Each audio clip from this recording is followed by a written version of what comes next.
This demon from hell just lost her head from a single punch. This monster, Asura, was powerful enough to make an entire kingdom tremble centuries ago. Even Aquas, one of the strongest servants of the sun god, was pushed to the edge and almost turned into the demon's toy. But the moment Cattle stepped in, everything changed. Asura regenerated like nothing happened, thinking the first hit was just a mistake. Then she checked Cattle's body and became even more confused. He had no mana, no aura, and no divine power. By the laws of this world, he should have been an ordinary human. But this ordinary human punched through her chest, smashed her head into the ground, and blocked her strongest attacks with nothing but raw strength. The demon of gravity used everything she had. She released long-range attacks and tried to overwhelm him with demonic power, but Cattle treated the whole thing like a fun show. The only problem was that demons could not be killed by brute strength alone. So Aquas used the power of her god and blessed Cattle's axe with divine power. With that, Cattle finally struck Asura down. So how is this muscle head so strong? Let's go back a bit. At the center of the world, monsters dwell on the white snowfield. There are monsters like the white serpent that devour glaciers. There is a gray bear that causes earthquakes. There is even the vile rat that pollutes the seas. In all of these, an emperor returned alive from the white snowfield and said the most dangerous thing isn't the monsters.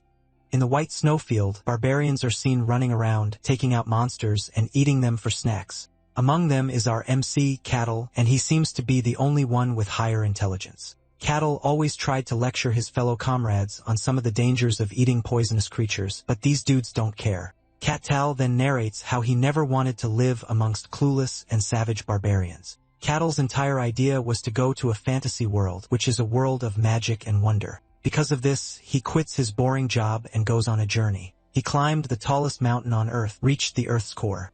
He even traveled to the southernmost point on the planet. However, he found nothing. He realized that reality is very far from fantasy.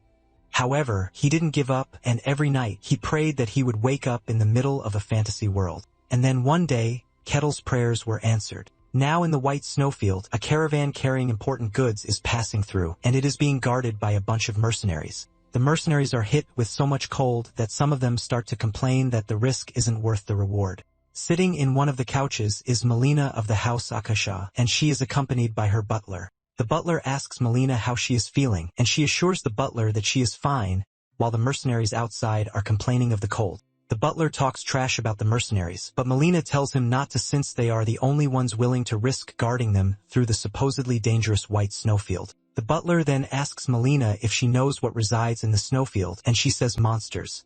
The legends once talked about an emperor who wanted to control the whole world, and he also wanted to conquer the white snowfield. Because of this, he led every strong fighter and soldier he had into the snowfield. A few years after this, his empire comes crashing down since its ruler is nowhere to be found. Later on, the emperor returned, but all of his soldiers were gone. He looked really old, and he spoke from a place of horror. The emperor came out with the popular saying that the most dangerous thing in the snowfield is not the monsters, but the barbarians that reside there. The butler believes that this is nothing but a legend. However, Melina begs to differ since the emperor's words carried weight, and most of the creatures that he described were later discovered. However, no one has ever claimed to see a barbarian except for the emperor. Suddenly, the carriage comes to a halt. The mercenaries spot something in the distance, but it doesn't seem clear to them yet. The captain of the mercenaries tells his soldiers to prepare themselves in anticipation. Just then, the unidentified object moves closer to them, and the image of a towering giant man appears right in front of them. His face looked scary, and he finally opened his mouth to talk. It turns out to be our MC, and he reveals that he got tired of the other barbarians, which is why he came for a stroll. Kettle is surprised to have run into outsiders in the snowfield, and he attributes it to luck. Kettle offers his greetings to the mercenaries, and he quickly figures out that they are guarding the caravan. He wants to suggest that they turn back, but he knows that they won't. While he is speaking, the mercenaries are too stunned to speak as they are trying to process what it is that is standing in front of them. Just then, Cattle asks the captain if their employer is in the caravan. He reveals his wishes to be hired just like the mercenaries too. The mercenaries immediately raise their arms against Cattle, but then he makes himself clear. He lets them know that he is willing to help them cross the snowfield. The captain is surprised that Kettle the barbarian is not hostile toward them, but in fact asking for work. Kettle assures the captain that if he meant to do harm, they would all be dead already. The captain reluctantly asks Melina what she wants to do regarding Kettle's request. Melina wants to know what will happen if they fight Cattle, and the captain lets her know that fighting Cattle seems to be out of their options. After weighing what the captain said, Melina agrees to hire Cattle. The captain then walks over to Cattle to tell him the lady's decision. Cattle is glad to hear this, and he walks toward the caravan. The mercenaries have the intention to stop him, but their bodies won't because of the overwhelming aura emanating from Cattle. Cattle tells the mercenaries that he only wants to speak with Melina.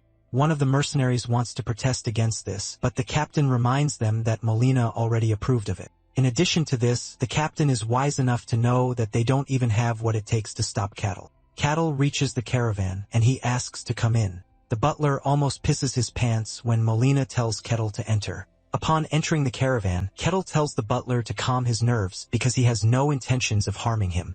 Kettle says this while pushing the butler to the caravan walls with his big body.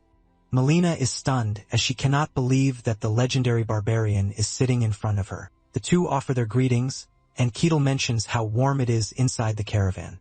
He reveals his surprise that the caravan can retain its warmth through the harsh cold weather in the snowfield. Melina then reveals that this is made possible because of magic. Cat-Tal doesn't look surprised as he already knows that this might be the reason. Cat-Tal then tells Melina that their chances of passing through the snowfield with mercenaries are quite low. However, he is going to protect them, but he has just one condition. Melina asks him what he wants, and he reveals that he wants information about the outside world. He wants to know what is going on outside the snowfield. Melina is shocked to hear this, but since she is not losing anything, and in fact she has no choice, she assures Cattle that she will tell him what he wants to know. Since they will be working together, the two finally exchange names. Apparently, Kettle just woke up one day to find himself as a barbarian in the snowfield. He didn't have the time to figure out why this happened to him. The only things that existed there were the terrible cold and ridiculously strong monsters. He is the leader of a tribe in the snowfield, and they hunt to survive. Without realizing it, countless years passed. He tried many times to get out of the snowfield, but there was an apparent system that prevented him from leaving. The system informs Cat-Tal that he can only leave when he has completed all the quests. He was about to give up on everything when the Emperor and his men showed up. He wondered why humans would willingly come to a place as terrible as the White Snowfield. This was when he realized that the world outside the snowfield is a world of fantasy and magic that he had so much wanted to visit. Once he figured out this truth, Cat-Tal began taking the quest seriously. He hunted down giant lizards and monsters that the quests gave to him. He continued doing this, believing that one day he would get the chance to leave the snowfield. However, until then, he plans to gather information about the outside world, and this is why he is talking to Melina. Cattle is glad that Melina is calm, unlike most humans that he has met in the past. Most people he met in the past were violent, but talking to Melina gives him the sense that he is having a conversation with a civilized person. Cattle then asks Melina if the caravan is moving weapons. Melina is shocked by the question, and she asks Cattle how he knows. Cattle replies that he can hear the sound of sharp steel from the wagons, which makes it easy to figure out. He then asks if there is a war on the outside, to which she says yes. Apparently, the Empire and the Kingdom are currently at war. Cat-Tal is not totally surprised that even the outside world is not entirely peaceful. Melina reveals that the Empire is currently controlling the battlefield, but the Kingdom is still trying its best to hold out. The Kingdom's swordmasters and heroes are protecting the border to keep things at bay. Cat-Tal hears about swordmasters, and he immediately becomes interested. He asks Melina what sort of power the swordmasters are using. Melina then asks him if he knows about mysticism, but he says no. Melina explains that a power called mysticism exists in the world. Apparently, only a few can use or even sense the power. These few are granted one of the 5 ranks of strength. There is the 3rd rank. These are people who can sense the power of mysticism. The 2nd rank is those who can use the power of mysticism. The 1st rank is those who can materialize the power of mysticism into mana or aura. People like knights and wizards usually belong to the 1st rank. However, there are those who have transcended the rankings. These are the people who can dominate mysticism and use it freely. They are capable of doing very powerful things, and this is the rank that the swordmaster belongs to. And when talking about the heroes, they are far beyond everything else. They are basically an influence on the world itself. Melina considers the heroes beings that are out of this world. After hearing everything that Melina has to say, Cat-Tal wonders how long he has been trapped in the snowfield. At this point, he doesn't really care again. He just wants to get out of the snowfield and reach the outside world, which is the fantasy world that he has been longing for. Melina then asks Cattle if he is a barbarian, to which he says yes. Melina reveals that there is a legend about the barbarians. This shocks Cattal as he never knew that something like this existed.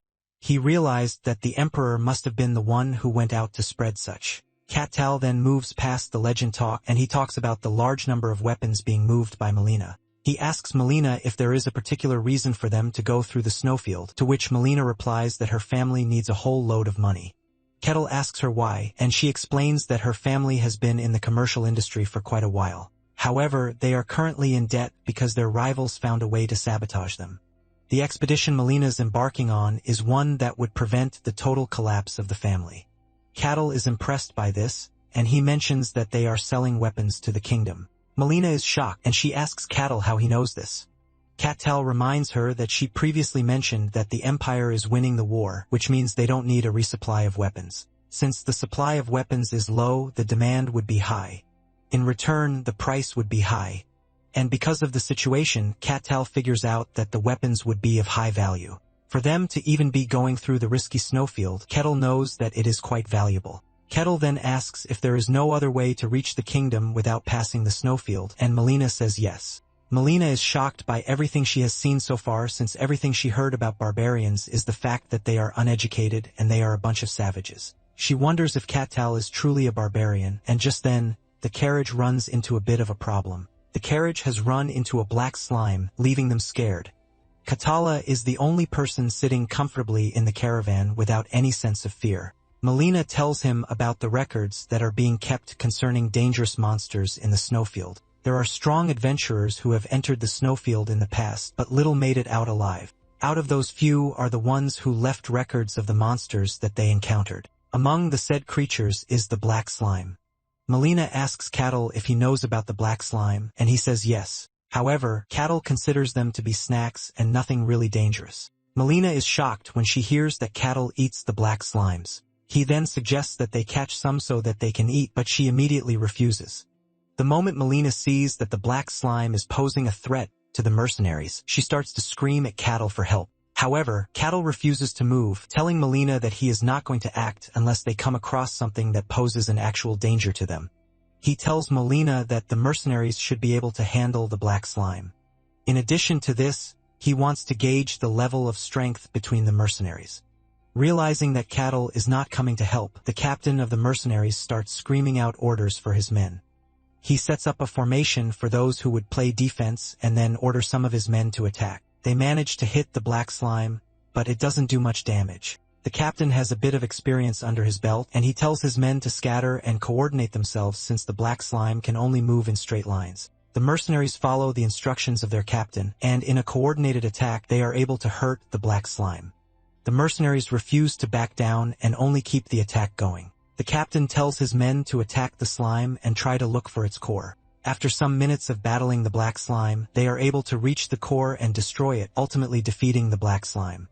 An echo of victory rises among the mercenaries. They are glad that they managed to take down the scary monster without sustaining any casualties. However, Cattal sits in the caravan totally unimpressed. Not long after this, they run into another monster, a wolf this time around. The mercenaries carry the morale from their last battle into this, and they are able to easily take down the beast. After taking down their latest beast, the mercenaries start getting cocky, believing that the monsters in the snowfield are not that scary. However, the captain tells his men not to let down their guards since they have not even made it halfway through the snowfield. Whispers start spreading among the mercenaries as they wonder if Katala is really strong, or if he is just lying. They are also mad that he hasn't done anything to protect them since he joined them. In fact, they believe that he is the one tagging along so that they can protect him. Some of the mercenaries believe that it would be much better if they could verify his strength. The mercenaries soon take their complaint to Melina. They talked about how they have risked their lives, but Kettle has done nothing. They tell Melina that they would like to verify whether Kettle is strong or if he is just messing with them. Melina is confused as she doesn't know what method the mercenaries plan to use in verifying if Kettle is strong. The captain apologizes on behalf of his men, telling the lady that he tried to stop them, but he couldn't. Kettle soon learns about the mercenaries' complaint.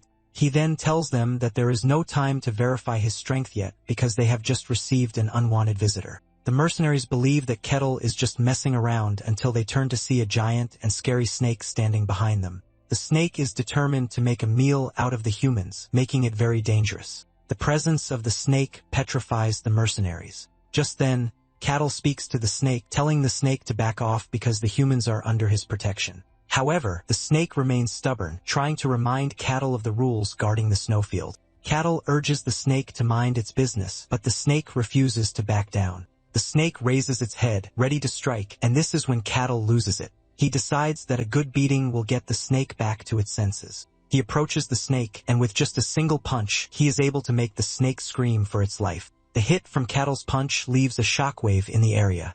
The snake passes out from Kettle's strike, but Kettle decides to finish it off since it refused to heed his warning. With just one more hit that showcases how dangerous Kettle is, he finishes off the beast. After he is done beating the snake to death, the mercenaries all turn to Kettle, asking him to forgive them for acting all stupid. Kettle acts petty toward them, but the journey continues. The butler then joins the mercenaries outside, leaving Kettle with Melina. Kettle then asks Melina why someone who seems to be of importance like her is the one running such a dangerous errand for her family. Melina reveals that she is the first daughter of her mother, who is her father's mistress. Her mother is a second wife who came for a political marriage but was used and abandoned. Apparently, Melina and her mother hold no real significance in the family. They are basically nothing, and because of this, they are treated like servants. Melina further adds that she volunteered to go on the mission.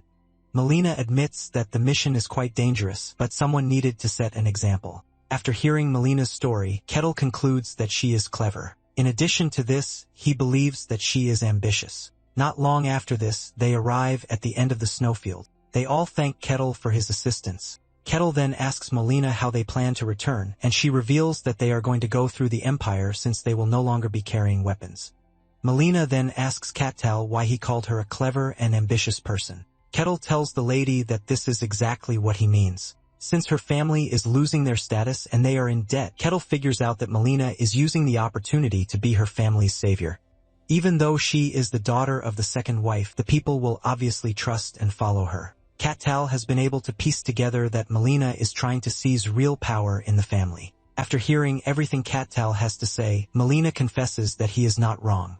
Melina is shocked at how a barbarian like Kettle is so clever. It dawns on Melina that having Kettle by her side would actually mean a lot. Melina then offers Kettle the chance to follow her out of the snowfield, but Kettle declines the offer, telling Melina that he still has some things that he needs to sort out. Melina is disappointed, but she decides to give Kettle her family's crest. She tells him to look for the Akasha family if he ever decides to come outside and show them the treasure. Kettle gladly accepts the gift and hopes that they all meet again someday. Melina and her entourage ride off, and Kettle returns to the snowfield to take on the quests given to him. 5 years later, Kettle finally meets all the conditions set, and he completes the quest. The system informs him that he can finally leave the snowfield. With excitement, Kettle takes his first step out of the snowfield into the fantasy world that he has always wanted to visit. Kettle steps into the woods, and he takes in all the scents of animals, flowers, trees, and other things made of nature that he didn't have when he was in the snowfield. Kettle takes one last look at the snowfield, and he declares that he is never coming back to it. He is finally in the fantasy world that he dreamed of, which he never thought he would reach. Even though everything went wrong from the start, Kettle doesn't mind. He has made it to the fantasy world, and he is ready to enjoy himself. He is looking forward to seeing swords, magic, dragons, and elves.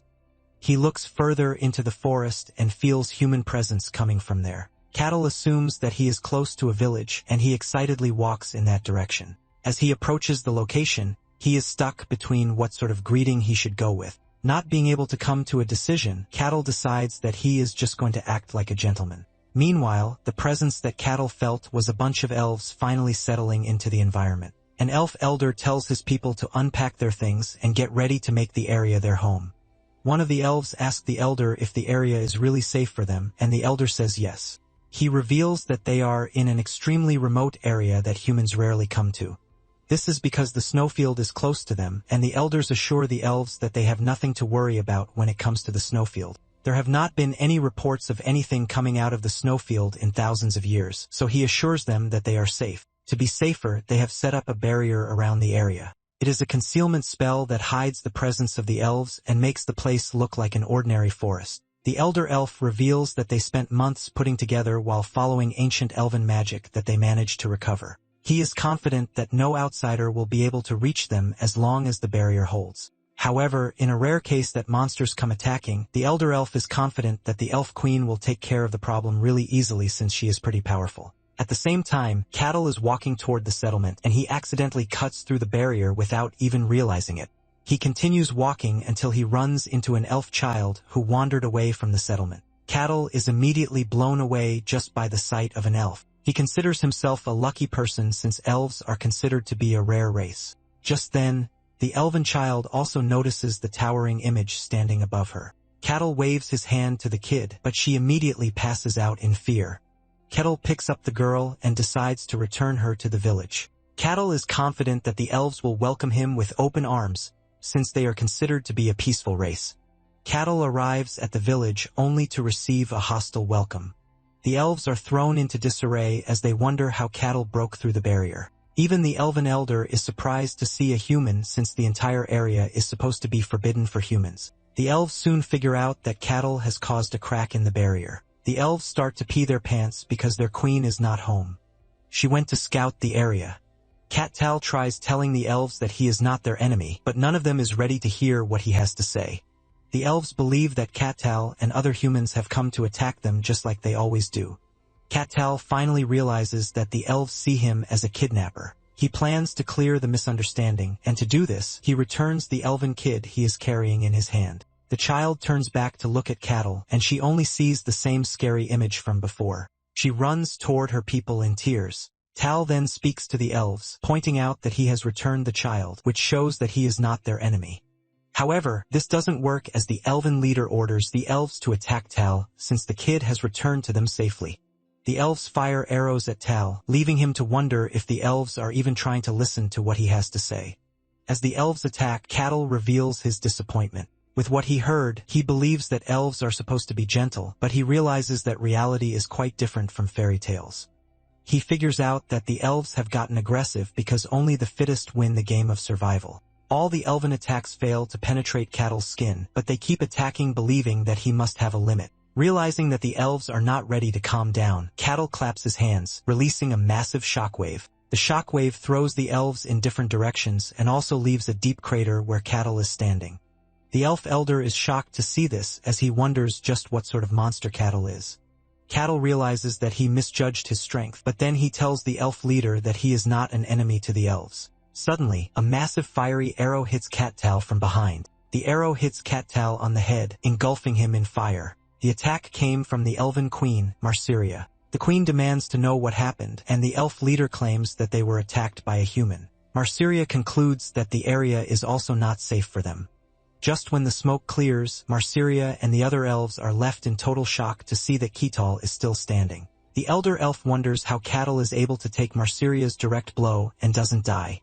Without hearing from Cattle, the queen concludes that Cattle is there to hurt them. She prepares to fire another arrow at Cattle. Cattle wonders why none of the elves are acknowledging what he is trying to tell them, even though they are all speaking the same language. Since the elves are not ready to hear what he has to say, he plans to beat it into them. Marsyria fires her arrow, but Cattle punches it back at her. Cattle misjudges his strength again, and it almost ends the queen's life. The arrow misses her but destroys everything behind her. Marsyria realizes that the foe she is going up against is pretty strong. She wonders why someone as powerful as Cattle is in the area. She immediately orders the elves to run away from the area. The elves adhere to the queen's instructions, and they all make a run for it. The queen then faces Cattle, telling him that he will never achieve his sinister goal. Cattle is shocked because all he wants to do is talk. The queen then resorts to the last thing she can do when her homeland is threatened. She speaks some chants and summons a giant fiery bull. Cattal doesn't feel threatened by this, but he is rather impressed. He realizes that the bull with horns ablaze and flames standing in front of him is a spirit, and this is something straight out of fantasy. Marsyria then orders the bull to annihilate Cattal. The bull, Figo, complains about the summoning, but Marsyria tells it to shut its mouth. Apparently, Figo is a high-ranking fire spirit that holds flame in its horns. The stronger the spirit, the older and more boastful they get. Marsyria admits that she wouldn't have been able to summon a high-ranking fire spirit like Figo, but she got help from another tribe, and she barely succeeded in forming the contract. Marsyria then orders Figo to fulfill his contract. Figo takes a good look at who he is supposed to annihilate, and he wonders if Cattle is even human. Even though Figo is doubtful, he still has to fulfill his contract. He decides that he is going to burn Cattle to ashes. He charges toward Cattle, leaving destruction in his wake. Surprisingly, Cattle grabs Figo's horn with just one hand. Figo almost breaks apart when this happens. Cattle admits that he is impressed by seeing a spirit, but at the same time, he doesn't mind beating it to death. Cattle hits Figo with a single punch, throwing him several meters away while also splitting in half. Figo splitting in half leaves massive destruction where it lands. When this happens, Marsyria falls to her knees in despair. She has done everything in her power, but couldn't leave a scratch on Cattle. Cattle walks toward her, and she begs that her people be spared. Standing tall and confident, Cattle says what he has been saying since the beginning. He tells Marsyria that he is not her enemy, nor is he an enemy of the elves. Marsyria is shocked to hear this, and after a bunch of conversation, the elves finally accept the truth. Marsyria and the elves apologize to Cattle for judging too quickly. Cattle then assures Marsyria that he understands her situation since she said they were driven to the remote area by humans. He is only sad that the elves didn't hear him out before attacking him. Cattle then reveals that it is his first time seeing an elf since there are no elves in the white snowfield. Marsyria is shocked when she realizes that Cattle is from the snowfield where it is said that humans can't survive. Marsyria then reveals her worry. She asks Cattle if there are others who can come from the snowfield too. Cattle assures Marsyria that the possibility of someone or any monster coming out of the snowfield is very unlikely because there are rules in the snowfield that even powerful beasts like dragons cannot afford to break. He knows that his escape from the snowfield is nothing but an exception. Marsyria is relieved to hear this. Cattle then asks her about Figo since it got split in half. The queen assures Cattle that he has nothing to worry about. Since the spirits are beings of nature, Figo would just return to the spirit realm through reverse summoning. Since she was rude to Kettle, she asked him if there is anything that he wants. She promises Kettle that whatever he asks for, she is going to grant it. Kettle then asks Marsyria if it is possible for humans to form contracts with spirits. The queen reveals that this is not possible, but there are some humans who have become one with nature, and these humans can form contracts with spirits. Marsyria then thinks it over again, and she tells Cattle to head to a place called Elfo if he wants to form a contract with a spirit. Elfo Sagrado is where the elven divine beings live, and it is considered to be the sacred land of elves. Marsyria tells Cattle that what he wants might be possible at Elfo. Cattle wonders if a human like him can go to the elven sanctuary. Marsyria admits that humans can't get there, but with her permission, Cattle will be able to. Marsyria promises to give Cattle the location of Elfo Sagrado, but urges him to keep it safe since some vile humans will do anything to reach there. Elves have never revealed the location to other races, but for some reason, the queen trusts Cattle with the location. Marsyria conjures what seems to be a GPS tracker for Cattle. She tells him to take it with him, and it will lead him to Elfo Sagrado. However, she lets him know that he will be tested by the elven divine beings. Not that Marsyria is worried about this because she is very confident that Cattle will pass. Marsyria wishes him luck on his journey, and after exchanging names, Cattle leaves. With just a leap, Cattle clears a great distance in the forest. Cattle continues at this incredible speed, and in no time, he reaches the border of the Barkan territory, which is in the kingdom of Gehinthra. The guards sense that something is approaching, causing them to panic. When Cattle finally emerges from the forest, the guards are left in absolute disbelief. With a calm and happy face, Cattle offers his greetings to the guards. The guards are still stunned, and it soon dawns on them that the dude standing in front of them is a barbarian. He walks toward the guards, but they immediately raise their arms at him. They threaten to attack if he comes any closer. Cattle urges the guards to calm down because he is not their enemy. The guard captain then asks Kettle what he wants from them. Kettle points at the city walls, then lets the guards know that he would like to visit their territory. The guards are left in a state of shock as they find it difficult to give Kettle an answer. When the captain finally pulls himself together, Kettle is taken into private so that he can be interrogated. The captain asks him how long he plans to stay in the city, and Kettle sincerely tells the captain that he doesn't have an idea. He then asks for his name and identity. Kettle reveals his name, but for identification he doesn't have. Just then, he remembers the piece that Melina gave him 5 years ago. He brings it out and hands it over to the captain. The captain is confused as he doesn't know what the jewelry is. Cattle then explains that it is the Akasha family's crest. He mentions that he received it from a descendant of the Akasha family. When the captain hears this, he realizes that the Akasha family is the merchant family from the kingdom of Denayon. Apparently, the family has started gaining influence in recent times, and this was after the head of the family was replaced some years back. Ketil then asks the guard if the crest is enough to confirm his identity.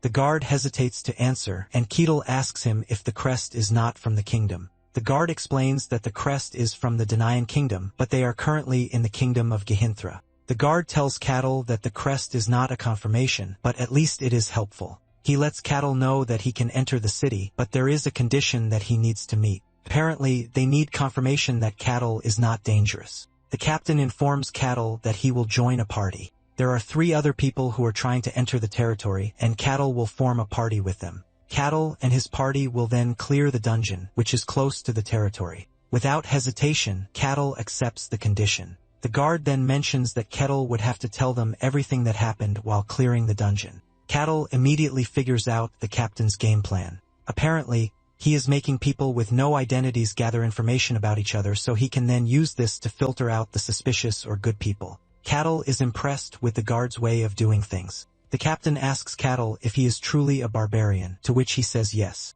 The captain then stops the conversation and suggests that they get going. Meanwhile, the other 3 guys are in the waiting room. There is the self-proclaimed holy knight Tyrannus. There is also the thief Kassan. These 2 seem to have a beef of unknown origin with each other. They continue insulting each other and are even about to fight before the 3rd member of the group steps in.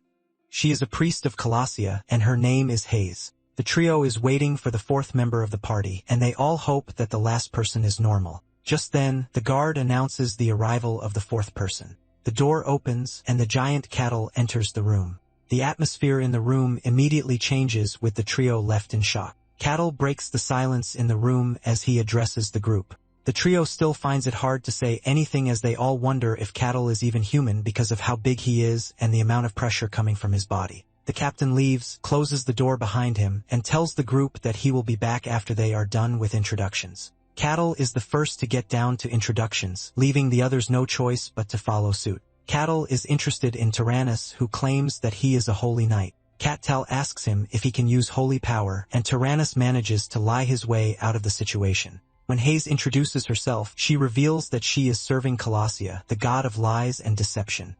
Hayes is not really proud to reveal her profession since the god she is serving is not really popular with the people and for obvious reasons. Moments later, the captain returns to the room, telling the group to prepare themselves. The party members are led to the entrance of the dungeon. The dungeon is a 3-floor dungeon, and the monsters in the dungeon are the undead. Their goal is to clear the dungeon and find the emblem. Before they enter the dungeon, Kassan decides to take the leader and create a formation for them to follow. He tells Ketil and Tyrannus that they will be the ones to stay up front while he checks for traps. And for Hayes, she's going to be behind them, providing support for them. After laying down his plan, everyone believes that it is all right, and they all decide to follow it. With this, the party enters the dungeon. Upon entering, they notice how dark the dungeon is. Kassan observes the area but finds no traces of traps. He is surprised that the dungeon looks suspiciously ordinary. Just then, they run into bones scattered all over the floor. Kassan immediately stops their advance, pointing out that the bone fragments are monsters. He reveals that the bones will rise into skeletons and attack if they go any closer. Kassan then figures out that the dungeon wasn't for checking the party's sincerity, but it was there to get rid of any suspicious outsiders trying to enter the territory. Kassan immediately becomes interested in the skeletons. Kassan further explains that the skeletons are dangerous monsters because they can continue moving even after they have lost their limbs. In addition to this, their defense is quite strong since they are made of bones. Kassan points out that the dungeon is more dangerous than he anticipated. He orders Hayes to get her divine powers read. He also tells Tyrannus to get his shield up, and he urges Tal to also be ready. Kassan continues with his plan. He tells the group that he is going to aim for openings once the fight begins. Since skeleton bodies move even when they have been broken down, he suggests that they aim for the neck. Because of how tough the skeletons are, Kassan says they will have to hit them multiple times. Ketil acknowledges all of Kassan's plans and commends him for being a good leader.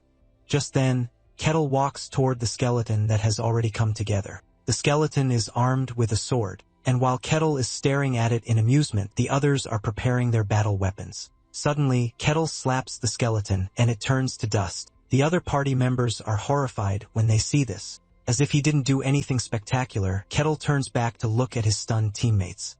He agrees with Kassan, saying the skeletons really do not move again once their head is gone. However, Kassan is too shocked to even say a word. What he meant was something else entirely.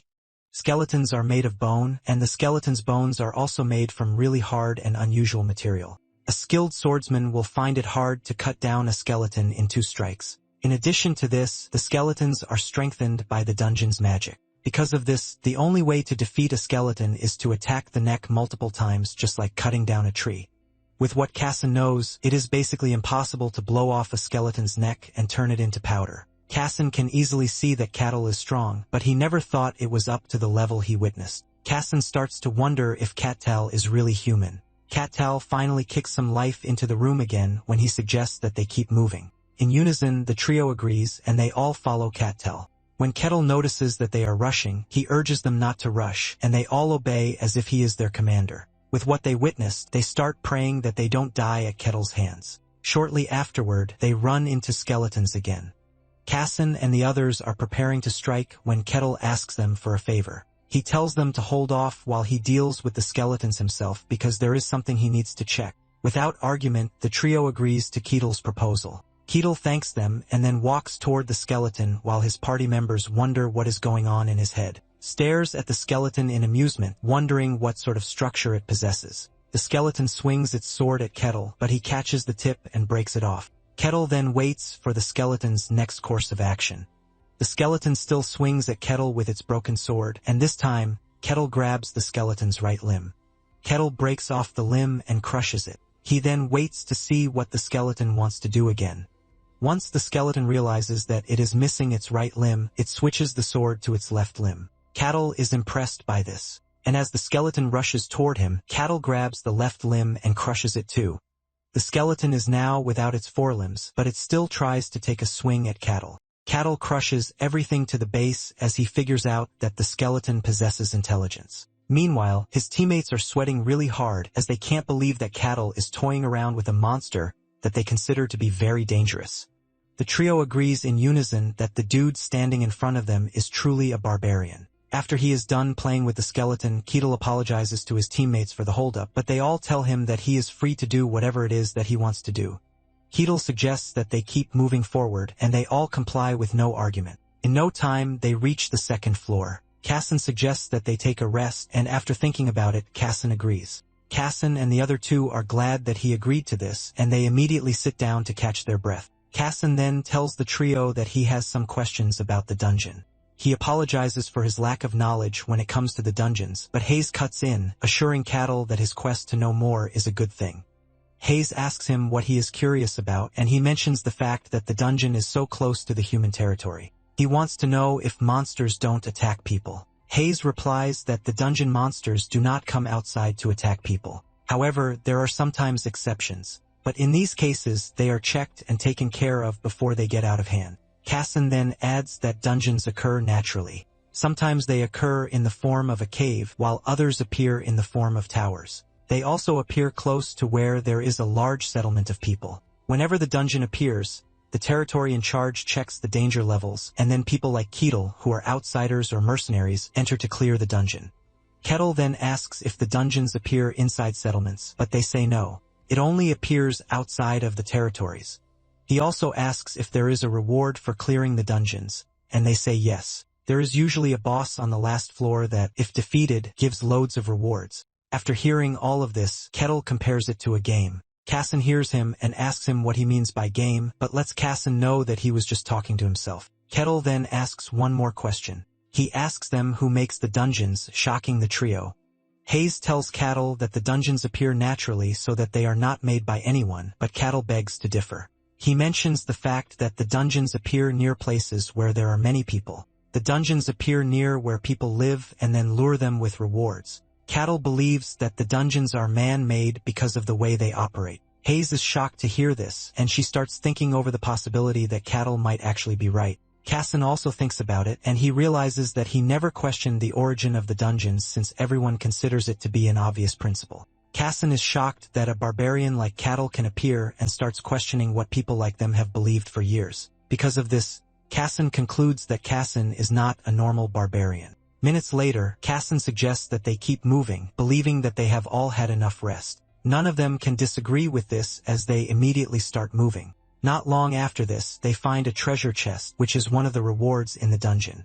Kassan mentions that they are free to take it if they can unlock the chest. Kassan then has an internal monologue with himself talking about how hard it is to unlock a chest of that level. With the type of chest that he is looking at, he believes that it is going to take a thief of high expertise to unlock. Kassan concludes in his head that they would have to give up on the treasure chest. Just then, Kassan asks him to unlock it. Kassan is shocked when he hears this, reminding Kassan that they are staring at a treasure chest. Kassan replies that he is not blind, and since Kassan is a thief, it is his job to unlock it. Kassan knows that Kassan is right, but there is a problem. He doesn't have the skills to unlock a chest with this level of protection because if he did, he would be ranked high among the thieves.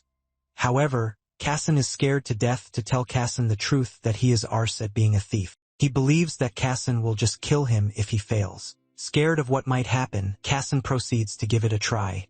While unlocking the chest, Kassan can see cattle staring at him from behind, and he figures out that it is a game of life or death for him. The moment he fails, he assumes that he is done for. Kassan starts to rack his head. He thinks about all the times he has followed his boss on a raid. He replays everything in his head, trying to find a way through. Since his life depends on it, Kassan puts his all into trying to unlock the chest. After some minutes of working on the chest, Kassan finally unlocks it, and he couldn't be happier or relieved. Every member of the party is impressed with Hayes talking about how only skilled thieves unlock the treasure chests. She is glad that she got to see it in person.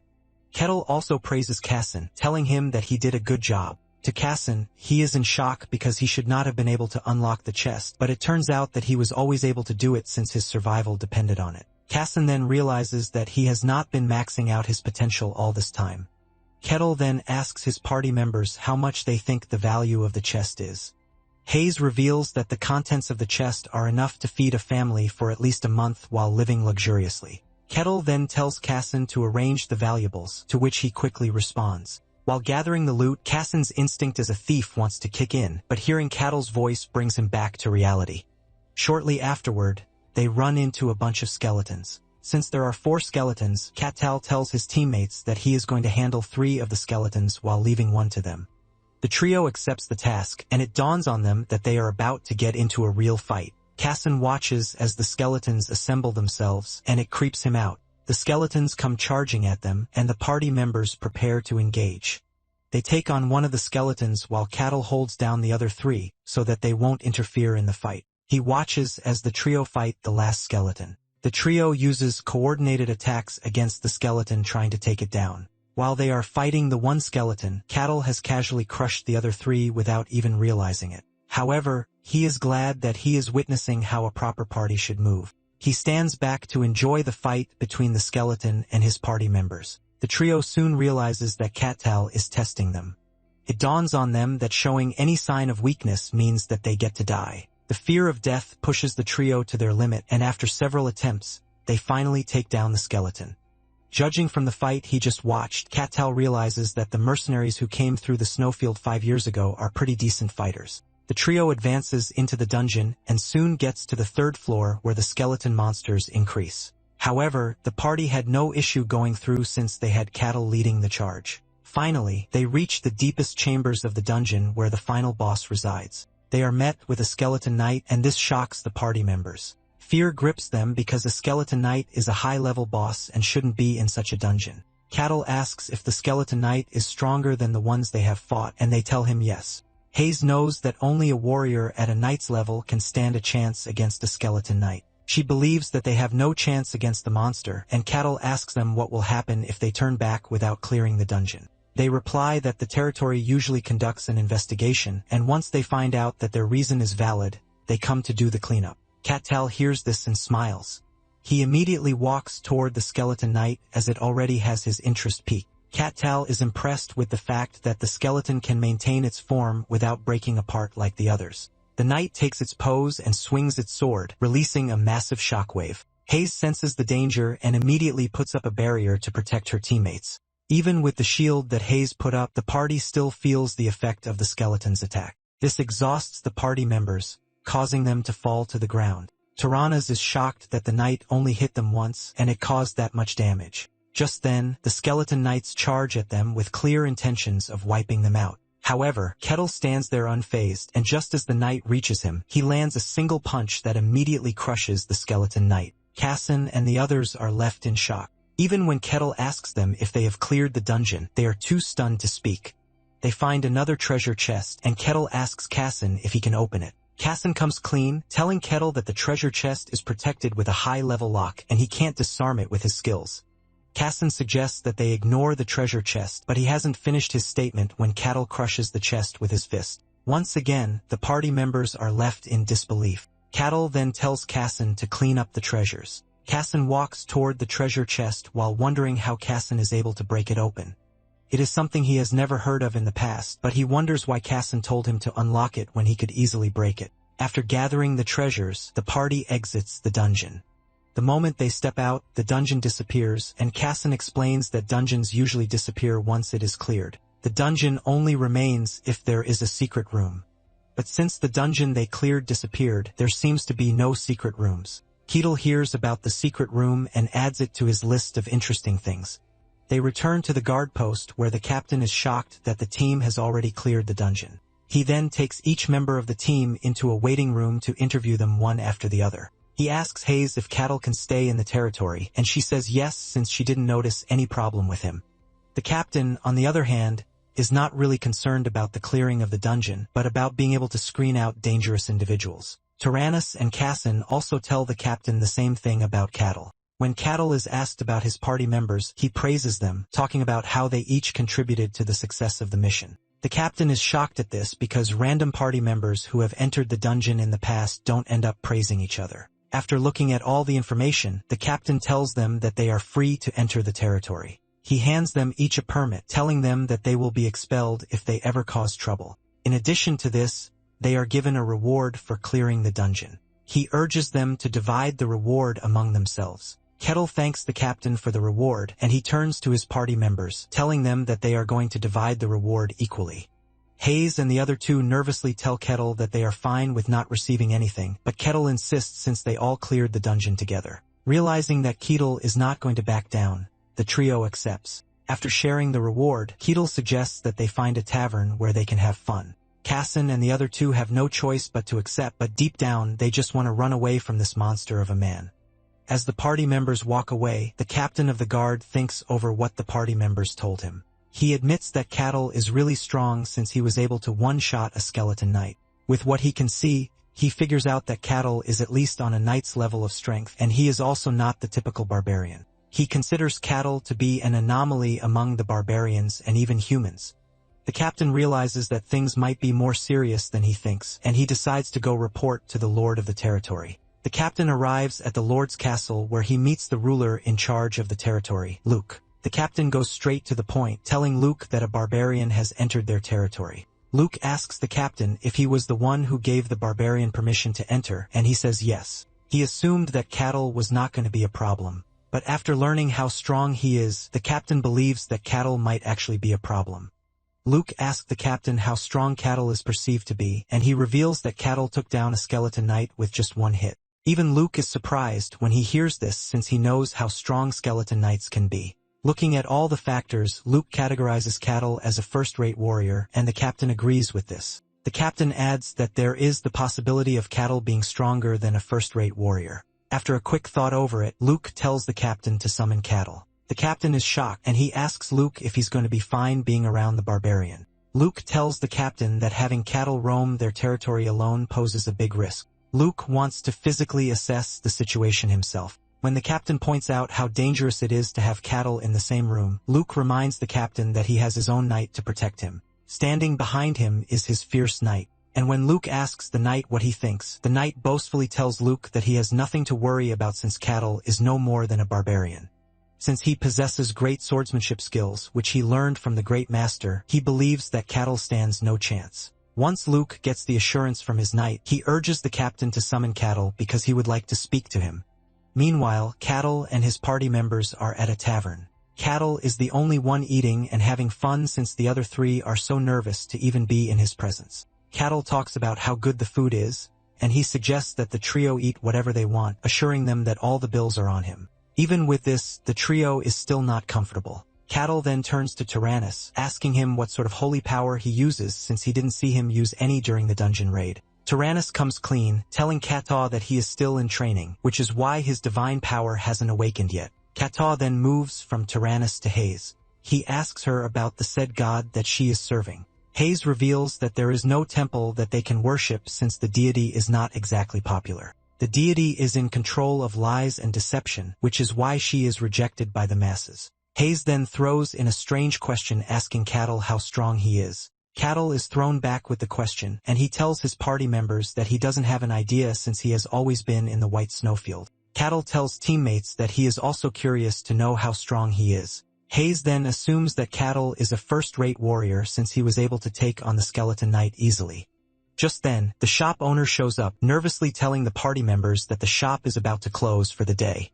Cattle apologizes for taking too long and assures the shop owner that they are leaving.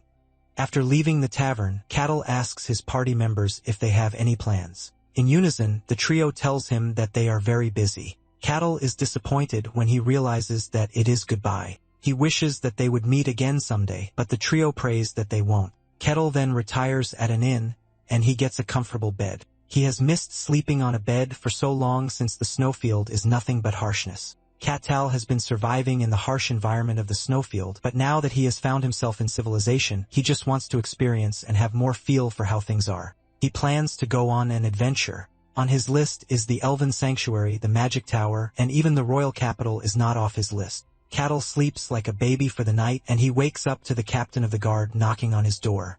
He walks up to the captain, asking him if there is any problem. The captain coughs to pull his confidence together, and he then reveals that Keetle has been summoned by the lord of the territory. Keetle is shocked to hear this, and he considers it an honor. He immediately agrees to meet the lord. He tells the captain that he is just going to get his clothes so that they can leave, but the guard is utterly stunned. He didn't think it would be that easy to get Kettle to follow him, and he started to wonder if he had come to the wrong place. Kettle walks through the streets in amazement since this is the first time he will get to see the territory during the day. Minutes later, they arrive at the castle where the lord of the territory is already waiting for them. Luke welcomes Cattal and stretches his hand to shake Cattle's. Surprisingly, Cattal takes his hand and also bows to him in respect. Luke cannot believe that a barbarian bowed his head. Barbarians are known to never bow their heads because strength is everything to them.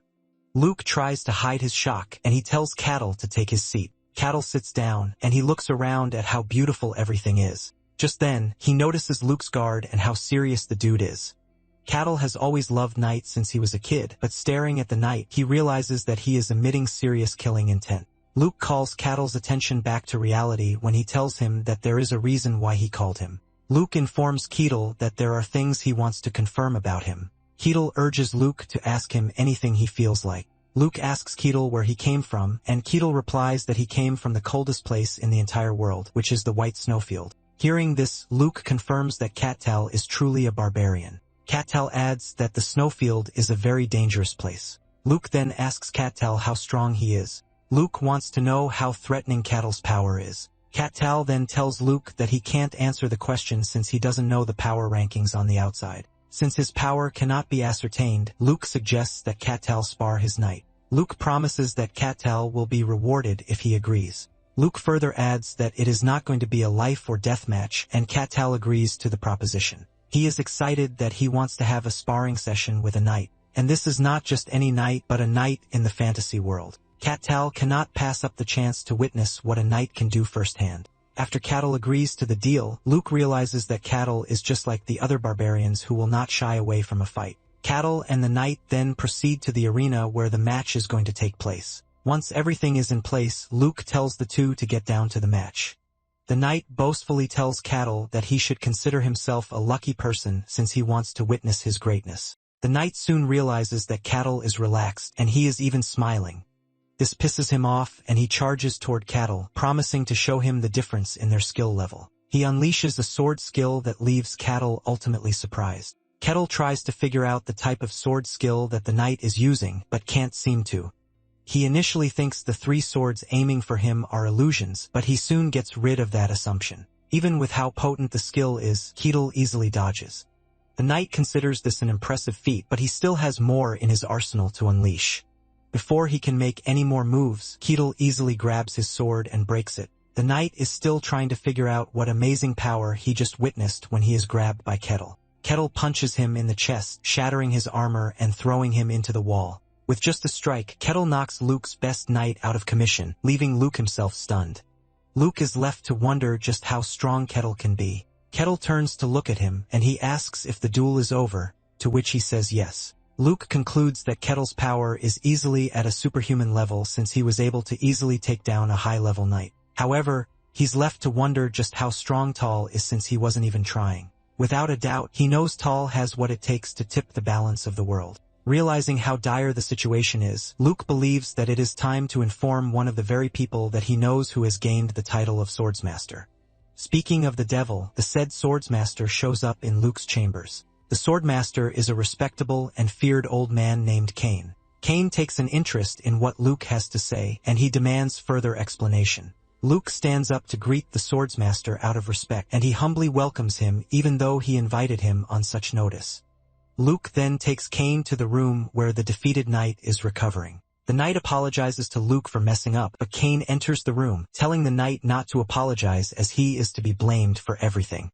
He believes that he didn't teach his disciple too well, which is why he lost to an unknown barbarian. Luke takes a better look at the knight and realizes that he didn't sustain any wounds on his chest even though his armor was completely shattered. Luke then realizes that Kettle must have shown restraint so as not to kill the knight. Cain also assesses the situation, and he reveals that Kettle is not just a mindless barbarian. He believes that Kettle has control over his strength, and he is even precise with it. Cain informs Luke that Kettle has surpassed the level of a knight, and he is easily at a superhuman level. Luke then asks Cain how he perceives Kettle. Cain admits that Kettle might be super strong, but he is confident that there is no way Kettle can reach him since he is a swordsmaster.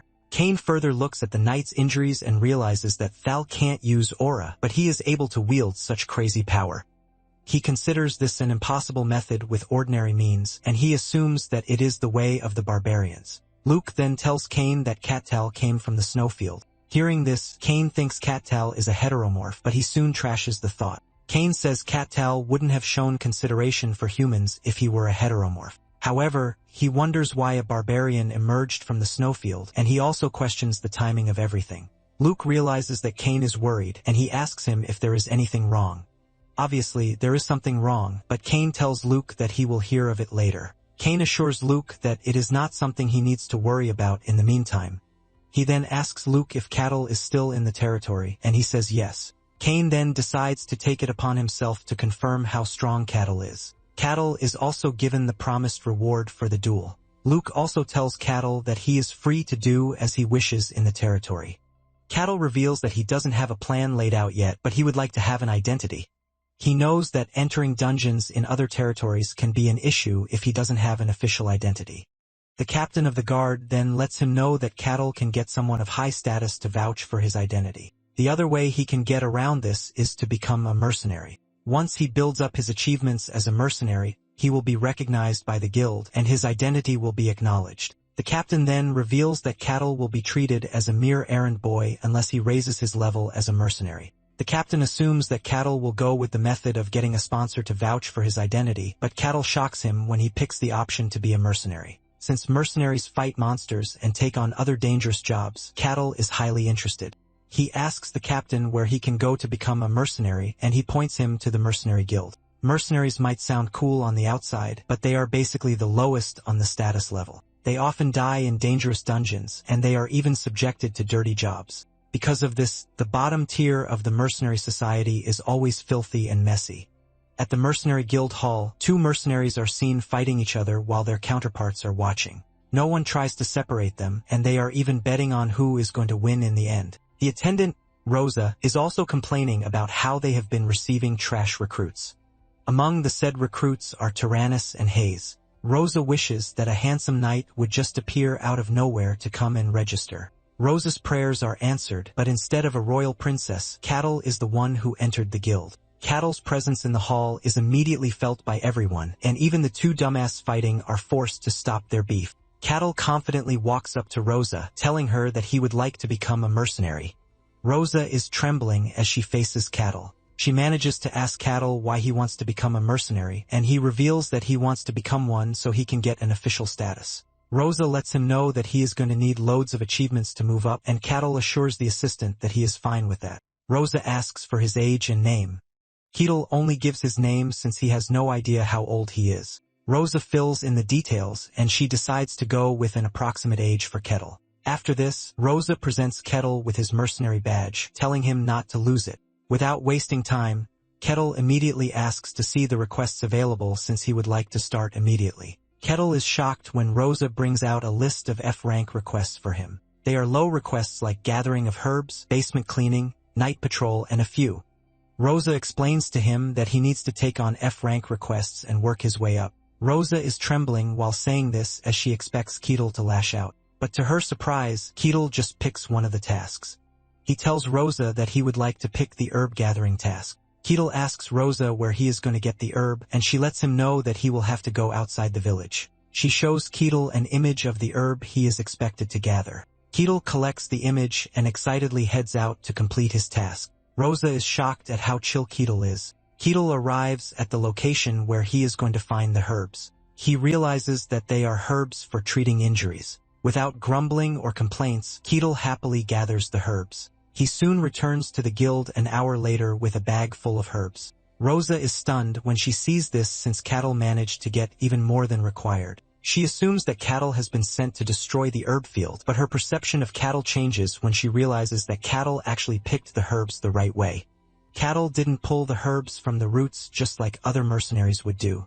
Rosa thanks Cattle for his hard work and then gives him a silver coin as payment for his work. Cattle stares at the silver coin, which is not enough to buy a decent meal, but instead of getting mad, he is actually happy because this is his first hard-earned money. Cattle smiles, and it is written all over his face that he is pleased. Cattle tells Rosa that he is satisfied, and he asks to take on another task. Rosa is shocked that Cattle is happy with the reward he got, which is the least thing that she expected. Since the day is still young, Cattle wants to complete as many tasks as he can.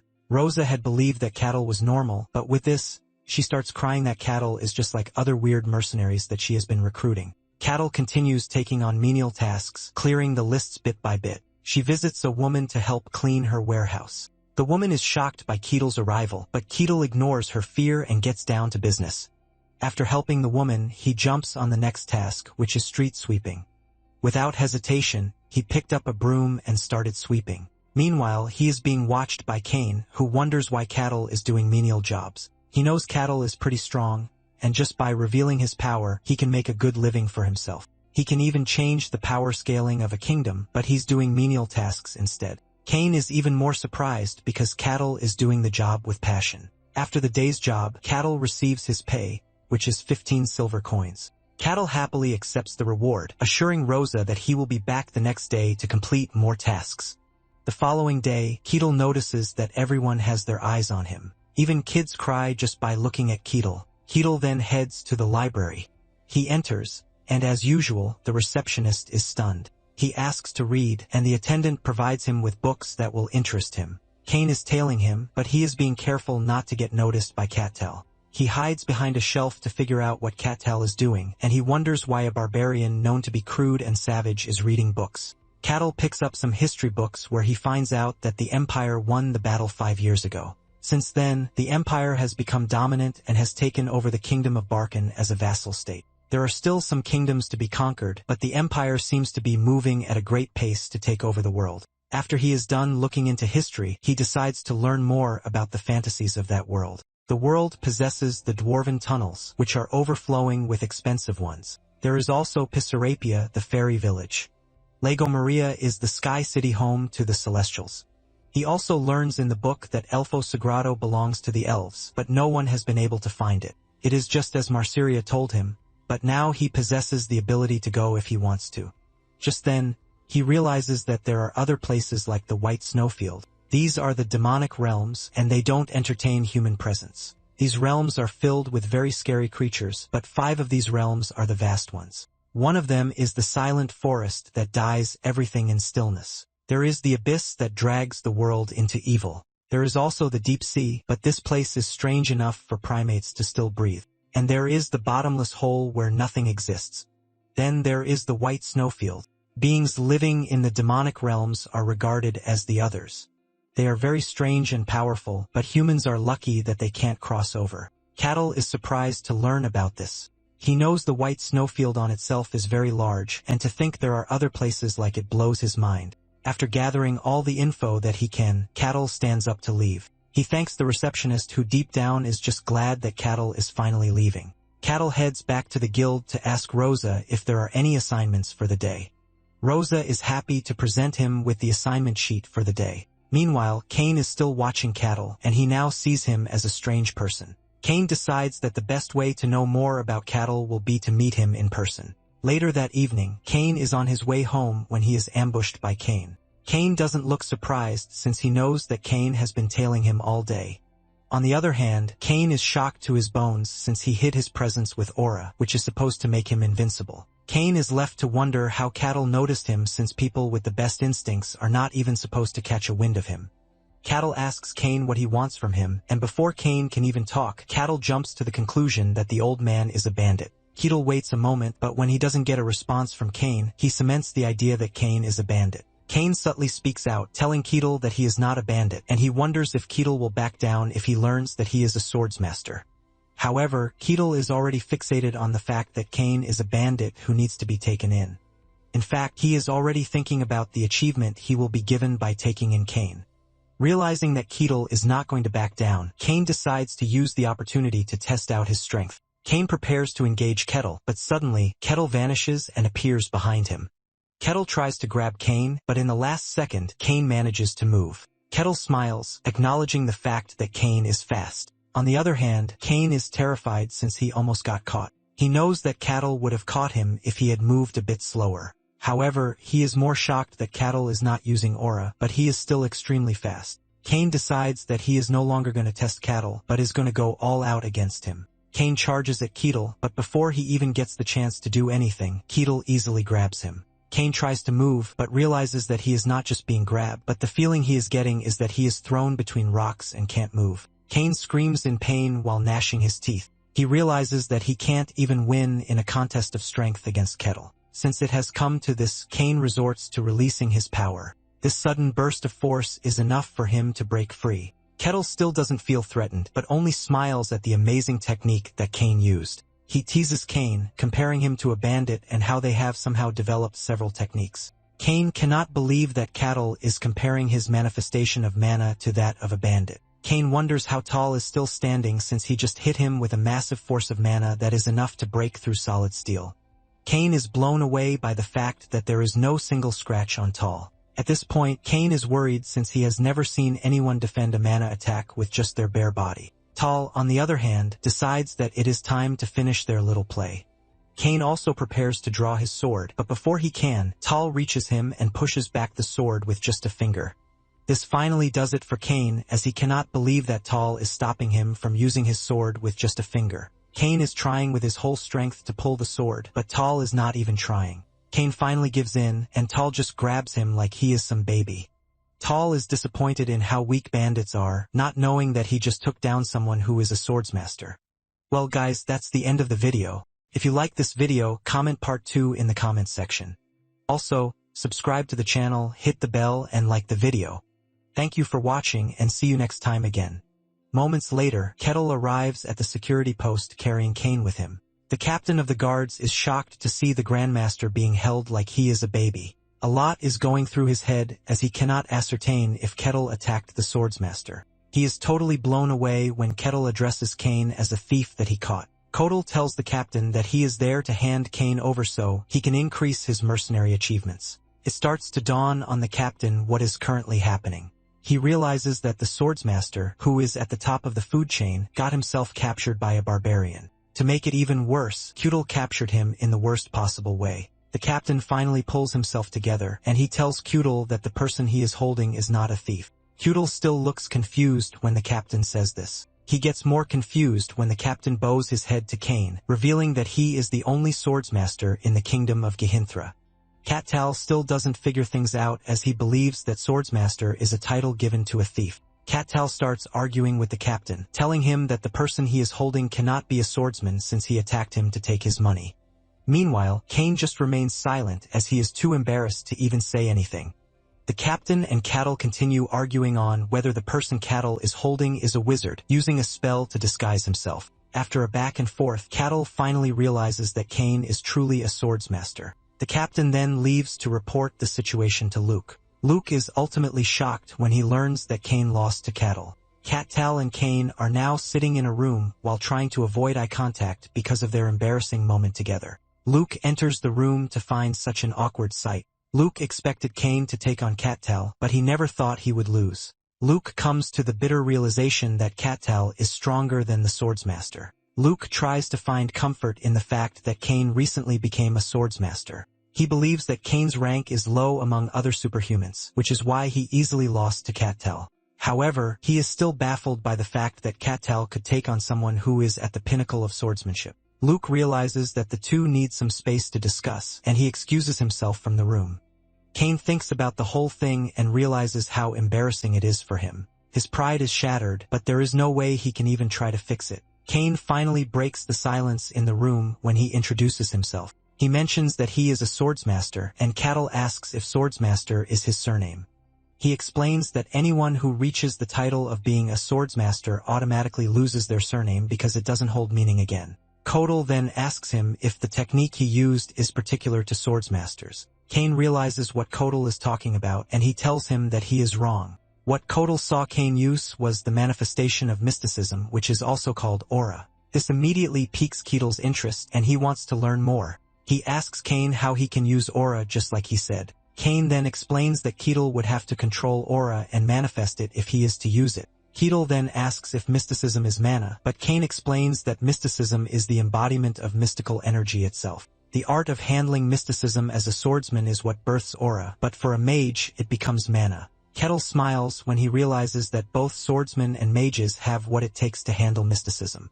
Just then, Tal asks Cain if he can teach him how to use mysticism since he is still new to the techniques of that world. Cain is shocked when he hears this since Ketel is obviously stronger than he is. Tal admits that he doesn't know anything about mysticism or swordsmanship. He is basically swinging his sword around with no skill. Cain hears this and tries to find solace in the fact that he didn't draw his sword when he fought Cattle. He believed that he would have shown Cattle how to properly wield a sword. Since he is trying to restore his shattered pride, Cain agrees to teach Cain how to properly wield a sword. Cain mentions that he is weak because he can't use a sword. Cain cannot believe that Cain considers himself to be a weak person, but he goes with the flow, agreeing with what Cain said. Cain then continues by saying Cain would have had a better chance against him if he had allowed him to use his sword. He even believes that Cain would have won, but deep down, Cain knows that using his sword or not, he stands no chance against Cattle's strength that he witnessed during their encounter together. However, he hopes to restore his pride by teaching Cattle proper swordsmanship. Cain begins his lesson by telling Cattle that his swordsmanship solely relies on illusion and reality. He asks Cattle what he perceived when he fought his disciple, the knight. Tal reveals that the knight's sword strike split into 3, and each attack was real. Tal then figures out that Cain's style is one that focuses on technique and not brute strength. Cain affirms Tal's deductions, and he adds that swordsmanship is the art of merging the sword with aura to wield mysticism. Those who have reached the top of that art are called swordsmasters just like him. Since Cattle is a newbie and he might not understand everything he is saying in theory, Cain decides that a practical example will be the best way forward. Cain makes his stance and releases a sword slash imbued with his technique. The sword strike splits into 5 and damages the ground. Cain explains that the illusions might be fake, but his techniques make them real, which is something only his sword style can do.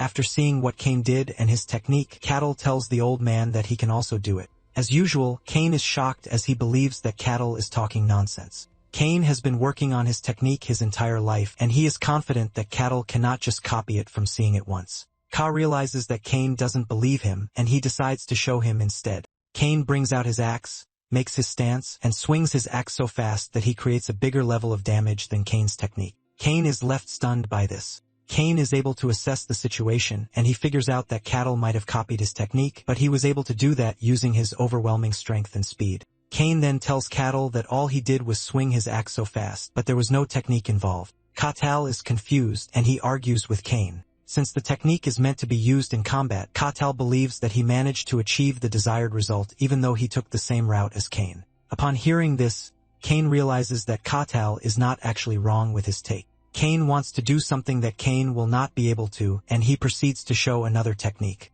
This time around, Cain splits his body into several parts just like the way he did with the sword. Cain explains that the technique he used is body separation, which is created by controlling his aura to its last limit. Cain then asks Katal if he can also copy the technique he just showed him.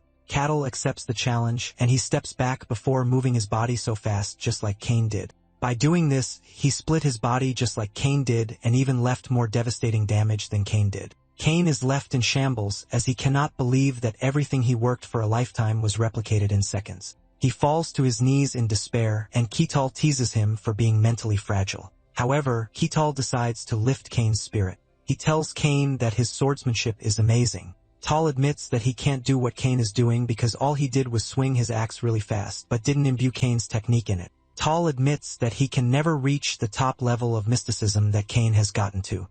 After hearing this from Tal, Cain pulls himself together with the belief that his technique is unique to him and him alone. He realizes that his swordsmanship is perfect. The only problem is that he went up against someone who is way out of his league. Cain is still confused by the fact that Tal is moving so fast without using aura. This is something that should be beyond human limits, but Katal is doing it so easily. Just then, Katal asks for something really shocking. He begs Cain to teach him how to properly use his technique. Cain agrees, and he tells Katal that to properly use his technique, he needs to learn how to control aura. However, to do this, Katal will have to figure out how the mystery works. Cain says there is no mage or swordsman who can get to the top without having a good understanding of the mystery. However, there are a few exceptions, and these are those who believe in gods. Their belief helps them bypass this compulsory factor. Katal then figures out that divine power is different from other powers. Cain reveals that those with divine power get their powers directly from the gods. Cain further explains that mystery is the mysterious power within humans. However, it is up to humans on how they use it. Trying to explain what the mystery is, Cain reveals that there are 5 stages. The basic stage is the detection of mystery, which allows the sensing and realization of mystery. Katal then asks if everyone can feel the mystery, but Cain says no. The mystery can only be felt by gifted people. Those who are able to sense the mystery are called third-rate. Just like Melina explained to him 5 years ago, Cain explained again. Cain tells Tal that there are 5 levels, and these are the third-rate, second-rate, first-rate, superhuman, and hero levels. Cain then adds that the power gap between each level is significantly huge. Since Katal has no sense of mystery whatsoever, Cain wants them to start with the first stage, which is mystery detection. Cain tells Katal to max out his senses so he can feel everything around him. From the touch of the earth to the shifting in the wind, Cain tells Katal to feel everything. Katal sits down to meditate and follow all of Cain's instructions. But after a few minutes, Katal comes clean, telling Cain that he doesn't feel anything. Cain is shocked to hear this since he believes that someone as strong as Katal would easily be able to sense it. Cain starts to wonder if Tal is an exception because of where he came from. Cain tells Tal that it might not be easy for him to release the mystical right from the start. Cain offers to push power directly into him and guide him along the path of mysticism. Katal is immediately excited when he hears that Cain is about to transfer aura into him. He urges the old man to get down to it quickly. Cain stands up and stands behind Katal to get started. Just as he touches Katal, Cain is stunned. Instead of feeling a body, what he feels is solid rock. He cannot believe that human muscles can be so compressed that they feel like solid rock. Katal notices that Cain is not doing anything, and he calls his attention back to him. Cain then begins the process of transferring aura into Katal. He plans to awaken the dormant mysticism in his body. Cain is confident that this is not a difficult process, and he can easily get it done. Just then, Cain realizes that he has hit a brick wall. In fact, Cain figures out that it is worse than he thought. In trying to reach Katal's mysticism, Cain feels like he is in a deep sea with no end in it. Cain finally comes to the conclusion that there is no way he can awaken Katal's mysticism. Katal asks if he has no talent, but Cain assures him that it is not the case. Cain tells Katal that he will need to find his own path and awaken his dormant power by himself. Cain informs Katal that he couldn't find the path in his body. Katal is worried that he cannot sense mysticism at all, but Cain lets him know that this is not the case. Cain tells Katal that he couldn't confirm the basis of mysticism in his body. Cain puts it into perspective for him, telling him that his body is exceptional. He tried filling it with aura, but it didn't reach anywhere. Even Cain is blown away because this is the first time he will be witnessing such. Kettle is disappointed in the entire process as he now believes that he might not be able to use mysticism since a swordsmaster couldn't help him. Cain then suggests that Kettle visit other swordsmasters who are better at handling aura, or he can even visit the magic tower. Cain apologizes that he couldn't help, but Kettle doesn't take offense. He assures Cain that he might not have gotten his desired result, but he was able to learn a lot from their time together. Kettle thanks Cain for his help, leaving Cain in a state of mystery. He wonders why Cain is so different from the other barbarians that he has met in the past. Cain then tries to play his hand. He asks Cain if he is interested in settling down in the kingdom. Kettle tells Kettle that he would be given a title if he pledges loyalty to the kingdom. But without thinking twice, Kettle refuses the offer. He tells Kettle that he is not interested in pledging his fealty to anything or anyone. Kettle basically wants to be a free bird, so he can do whatever it is he wants. Cain knows how powerful Kettle is, and he wishes that he could get him to support the kingdom so that they can have a chance against the empire. Cain reminds Kettle that he will be given a title, but Cain sternly maintains his stance, and Cain immediately backs off. Cain then thanks Cain for his assistance, assuring him that he won't forget how he tried to help him. After their conversation, Cain walks through the hallway thinking about how foolish he is that he thought he could control Cain into doing what he wants. With what Cain has seen, he is confident that no one can influence Kettle. He is a man of his own and will only do what he wants. Cain believes that Kettle might even be more dangerous than the other barbarians who came from the demonic realm since Kettle came from the white snowfield. Cain then holds a meeting with Luke. He tells him about the Emperor's desire to conquer the demonic realm, which has claimed the lives of several scouts. Cain urges Luke to be prepared in case he gets an imperial summons in the future. Cain mentions how a lot of strange things have been happening, from the Emperor trying to conquer the demonic realm to the news of the demons making a move. Cain reveals that dungeons are appearing at an abnormal rate, and it seems the demonic realm is slowly seeping into the human world. Cain knows that something mysterious is happening. And with the way it is going, he is confident that it is not something that would benefit humanity. To top it all off, a strange barbarian has walked into their midst. However, Luke and Cain are relieved that Kettle doesn't appear to be an enemy yet. Kettle continues with his day-to-day activity, and one morning, he decides to figure out why people are always staring at him. Kettle comes to the conclusion that everyone is always staring at him because he is not wearing a proper outfit. Since everyone is wearing proper civilized clothes and he is wearing animal hides, Kettle assumes that they consider him a weirdo. However, Kettle is basically misunderstanding the entire situation and couldn't comprehend that his presence alone causes people to stare at him. Kettle then heads to a clothing store to try and get himself a new outfit. As expected, the shop owner almost fainted when Kettle entered the shop. Kettle wants to buy himself a new outfit, but the shop owner tells him he doesn't have anything that can fit him. He then offers to make him a custom outfit. Kettle agrees to the shop owner's offer, but at the same time, the shop owner is worried that Kettle will just kill him if the outfit he makes doesn't suit his taste. Kettle leaves the shop, promising to come back once the outfit is done. On his way to the guild, Kettle finds a weird glowing bead on the road. He picks it up with the intention of asking Rosa about it. He arrives at the guild, and he shows Rosa the bead. Rosa picks it up to get a better look. Just by touching it, Rosa reveals that it was carefully polished by someone. As she continues to dig into it, Rosa suddenly zones out. Kettle is quick to notice this, and he snaps her out of it. Kettle asks her if she is fine, and she says yes. Kettle lets her know that she was weirdly drawn to the bead, but Rosa didn't even know this. Rosa then mentions the strange energy coming from the bead. She wants to appraise it, but Kettle tells her not to. He lets her know that he will dig into the bead by himself. Kettle then asks Rosa if there are job requests that he can work on. As usual, she brings out the list of tasks that Kettle can easily pick from. That night, Kettle lies on his bed reminiscing about the fulfilling day that he had. His attention comes back to the bead as he wonders what it is. While staring at the bead, he suddenly hears a voice from inside the bead. The voice gives Kettle instructions on where to go. Excited to see what or who is behind the bead, Kettle leaves his room.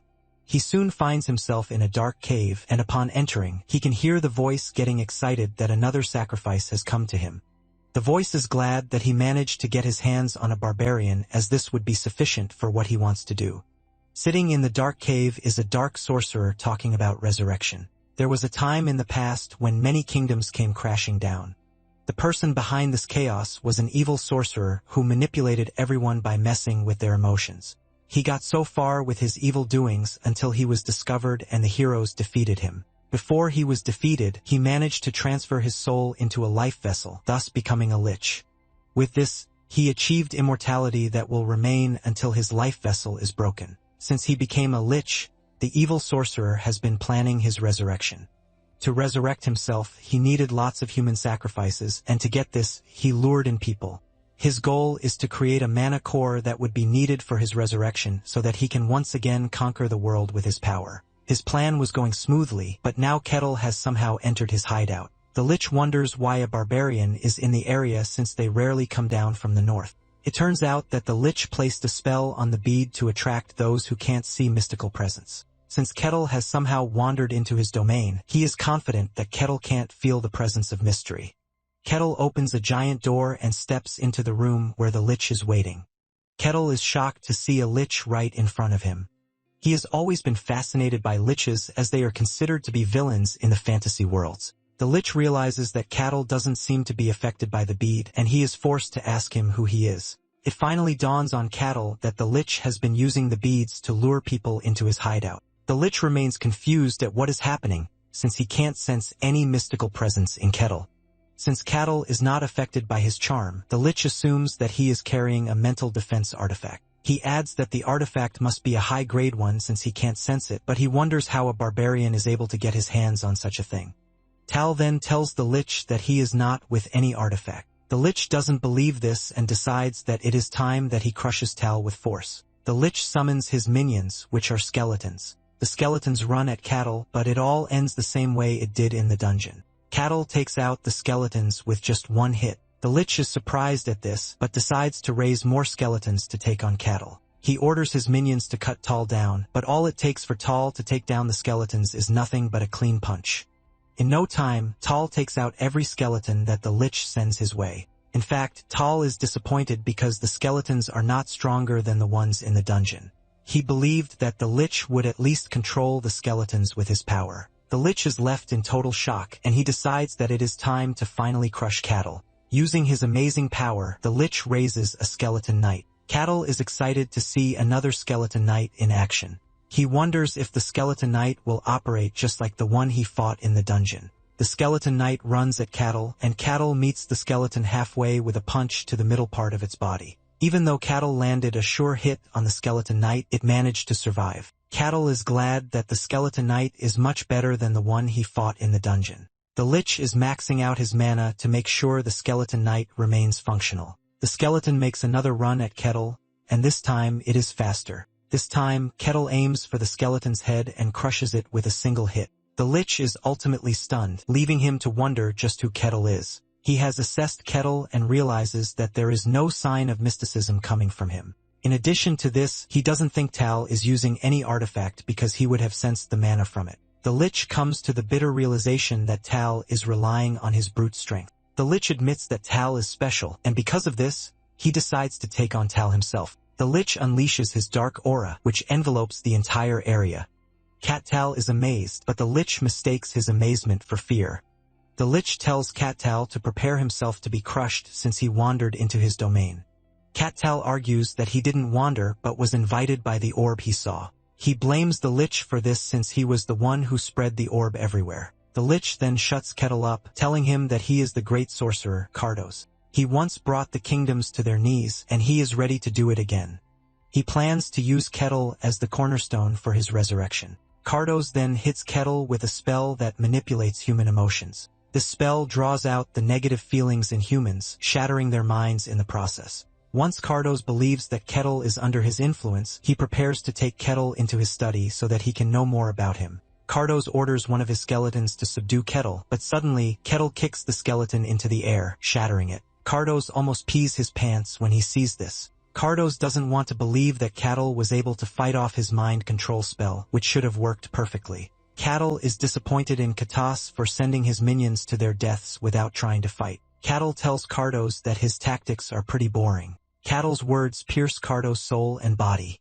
Since humans are creatures that are driven by emotions, Cardos believes that the spell he used on Kettle should have worked. Kotal then suggests that Cardos use fireball magic instead of mind control. This gets Cardos mad as he believes that his magic is superior to the type of magic Kotal is suggesting that he use. Cardos then resorts to a powerful spell. He consumes the entire room in the spell just to make sure that Cattle is completely engulfed. Cardos also used all of his mana to make sure that the spell was successful. He is confident that no matter how strong Cattle is, he definitely fell to his last attack. When the dust clears, Cardos freezes in fear when he sees Cattle standing in front of him, completely fine. Cattle even mocks him, asking him if he has tried everything that he wants to.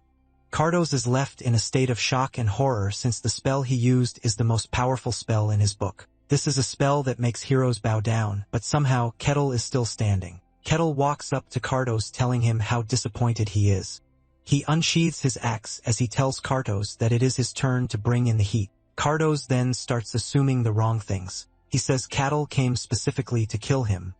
He believed that the Empire managed to track him down and they sent Cattle to annihilate him. Apparently, Cardos heard that there is a facility in the Empire where they train people to be more brutal. Cardos believes that this is where Cattle came from as he has been specially designed to take him down. However, Cardos is not ready to back down. He plans to kill Cattle and take over the Empire using his body. Cardos's essence then flows from inside his life vessel and settles into Cattle's body in an attempt to take over his body.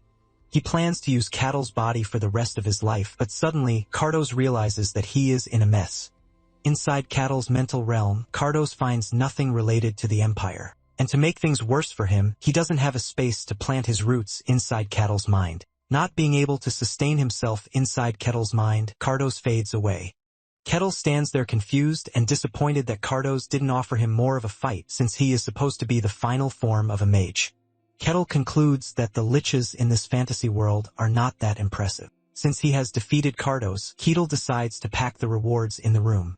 He picks up Cardos' staff and he removes the gem from the staff. Kettle plans to keep the gem to himself and not tell anyone. He also finds a jug that appears to be Cardos' life vessel. He plans to take it back to the guild so that Rosa can appraise it. After Katala is done gathering all the rewards in the room, he prepares to leave, but he keeps getting the idea that something is off. He decides to take a second look around the room, and this is when he discovers the secret chamber. He breaks through the barrier and enters the chamber. Inside the chamber are people who have been captured by Cardos. However, they all remained motionless, mute since Cardos' spell is in effect. Cattle tries to get them to move, but his attempts fail. Since he doesn't know how to help them, he decides that he will return to the guild and inform them about his discovery. Moments later, Kettle shows up at the guild, holding the rewards he found in Cardos' chamber. Rosa is excited to see Kettle as she is expecting him to request for tasks, but Kettle reveals that something came up. Rosa becomes curious, and Kettle reveals that the situation that came up is about the orb that he found the day before. He explains everything to Rosa, who immediately doubts his story. Apparently, there are only 5 liches in the world, and she is not confused that one of them would choose to settle close to their territory. Since Rosa doesn't want to believe him, Cattle shows him the life vessel he brought with him and suggests that she appraise it. Rosa appraises the life vessel, and it finally dawns on her that Cattle is telling the truth. Cattle explains further, telling Rosa that there are still people in Cardos' chambers. He lets her know that he couldn't help them, which is why he left them there. This is when it dawns on Rosa that there have been cases of missing persons lately, and they have not been able to find any of them. Rosa realizes that the situation is even more delicate than she thought. She immediately reaches out to the captain of the guard, who runs over on short notice. Cattle assures the captain that there is nothing to worry about since he is taking care of the situation. The captain is horrified when he learns that Cattle went up against the evil Cardos. Everyone knows Cardos as the magician who almost destroyed the world 100 ago. He developed a spell that messes with emotion, and he used this to cause chaos everywhere. The captain cannot believe that Kratos somehow became a lich, but he is even more surprised when Kotal says Kratos is not powerful. Kotal also mentions that Kratos self-destructed, but didn't mention the part where he was trying to take over his mind, which is why he self-destructed. The captain wants a detailed explanation, but Katal says there is nothing more to say about it. After hearing everything Katal has to say, the captain heads to the Lord's castle to report to him. The captain explains everything to Luke and also includes the testimony of the already rescued victims from Cardos' chamber. Luke is worried that the Empire might dispatch investigators to check out the territory if they find out that a lich has settled in the territory. He is more worried that everything is going south when Cain is not available. Luke then decides to send a message to the kingdom. Luke and the captain consider the territory lucky because they would have fallen victim to Cardos' wrath if Cattle had not discovered his hideout. Luke knows that Cattle's deeds deserve an award, but he is not sure if his territory has the resources to provide such an award. The next day, Luke wakes up to the news of something shocking. He is informed that the heretic inquisitor of the sun god, who goes by the name Aquaz, has just shown up in the territory. Luke is shocked to hear this. In panic, he starts to question why Aquaz is in the territory. Later that day, Luke meets with Aquaz. Aquaz thanks Luke for the hospitality even though she didn't inform him beforehand. Apparently, Aquaz is the youngest to hold the title of the Sun God Inquisitor. She took down 7 warlocks who made pacts with demons, and she by herself stopped a large-scale ritual from happening. She is currently the most formidable inquisitor on the continent. To show how influential she is, even the Empire bows to the Sun God's order whenever she is present. She basically transcends every other rank on the continent, leaving Luke to wonder why someone of such status would come to his territory. Aquaz reveals that she heard some interesting things about the territory. Luke assures Aquaz that they have resolved the issue of the dungeon, and he uses this to figure out if she knows about the Lich or not. He is relieved when he realizes that Aquaz has no idea about the issue of the Lich. Luke then asks the Inquisitor why she is in the territory. Aquaz reveals that she is there to speak to Luke about the Oracle. However, she wants confirmation about the things happening in the territory before she divulges what the Oracle said. Luke then explained everything to Aquaz, including the presence of Cattle in the territory. He also mentions the fact that Cattle defeated the Lich who was Cardos. He shows Aquaz Cardos' life vessel as proof that he is not lying, and this is enough to get the lady's attention. Things are more serious than she anticipated, and he immediately demands to see Cattle. Aquaz also learns from Luke that Cattle is from the White Snowfield. She is surprised that something from the demon realm has suddenly decided to emerge into the human world. In addition to the fact that Cattle defeated Cardos, Aquaz believes that she must have been sent to the territory because of Cattle. Meanwhile, Cattle is in his room, staring at the jewel he took from Cardos' chambers. He figures that it is some sort of artifact that uses magic, but he doesn't know much about it. He plans to ask any mage he finds about the artifact. Just then, the captain shows up at his door, telling him that Aquaz would like to see him at the church. Cattle wastes no time getting himself ready. He joins the captain, and together, they head to the church of the sun god. The captain leaves Cattle at the entrance, telling him that someone will guide him once he enters the building. He enters and is welcomed by 3 sisters. They offer to take him to the room where Aquaz is waiting for him. Cattle meets Aquaz, and they get the introductions out of the way. Cattle takes a good look at Aquaz and realizes that she is young but skilled. He smiles after making this deduction, and Aquaz notices, leaving her to wonder why Cattle is smiling. Cattle then asks the lady why she invited him. Aquaz reveals that she invited Cattle because of his encounter with Cardos, the evil one. Aquaz doesn't seem to believe Cattle's story, but Cattle lets her know that he has no way of proving what he saw and encountered. Aquaz then suggests that they allow the sun god to observe their conversation. Cattle is confused by what the lady meant, and she explains that any lie will trigger a negative reaction. Cattle realizes that Aquaz is talking about a divine lie detector. Deep down, Aquaz believes that Cattle will reject the proposition since this is the way of the barbarians. She then tells Cattle that he is free to decline, but Cattle shocks her when he reveals that he has no interest in declining. This is a chance for Cattle to witness the power of a god, and he is not about to pass it up. He excitedly tells Aquaz that they should start with the process. Aquaz asks him if he is bothered about the suggestion, but he says no. Cattle says he is going to get a chance to see a god watch over him, so it is a good deal for him. Cattle assures Aquaz that he has nothing to hide, and he hasn't told a single lie from the start. Once they are both in agreement, Aquaz proceeds. She recites a chant to invite the sun god to observe the conversation between her and Cattle. A bright light appears from above, radiating upon Cattle. Cattle feels the god's presence from beyond the light, creating different emotions in him. When everything calms down, Aquaz is relieved that there was no negative reaction. She then tells Cattle that the real conversation is about to begin while the sun god observes. She lets him know that all lies are forbidden, and Cattle assures her that he is ready and on board. Once Aquaz gets a positive reaction, she realizes that Cattle wasn't lying, but she assumes that Cardos was unable to use his magic, or else Cattle wouldn't have survived. She considers him a lucky dude. And once Cattle figures out that she is done with her inquisition, he asks her if she has cleared her doubts already, and she says yes, urging Cattle to forgive her rudeness. Cattle assures her that he has nothing to be angry about because he enjoyed the entire procedure too. Aquaz then asks Cattle if she is free to ask him one more thing, and he assures her that she can. Aquaz proceeds to ask him the burning question in her mind, and this is whether Cattle is truly from the White Snowfield. Cattle is surprised that she even doubts him in the first place, and he assures her that he is from the snowfields. Since they are exchanging questions, Kettle tells Aquaz that he also has a question for her. Kettle asks her why she came to the territory, and Aquaz mentions that she has some personal business. Kettle then asks if the said personal business was to confirm that he is an evil person. Aquaz initially tries to play a fool to say she doesn't know what Kettle is talking about, but then she remembers that they are under the gaze of God, and lies are not permitted. She is forced to tell Kettle that he is not entirely wrong with his deduction. Aqua says there was a divine revelation when she arrived in the territory, and she believed Cattle was the subject of the revelation. But it turns out that she was wrong. Aquas apologizes for hiding her intentions from Cattle, but Cattle doesn't mind because he enjoyed the way everything has been so far. Cattle then asks one more thing, and he mentions his curiosity about what the divine revelation said. Even though they are not allowed to share the contents of a divine revelation with anyone they don't fully trust, Aquaz feels the need to tell Cattle.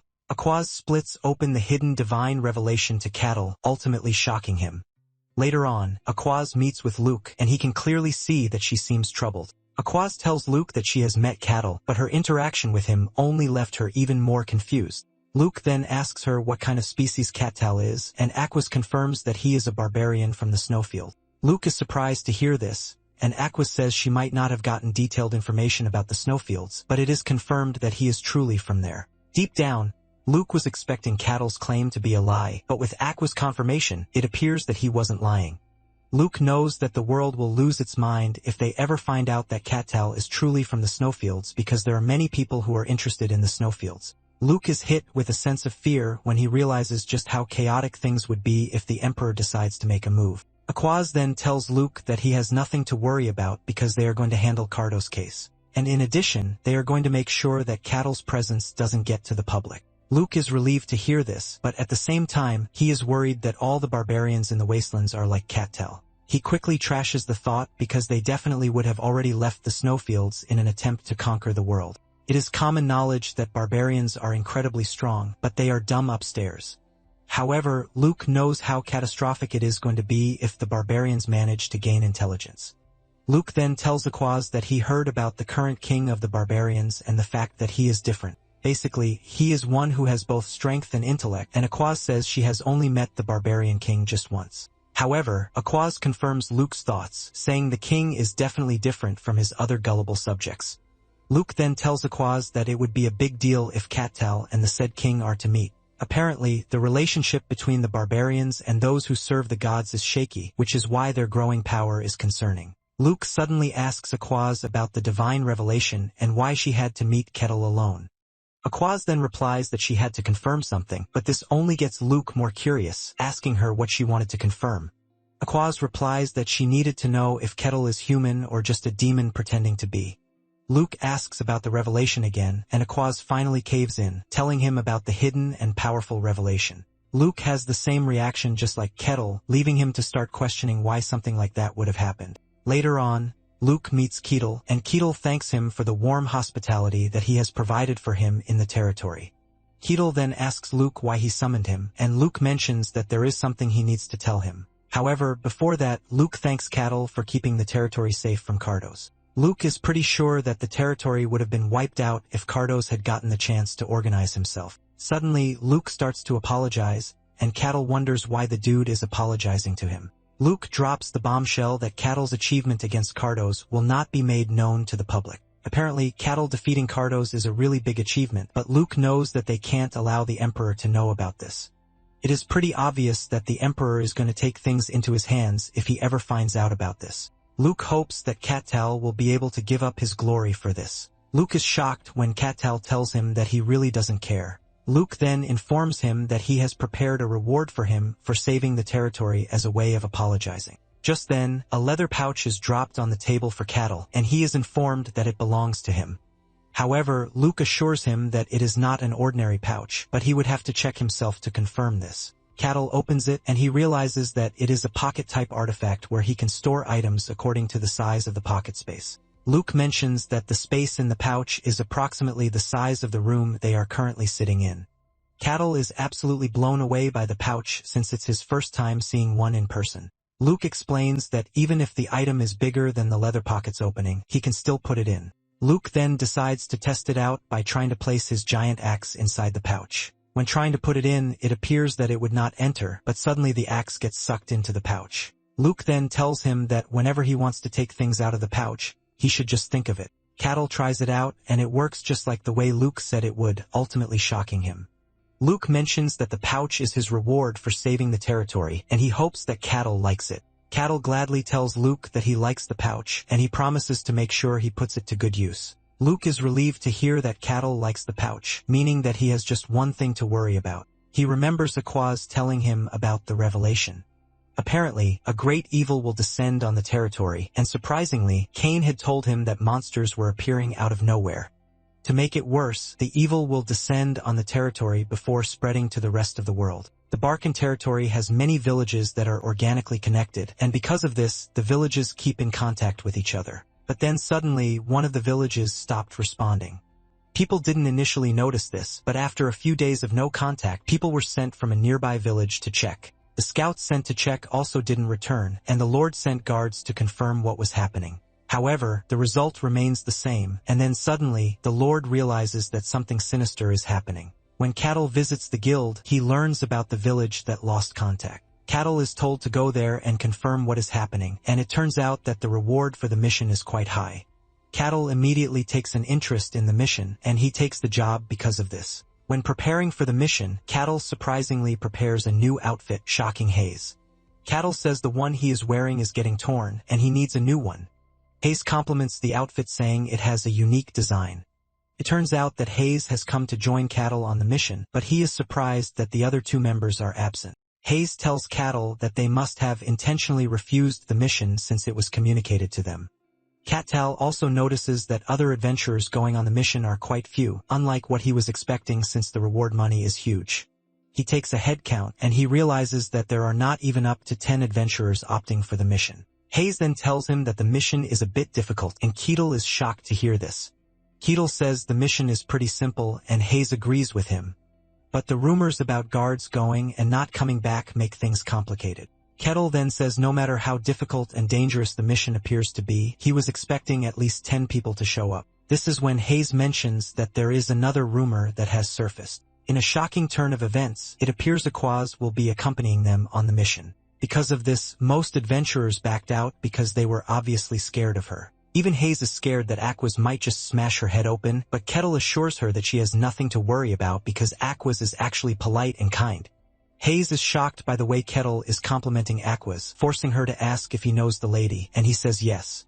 Kettle mentions that Aquaz is his friend, but this further adds to Hayes' shock and disbelief. Just then, the said person of interest shows up, and Kettle addresses her as his friend, but Aquaz burns him, saying she doesn't remember becoming friends with Kettle. Kettle smiles in embarrassment and finally summons the courage to ask Aquaz if she would like to be his friend. Before giving her answer, she asks Kettle if Hayes is a worshipper of the god Colossia, which is an entirely different god from the one she serves. Kettle is shocked when he realizes that Aquaz has easily sensed Hayes' faith. He then asks her if there is any problem with Hayes serving another god, but Aquaz says no since the followers of Colossia are currently on a rest period. However, those in high-ranking positions can move freely. While Kettle and Aquaz are busy discussing this, Hayes stands in the distance, crippled with nervousness.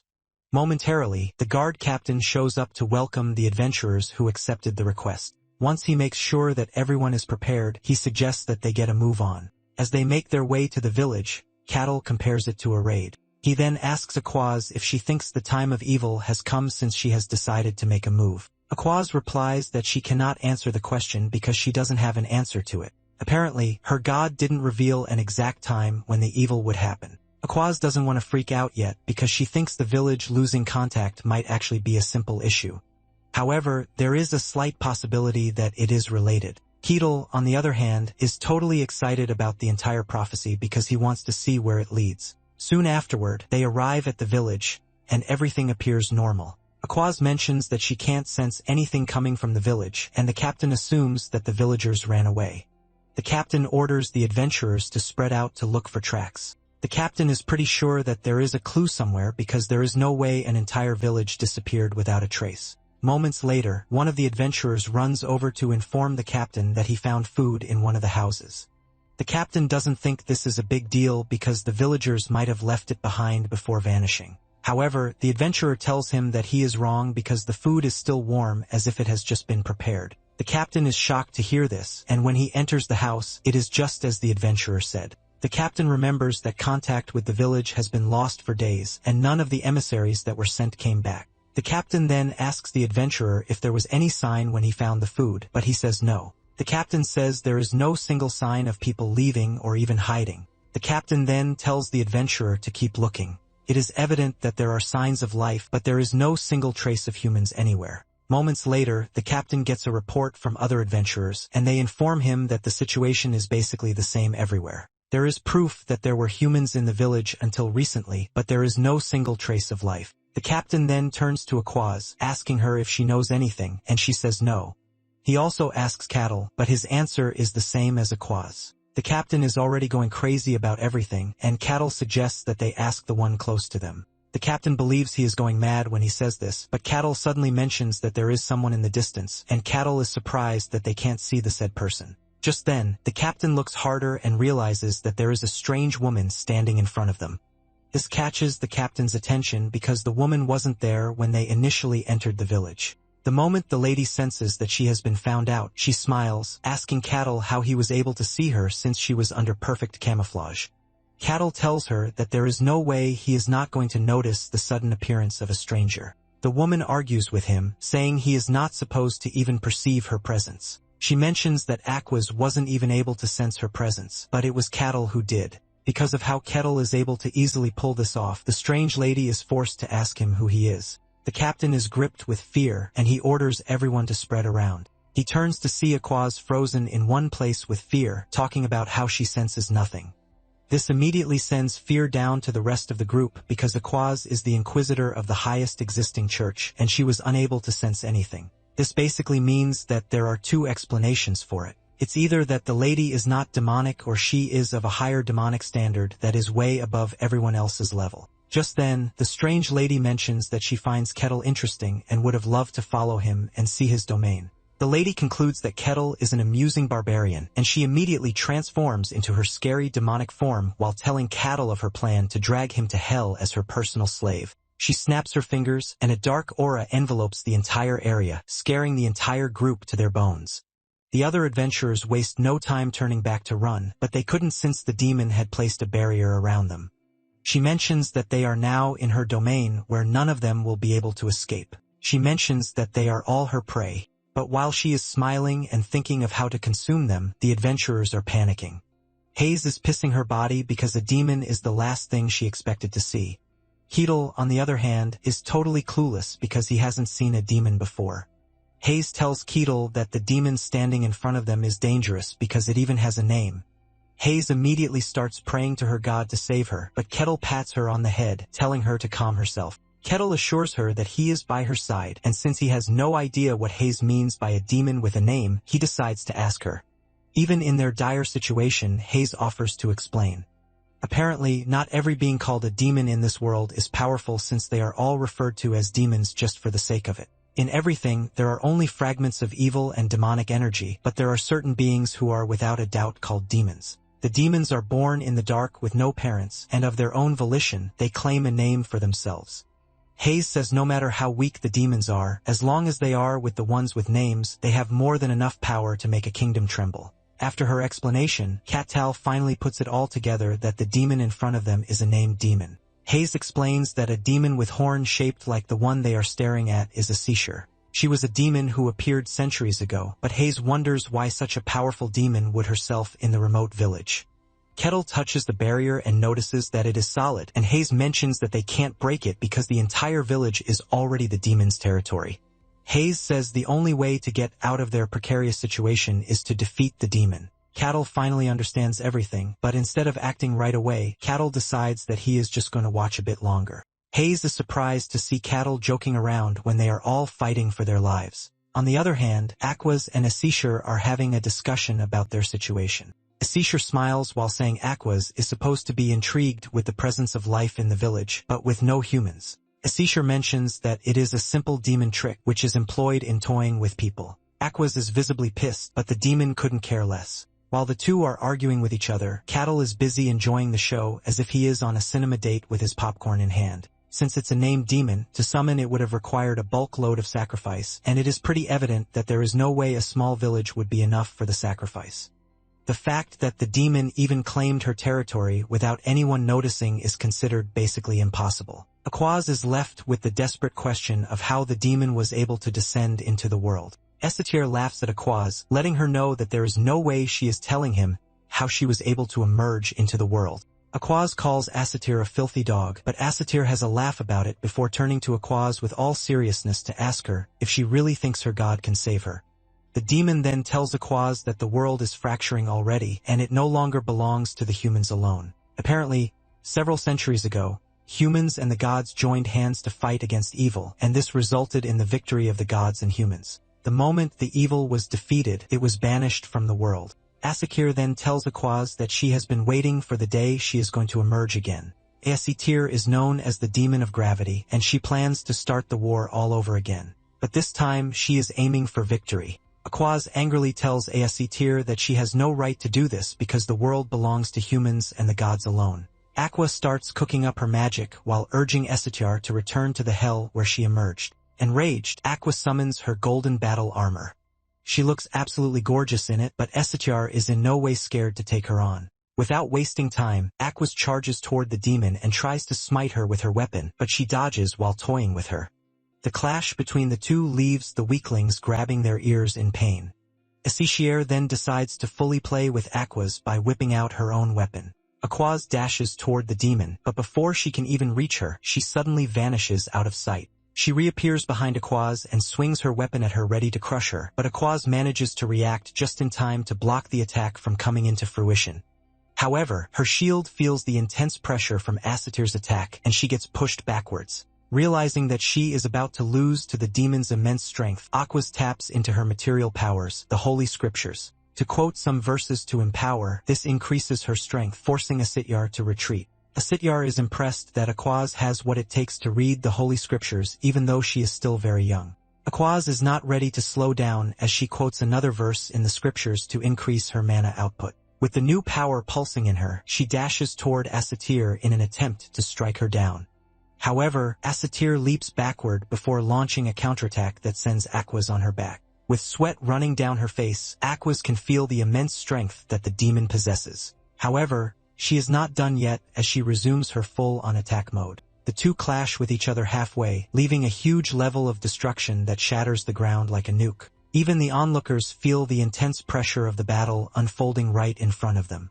While everyone else is panicking and trying to make it to safety, Cattle is enjoying every bit of the moment. Hayes notices how hyped he is, and she suggests that he help Aquas. Cattle admits that it is easy for him to help Aquas, but he suddenly hits Hayes with the surprising question of why he should help her in the first place. Cattal says he is only going to interfere and ruin the fight, and his words shock Hayes. Cattal admits that he also has a strong desire to fight a demon, but he would prefer to observe the fight first. Hayes almost loses her mind when she hears this because everything Cattle is saying doesn't even sound right. Meanwhile, the fight between the two drama queens continues, and Asura figures out that she has the edge when it comes to raw power, but Aquas is also tough thanks to the gods backing her. Suddenly, Aquas lands a powerful hit that sends Asura to her knees, shocking her.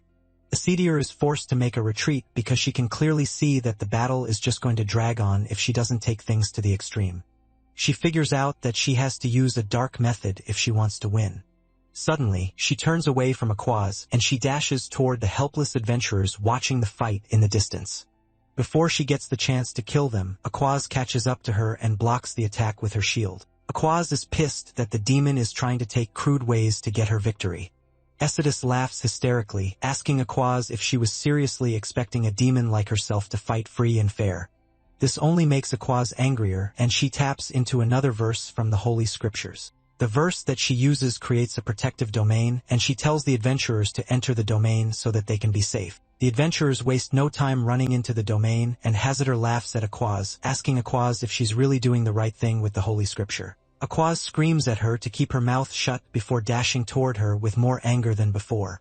Asicier also flies toward Aquaz, but just as they are able to hit each other, Asicier leaps into the air while telling Aquaz that her efforts are simply going to waste. Asicier urges Aquaz to get rid of the holy domain that she is using to protect the adventurers if she wants to have a chance at defeating her. Aquaz is shocked by the sudden and stupid request that Asicier is making of her. Realizing that Aquaz is not ready to cooperate, Asicier decides that annihilating her is the way forward. Asicier leaps into the air and finally shows what it means to be serious in battle. She unleashes a dark, powerful aura from her body that overwhelms Aquaz, and while she is trying to stay on her feet, Asicier dashes toward her.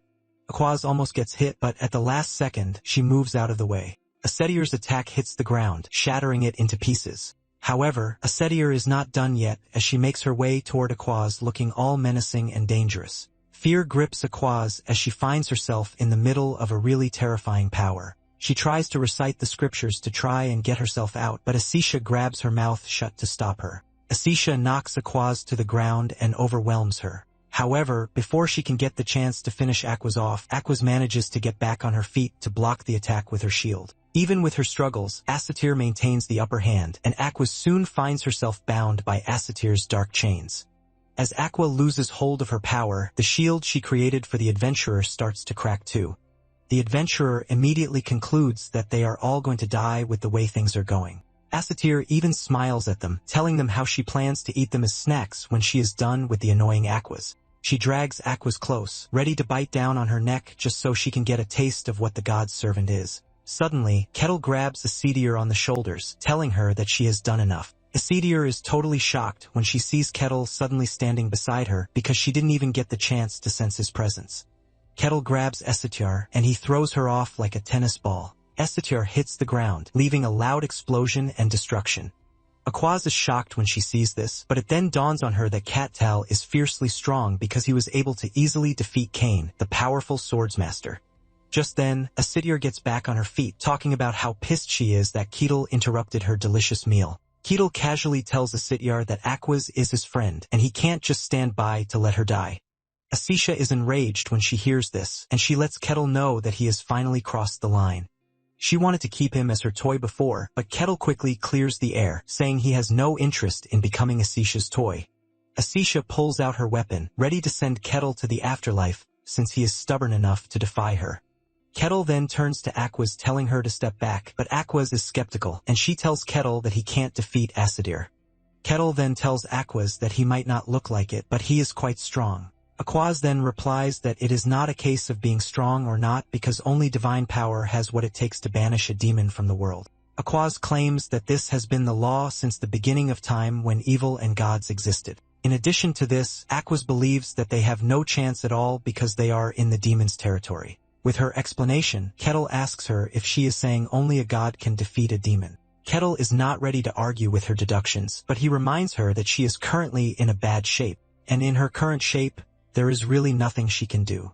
Aquaz insists that she is the only one who can since she is the servant of a god. Kettle is impressed with Aquaz's determination even though she is badly beaten. He pats her on the head for being courageous, but urges her to leave the fight to him.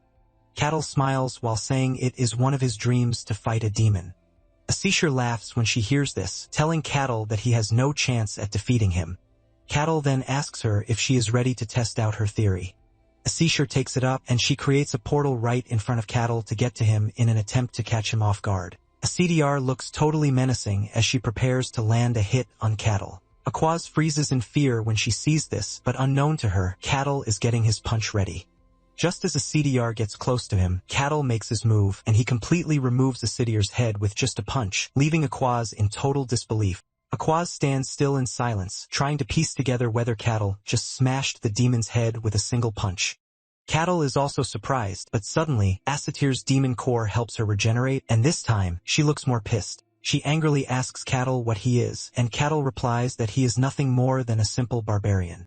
Asicier doesn't believe this, and she employs her demon eyes to check Kettle's buildup. She is surprised to see that Kettle truly has no mana or aura, meaning he is just an ordinary human. She decides to thoroughly check things to know if she is wrong or not. She opens a portal and she appears behind Cattle with the hope of striking him down. Ketel feels bad about having to strike an enemy that appears to be in human form, but he knows that he has no choice because it can't be helped. This time around, Ketel punches through Asura's chest, shocking Asura herself. She screams in pain, and Ketel throws her into the distance with blood spilling out of her mouth. Asura finds herself on the ground, utterly wounded from just a single punch. She can't believe that a regular punch that is not strengthened by aura or magic has what it takes to really damage her. Even with the severe damage to her body, Asura still has what it takes to regenerate. This gets Cattle really curious, and he dashes toward Asura at a blinding speed that leaves his launch area shattered. Asura senses him coming, but she doesn't have what it takes to react. She can only watch as Cattle gets to her and punches her head into the ground. She loses her head again, but just like before, she regenerates. Cattle finally figures out that whenever her entire head goes off, she gets a new body. This leaves Cattle wondering if Asathar's core is in her head.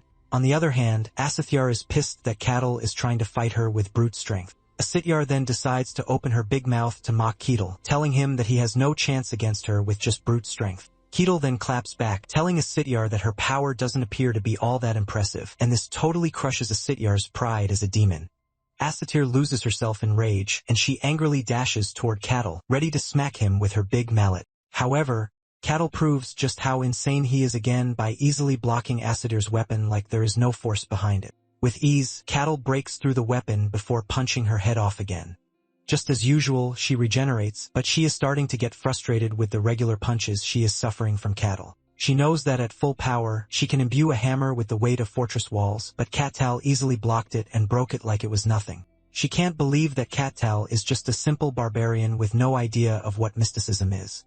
Frustrated, Asathar unleashes a long-range attack at Cattal, but he easily blocks it. Ketel's fist is able to send a counter wave through the demon's attack. This shatters the attack pretty easily, shocking her and even Aqua's. Centuries ago, Asathar was so powerful that she took down a kingdom with ease, but here she is struggling against a mere barbarian with nothing but punches. Ketel manages to beat Asathar down so badly that he even places his leg on her, but he has confirmed the fact that demons can't die from brute strength. While she is getting pinned down, Asatra honestly asks Ketel what he is because he has a crazy amount of power. Ketel replies that he is just a simple barbarian, but she is not ready to believe this one bit. Since Ketel appears to be all-powerful, she decides to try out something crazy. She dashes into the air and releases a massive and overwhelming aura, while telling Ketel of her plan to shatter him with every power that she possesses. Instead of being scared, Ketel is excited that he is finally getting to see what demon power truly looks like. Meanwhile, Aquaz is ready to help with the fight because Ketel's raw strength won't be enough. Asathar unleashes sharp spikes at Ketel, but he easily throws all of them off with his axe. Asathar is left stunned because of just how easily Ketel is doing it. She's still trying to wrap her head around this when Ketel runs toward her at great speed. At the same time, Aquaz imbues Ketel's axe with divine power. Ketel is blown away because it is his first time witnessing the power of a god. Aquaz then tells Ketel to take Asathar down with the axe. Even though Ketel wants to see more of the demon, he knows that he can't waste any more time. Before making his move, Ketel lets Asathar know that she actually put up a good fight. Asathar watches in horror as Ketel lands a fatal blow on her chest with the axe. Without overthinking it, Asathar figures out that she has lost. Ketel's overwhelming strength, including the divine power, is enough to put Asathar in the dirt. As she fades back into hell, Ketel tells her that she provided good entertainment for him. Even though she lost, Asathar believes that she was able to take one thing back with her to hell, and this is the fact that someone as strong as Ketel exists. Asathar asks him for his name, and Ketel foolishly reveals it before Aquaz can stop him. Without wasting time, Asathar announces to everyone in hell to be wary of Ketel. She tells the other demons to feast on her memories about Ketel, and the moment Aquaz hears this, she freaks out. A giant ball of eyes appears right above Ketel to try and overwhelm, but Ketel absorbs it like it's nothing. Asathar is totally stunned when she sees this because Ketel should have been torn to shreds. Before she can pull off further stunts, Asathar finally disappears into dust. Ketel feels nothing, and he just stretches his body in relaxation that they are done with the mission. In the Barkan territory, in the kingdom of Gehinthra, news starts spreading around about the village they lost contact with. When Luke hears about Asathar's involvement in what happened, he almost loses his mind. He can't believe that they just finished dealing with a lich and a demon appeared right after. Luke cannot believe that a mere tiny region is getting hit with several calamities over and over again. The captain tells Luke that the rumor is already spreading across the region. Luke thinks the only positive out of everything that has happened so far is the fact that Aquas was able to send the demon back to hell. Luke concludes that their next step is to find a way to handle the current crisis. Meanwhile, Aquas is weak and Cattle is the one watching over her. When she managed to gather a bit of strength, she stood up to leave, saying there was no time to waste because she needed to make her report to the Holy Land without delay. Since she is adamant, Cattle has no plan to stop her. Just then, Aquas bows her head to Cattle, thanking him for saving her life. She is pretty sure that she would have been a toy in the hands of the demon if Cattle weren't present. Cattle then shocks her by telling her that she has no reason to thank him because he is simply doing what any friend would do. Since Aquas hasn't given him an official answer about their friendship status, Kettle asks her again.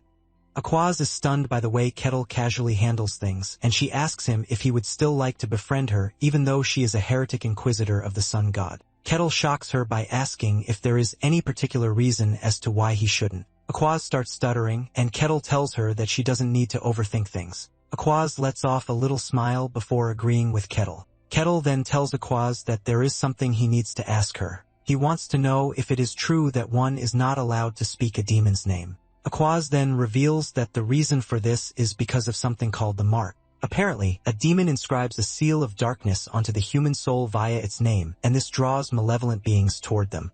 Basically, anyone bearing the mark will become prey sought after by dangerous predators. Those who received the mark in ancient times either got saved by receiving baptism from the gods or were hunted down and killed by the evil. Cattle then asks her if he is marked, but she says no. Nonetheless, she lets him know that his name would have reached the ears of those ruling in hell. Aquas assures Cattle that he has nothing to worry about because they won't be able to find him without the mark. They only know his name, but they don't know anything else about him. Aquas says that unless he crosses paths with the demons again, he shouldn't have any issues. Kettle then mentions his worry that the demon could not be killed by brute strength. Aquas explains to him that this is the true nature of demons. She narrates that after the gods shaped humanity, humans were foolish and ignorant, causing them to act only on instinct. Even with this, the gods did not intervene in the human realm. However, beings from beyond got interested in humanity. They desperately crossed dimensions and started wiping out humans. Tired of the massacre, the gods descended into the human realm. They sided with the humans and named the creatures from beyond demons. With the interference of the gods, the demons were driven out. After this, humanity created a church to honor the gods who saved them. With the help of the divine beings, humanity gained rapid growth. However, as time went on, demons started getting involved in human affairs again. Because of this, the gods chose their followers and granted them power since demons can only be defeated with divine power. It finally dawns on Cattle that he couldn't defeat the demon because she was from another dimension. Aqua confirms this, saying the demons never truly belonged in the world. Cattal says it would be catastrophic for demons like a CTR to pop out everywhere. Just then, Aqua clears the air, saying a named demon cannot appear so easily. However, it appears that the demon realm is suffering, which is affecting the human world. Aquas then narrates that it all started a year ago. When Aquas says this, he remembers that he was still in the snowfield trying to complete his quest. After she is tired of talking, Aquas says it is time for her to leave. She assures Cattle that he is going to receive a great welcome if he ever comes to visit their church. Cattle is glad to hear this, and Aquas immediately gets into a carriage to leave. Even though she is not fully recovered, she figures out that reporting the issue to the saint is paramount. Although Aquas wonders why the sun god hasn't released any prophecy concerning Cattel. Later on, Kane heads to the Tower of Magic where all sorcerers gather. At the tower, he meets one of his colleagues, a suspicious dude with a cool aura. Kane asks him why he is there, and he reveals that he is there to report on his mission. As for Kane, he is also there to report the outcome of his mission, which was a scouting mission into the demon realm. The mission was inside the Forest of Silence where the laws of the world don't apply. Kane mentions that the things he found in the forest were truly horrifying. Basically, the forest was living up to its name since there was silence everywhere. Kane mentions that even the sense of magic in the forest couldn't be detected. Kane shouted at his best, not even vibrations echoed back to him. Kane passed out, and when he woke up, the soldiers had started disappearing. The silence in the forest was so terrifying, and it was basically an unpleasant place. Kane wonders why the Emperor would launch a crusade into a place like that. His colleague tells him that the Emperor is most likely after world conquest, which has made him go mad with power. However, the dude believes the demon realm is a really cool place. Nonetheless, Kane is not interested in getting dragged into anything related to the demon realm. Suddenly, the dude snaps his finger, and he catches Kane in a spatial magic, preventing him from escaping his domain. It turns out that he has attached the Eye of Observation to Kane before he knew it. He mentions that he already attached it to his body the last time they met. Since the tracker has been on him for quite some time, Kane wonders what else the sorcerer wants to ask him. The sorcerer mentions that he's actually interested in what Kane thinks about Kane. Kane replies that he doesn't know everything just yet, and the mage expresses his shock that Tal was able to defeat Kane and even Cardos. Kane is surprised when he hears that the Lich was defeated, and the sorcerer tells him that the Lord of the region is currently keeping it under wraps, so as to prevent panic everywhere. However, the stories of this are already spreading throughout the tower because Cardos, who once put the kingdom in fear, was easily defeated. The sorcerer mentions that he actually paid his respects to Cardos because he was his friend. Kane is surprised to hear this, and the sorcerer says they are friends from old times. However, he is surprised that there is no report on any artifact inside Cardos' lair. Kane asks if all of his artifacts were not recovered, and the sorcerers say most of them were, but the most precious one was missing. The sorcerer then asks Kane about his thoughts on everything. He wants to know if Kane truly believed that Cardos was defeated by Cattell. Kane gives his honest opinion, saying it might actually be possible. The sorcerer then asks him if he has told the Emperor about it, but he says no because the ruler is already wasting money and resources by sending adventurers into the demon realm. He is quite sure that there will be chaos if the Emperor finds out that the barbarian exists. Kane is pretty sure that things won't end well for the Empire if the two end up clashing. The sorcerer is surprised to hear this, and he asks Kane if he thinks Tal is strong enough to take on the Empire. Kane replies that he is not sure, but he felt the same terrifying aura that he felt the first time he met the sorcerer. The sorcerer believes Kane is already putting Tal at the top of the food chain, the hero class. However, Tal replies that he doesn't have the ability to make such a judgment. After hearing this, the sorcerer mentions that he would like to meet Kane because he appears to be valuable. Later on, Cattle is walking through the market when a lady trips and almost falls, but he catches her. He urges her to be careful, and he gently helps her up. Their eyes meet, and Cattle fears that the lady is just going to run off like everyone else does. Surprisingly, the lady bows and thanks him before leaving. Cattle is still surprised by this until he suddenly realizes something shocking. Everyone in the market is not running away from him, and this is entirely strange. Momentarily, Cattle heads to Luke's palace to talk to him. Luke asks about his well-being because he heard about his encounter with the demon and the fact that she almost branded him. Luke is not worried because he doesn't even know what branding means in the first place. Cattell then tells Luke that he is getting the feeling that things have changed because the people are not running away from him. Luke then mentions that this is happening because of the rumors spreading around. Apparently, the guards and mercenaries who made it back alive spread the story. Apparently, while they were fighting the demon, most of them passed out only to wake up when Cattle was about to deal the finishing blow. They saw Cattle's axe radiating with divine power, causing them to believe that Aquaz lent him her powers. This basically earned him the title of the one who fought alongside Aquaz to take down the demon. Kettle finally realizes what happened, and Luke tries to apologize for the misunderstanding, but Cattell doesn't care.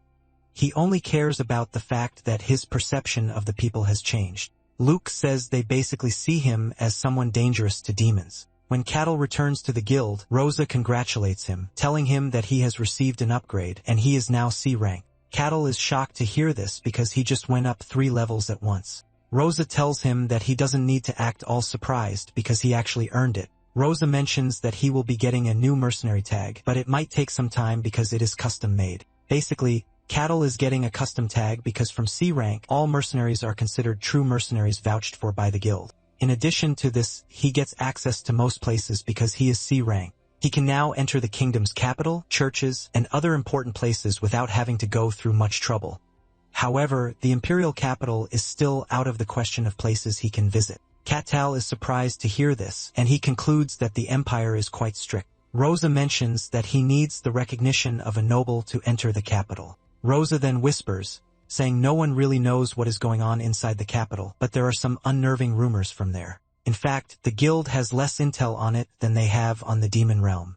Rosa then moves away from the capital and the rumors, telling Cattle that he can now accept almost any request thanks to the fact that he is now C rank. In fact, he is allowed to enter a rank dungeons as long as he forms a party. Cattle is glad to hear this because he just got the chance to explore even further. After leaving the guild, Cattle sets up a meeting with his runaway party members. They learn about the fight with the demon, but Cattle assures them that there is nothing to worry about because Aqua's already told them that everything is settled. Casson is surprised at just how powerful Aqua's is to have defeated the demon, but deep down, Hayes is boiling on her chair because she is the only one who knows the truth. Hayes didn't pass out like the others, and she got the chance to see just how crazy Tall really is. He was basically toying with a satyr and beating her up like trash. Hayes is pissed that Aqua's only swooped in at the last minute to take the credit for the battle. Casson then asks Cattle what he plans to do since he is now C rank. Cattle says there is nothing different from what he has been doing before because he is just going to continue his job as a mercenary. While the other party members are looking at Cattle as one cool person, Hayes is freaking out because what she witnessed is practically unreal. Cattle then asked the team what their plans are, and they mentioned that there is nothing for them to do since they are trash F-rank mercenaries. Deep down, Casson believes he is just going to live out his life as a trash person. However, his mindset has changed, and he tells Cattle that he wants to live his life to the fullest just like Cattle. Tyrannis wastes no time making fun of the dude, and this sparks another stare down between them. Cat-Tal then asks Hayes what her plans are, and she mentions that she wants to follow Colossia's will at all times. Cat-Tal then mentions what he heard from Aquas about the followers of Colossia being in a state of rest aside from the high-ranking officials. Hayes is shocked to hear this, and she tries to clear the air, saying she is a regular priest. Cat-Tal is not in the mood to argue, and he tells Hayes that she is free to believe whatever makes her sleep better at night. Later that night at the guild, Rosa is preparing to leave because it is already late when a strange dude in a hood shows up to post a request. Even though she is tired and stressed already, she attends to the man, asking him what type of request he wants to set up. The man reveals that he wants to request an escort for himself and a young woman. Rosa asks him the destination he is heading to, and she is ultimately shocked when she learns that it is the Denayan Kingdom. Rosa wonders why the man is posting a request at such a request guild. With the way she sees things, she believes that the man and whoever is with him are trying to hide their identities. Rosa then decides to play her hand, and she accepts the request but asks the man if he has anything to verify his identity. The man hesitates for a brief second before presenting a small silver tag, and Rosa's eyes widen the moment she sees it. This is because the tag bears a mercenary guild emblem, and it's not something just anyone can obtain. After checking it out, Rosa's face stiffens from suspicion, knowing that the man in front of her has a special status. However, she confirms his identity without any further questions. She then asks him to hand over the commission fee, and from his sleeve, he carefully presents a gold coin. Rosa studies it carefully, and it turns out to be a pure gold coin. But when she informs him that one gold coin can only hire one person, the man is shocked to hear this. He gave her the gold coin, hoping to hire a whole team, only to be told he could only get one person. Rosa tries to explain that the mission is sensitive because it's a request for a bodyguard, but the man remains puzzled. Rosa further explains that hiring just one mercenary as an escort comes with a lot of risk, and the distance to the kingdom of Danian is quite far. It could take nearly a month to get there if anything goes wrong, so it is perfectly reasonable for the commission to be higher than a regular quest. Even though the man gets what Rosa is trying to say, he still tries to convince her to make an exception and hire more people. Rosa says it's possible, but it will mean hiring 2 lower-ranked mercenaries instead of 1 high one. She lets him know that to get a reliable bodyguard, they will need at least a D-rank mercenary. Rosa's explanation makes sense to him. So the man agrees to settle for 1 skilled mercenary, but he still begs her to try to get 2 good ones if possible. This request raises all the red flags in Rosa's mind because of the man's desperation. To make him see reason, she tells him that it's already difficult getting any mercenary from such a remote territory to take on a bodyguard request. However, she promises to try to get 2 people, but she lets him know that it's probably impossible. Hearing this, the man decides to leave it at that and hope for the best. After he leaves, Rosa begins to examine the gold coin to see if she can get any details about the shady dude. She notices that the gold coin is small but has a very high purity, but the edges have been filed away on purpose as if the man didn't want his identity to be exposed. After her analysis, Rosa concludes that this request is going to be a troublesome one. Elsewhere, the suspicious man arrives at a rundown shack, and when he knocks on the door, a beautiful girl from inside asks for his identity. The man then pulls back his cloak saying he's her loyal servant, Aaron. Hearing this, the beautiful and elegant girl whose name is Aline opens the door, telling him to come inside. Upon entering the house, Aline asks Aaron about his trip to the guild, and Aaron tells her that their request was accepted. Aline is relieved to hear this and asks how many guards he was able to recruit. Aaron hesitates for a brief moment before replying that he could only hire one person. Elaine's expression drops when she hears this, causing Aaron to apologize and explain that it is because he didn't have enough gold. Elaine assures him that it's fine since they can't help it, but Aaron blames himself for being scammed out of all their money. Elaine reassures him that it isn't his fault, saying it might have been even worse if it were her. Before long, tears fill their eyes as the two broken comrades start wailing uncontrollably to share in each other's misery. They continue to cry until a voice next door yells at them to be quiet, ending their private waterfall show. Since they can't even cry in peace, Aaron and Aline decide to stare at each other with teary eyes while they quietly grieve. After the emotional roller coaster, Aline asks how long it would take for the guild to hire the mercenary. Aaron replies that he doesn't know since finding someone trustworthy might take some time. Elaine then decides it's best for them to just wait patiently, so she tells Aaron to rest up for the night and commends him for doing a good job. Even though he feels like crap, Aaron accepts the commendation despite feeling like he let Elaine down. However, a few days later, Elaine began to feel anxious because no one at the guild had accepted their request. Now Aaron was beginning to feel like a total failure, and he never expected it to be this hard to find a trustworthy mercenary escort. Elaine worries more because they are starting to run out of food, so she tells Aaron that they need to go on a hunger strike for now. This only makes Aaron feel worse than before as he blames everything on himself, but Elaine reassures him that he's not to blame. For a moment, Aaron considers telling the lord of the territory about their situation, but Elaine has already forbidden it, and seeing how she shivers just from hearing it leaves him helpless. Elaine sternly lets him know that they can't trust anyone, and even hiring guards is still dangerous for their situation. Knowing they can't afford any more risks, Elaine warns Aaron to remember why they fled their kingdom in the first place. She reminds him that they couldn't even tell their foe or friend anymore, which is why they fled. Elaine mentions that the danger is even more terrifying since they haven't heard any news despite having left home for a long time. After she finishes admonishing him, Aaron apologizes to Alan, saying that his resolve to keep going has weakened. Alan hopes that everything will be resolved when they get to the kingdom of Danian, and Aaron agrees that Danian should be able to protect them since the king of Danian made a vow to protect Alan, the princess, when she was born. He also hopes the king can help them get revenge, so he calls Aileen by her full name, telling her that she must survive. Aaron fears that their kingdom might be gone forever if the princess is lost. Elin is determined to stay alive, but she wonders if they can trust the mercenary who will escort them to Danian. Aaron tells her not to worry and assures her that the guild will definitely send someone reliable since they paid in gold. Elin is so relieved when she hears this that she begins to imagine what the mercenary would look like. Nevertheless, she hopes he will be the stereotypical handsome hero type. Elsewhere, Catal is chilling, doing absolutely nothing, which equals torture to someone like him who likes thrills. His boredom leads him to wonder how his brainless barbarian friends are doing in the white snowfield. They were the only ones who didn't avoid him, and they followed him around like a pesky fly. Catal concludes that they must be living as foolishly as usual. Thinking back to his time in the white snowfield, he wonders if the quest is over for good.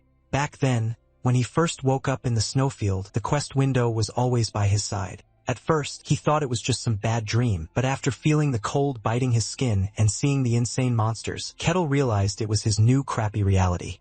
The very first quest the system gave him was to survive for a week in that freezing wasteland, and there, the quest window became a sort of compass for him. However, no more quests have appeared ever since he left the white snowfield. Cattle is bored out of his mind now that it is quiet with no quest window sending him on any adventures. He wonders if the quest window is limited to only the snowfield, but even though he can't seem to figure it out, Cattle is still grateful to the system. Since he promised to thoroughly enjoy this fantasy world, Cattle heads to the guild the next day where Rosa gives him the bodyguard request. Rosa explains to Cattle that it's a bodyguard request to escort 2 clients safely to their destination. However, Cattle is a bit disappointed because it doesn't sound exciting, but Rosa lets him know that it will take at least several days of traveling. Besides that, all the preparation for the journey falls solely to the mercenary. Hearing all this, Cattle is more certain that the request is too boring and sounds like a thankless job. But Rosa informs him that the pay is good, but the job is suspicious. This immediately piques Cattle's interest, and Rosa further tells him that the request reeks of trouble. She tells him that he can simply decline, but Cattle's attitude suddenly switches, leaving Rosa confused. With a huge smile on his face, he lets her know that a job reeking of trouble is what makes it a good fit for him. However, Rosa can't seem to understand what he means, so Cattle simply brushes it off as he goes over the request brief. In the brief, he notices that the destination is the Denian Kingdom, which sounds familiar to him. After thinking about it for a while, Cattle recalls the girl he escorted through the white snowfield, Melina of House Akasha, the girl from the merchant family who gave him a pendant and asked him to drop by if he ever visited the kingdom of Denian. Cattle is more excited to take this request as this gives him even more reason to go to the Denian Kingdom. The moment he accepts the request, the quest window immediately pops up, scaring Cattle off his seat. The quest is for him to escort the client safely to the Denian Kingdom. Cattle is stunned to see this and wonders why it's suddenly showing up now. But before he can figure it out, Rosa's voice brings him back to reality. And without responding to her, Cattle bolts out the door, leaving her puzzled. Meanwhile, Aaron returns to the inn early, making Aileen worried that trackers might have found them. However, Aileen lets her know that it's because their request for a guard has been accepted. Aileen is stunned to hear this as Aaron happily announces that the request was accepted by the only C-rank mercenary in the entire territory. Aileen is over the moon when she hears this, and Aaron tells her that they're meeting him the next day, so he asks her to rest easy. Back home, Cattle is still staring at the quest window, trying to figure out why it showed up after it's been quiet all this time. After thinking about it for a while, he concludes that the quests are not limited to the white snowfield as he had thought. However, he still suspects there might be more to it than meets the eye. The following evening, Aileen and Aaron waited anxiously at the guild for their escort. Aileen wonders what kind of person he is as she begins to imagine what he looks like. Since he's a mercenary, she wonders if he'll be rough and sharp or covered in scars and bald. Nevertheless, she just hopes he looks cool, the flashy blonde hair, 8-pack hero style as she expects. A few minutes later, Cattle arrives. And the moment the door opens, Elaine turns around brimming with expectations. However, what she ordered is not what they delivered as a towering 6-foot-something scary-looking dude who could probably see her future from up there walks into the room. All the anticipation and hope in Elaine's eyes instantly disappear as her brain loses connection for a moment. Elaine soon stands on her feet, and as she tries to wrap her head around this failed Temu order, she begins to feel dizzy.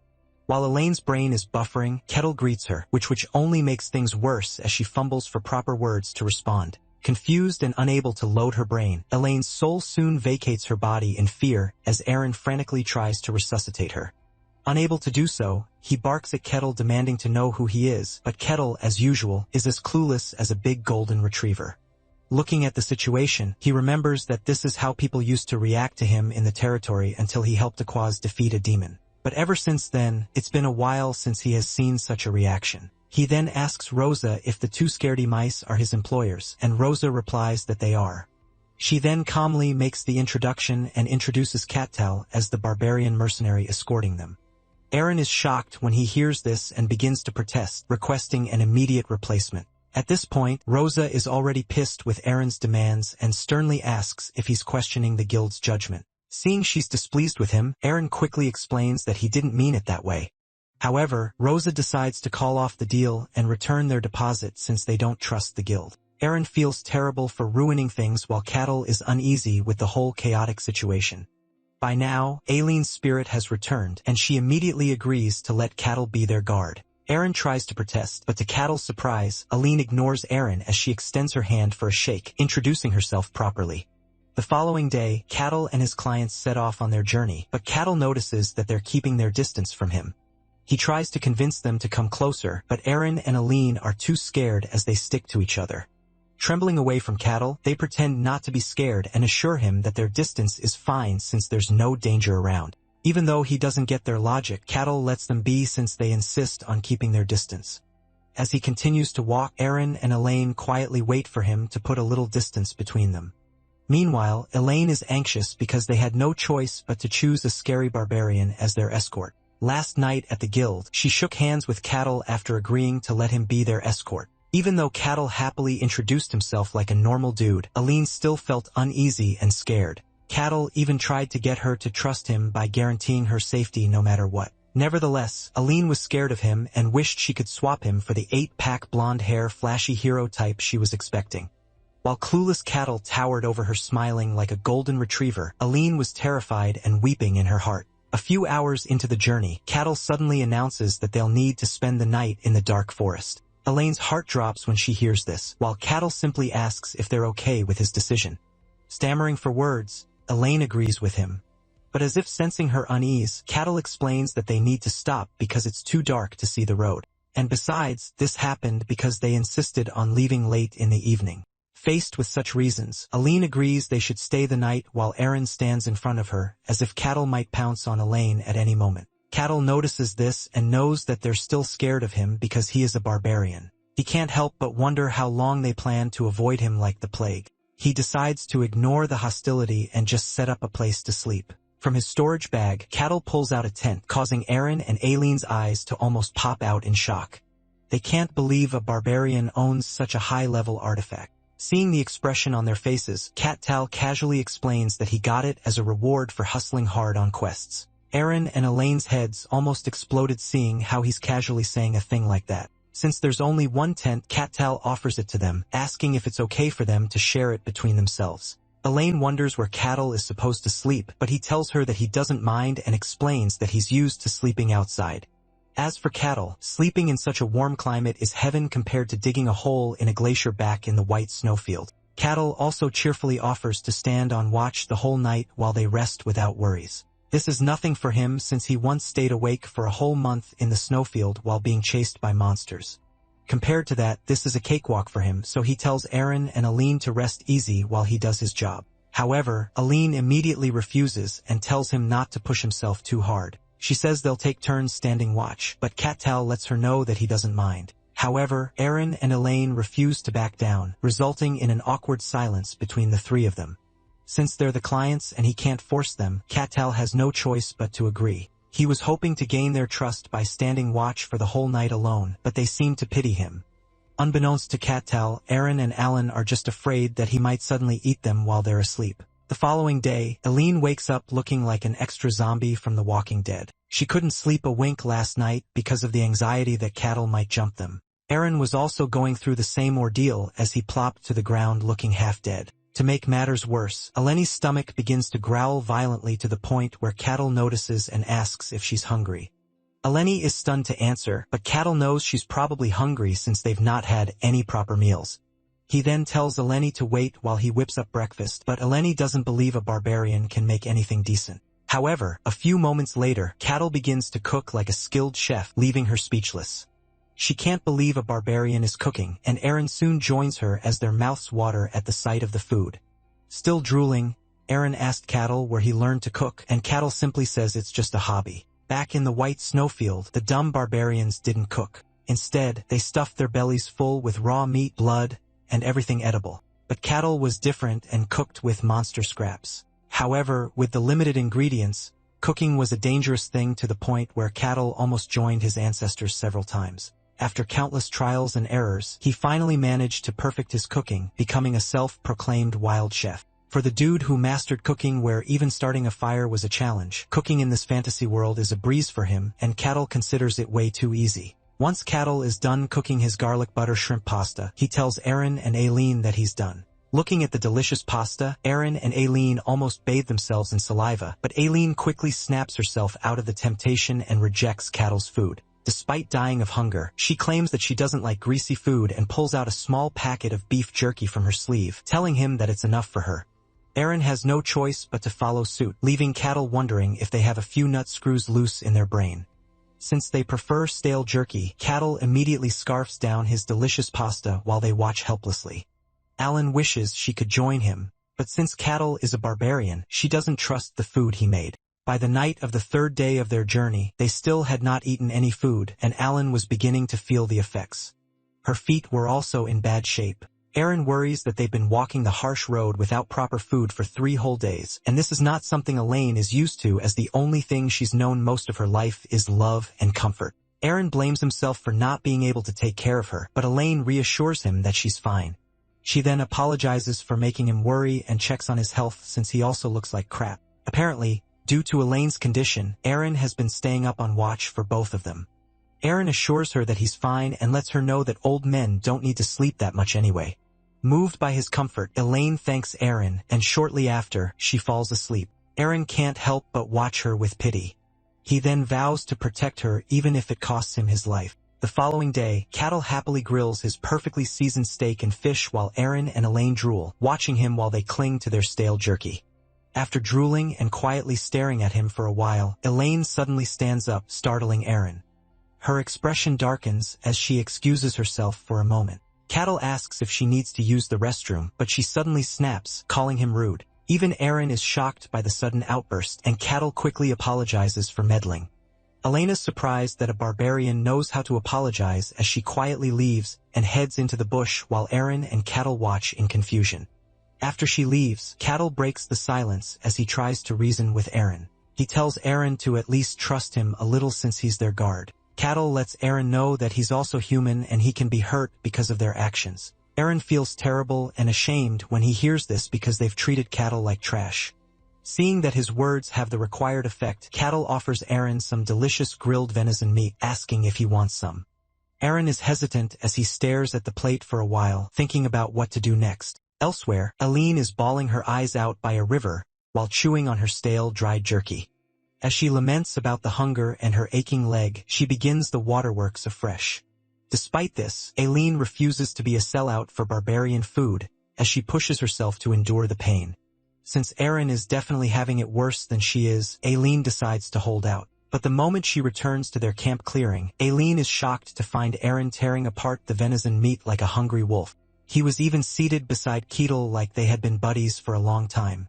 Before long, Aaron senses Eileen's presence, and as she calls out to him, he drops the meat on the ground, completely shocked. He stares at her in shock as he tries to cook up an explanation that makes sense. Cattle, on the other hand, is surprised when he overhears Aaron calling Elaine princess, and he quietly stares at her as he begins to piece things together about their real identity. Meanwhile, Elaine is furious because of Aaron's betrayal and his pathetic attempt to explain it away when he was caught red-handed. Elaine is even more furious because Aaron was the one who said they should be wary of Cattal since he's a barbarian. Aaron also told her that they must stick together and protect each other, but he turned around and broke their promise. Aaron tries to explain that he didn't mean to break their promise, and he also points out that Cattal isn't as dangerous as they thought, so there's no need for them to guard against him. However, Elaine refuses to listen to Aaron's pathetic excuses. Fed up with the back and forth, Cattle suddenly interrupts them, telling Elaine to calm down, sending shivers down her spine. Cattle then mentions that he finally understands that she didn't want to eat his food, and insisted on splitting the night watch with him because she doesn't trust him. He also admits to himself that he made a mistake from the beginning. Elaine tries to deny the accusation while Cattal tries to figure out how to fix the issue between them. However, he doesn't even know how to go about it, especially since the fantasy world already has a deep prejudice against barbarians, and Cattal doesn't even know why since he's been trapped away in the white snowfield for so long. He guesses that barbarians outside the snowfields must have done so many terrible things to earn people's hatred. Cattal considers lying that he isn't a barbarian, but with his looks, no one would believe him. He grins as he suddenly gets the perfect idea on how to make them trust him. Cattal then tells Elaine that she's misunderstood him, and after a nerve-wracking silence, he confidently declares that he's not a barbarian. Aaron and Ellen are confused to hear this, as they try to wrap their heads around such an absurd revelation. Cattle then explains that he was born a barbarian, but he wasn't raised as one. Despite hearing that, Aaron and Ellen are lost as the whole thing sounds like a major calculus problem to them. Cattal begins to cook as he reveals that his tribe perished a week after he was born. According to him, he was a foundling picked up and raised by an adventurer. Aaron and Elaine were starting to eat up a long tale, but only Cattal knows that he just made this up on the spot. However, he didn't care because sometimes a little white lie is all one needs to make the world a better place. He then continues to brainwash them, saying that he might have been born a barbarian, but he grew up as a civilized person. Even though his story is hard to believe, Aaron and Elaine were already eating it up, and Kettle was playing their conscience like a pro. He tells them to understand that he is not different from normal people, even though that is clearly a fat lie coming from a clueless 6-foot-something monster who enjoys chaos. From the looks on Aaron and Aileen's faces, Kettle can tell that they buy his story and even pity him. Elaine especially feels terrible for how she treated him. Just because of the word barbarian, she treated him like side trash and rejected his kindness and food. But despite everything, Kettle still respected her choice and was considerate to them. She reasons that Cattle must have lived his life enduring ridicule and discrimination while being branded as a brute barbarian. Feeling very remorseful, Elaine apologizes to Cattle for not trusting him until now.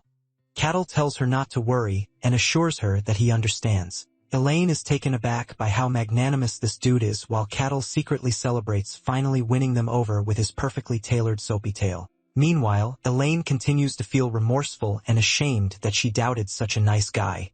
To cheer her up, Kettle stretches his hands forward for them to start over again. Elaine is taken aback by this and hesitates, but the welcoming smile on Kettle's face clears all the doubts in her heart as she happily smiles back at him, agreeing to start over.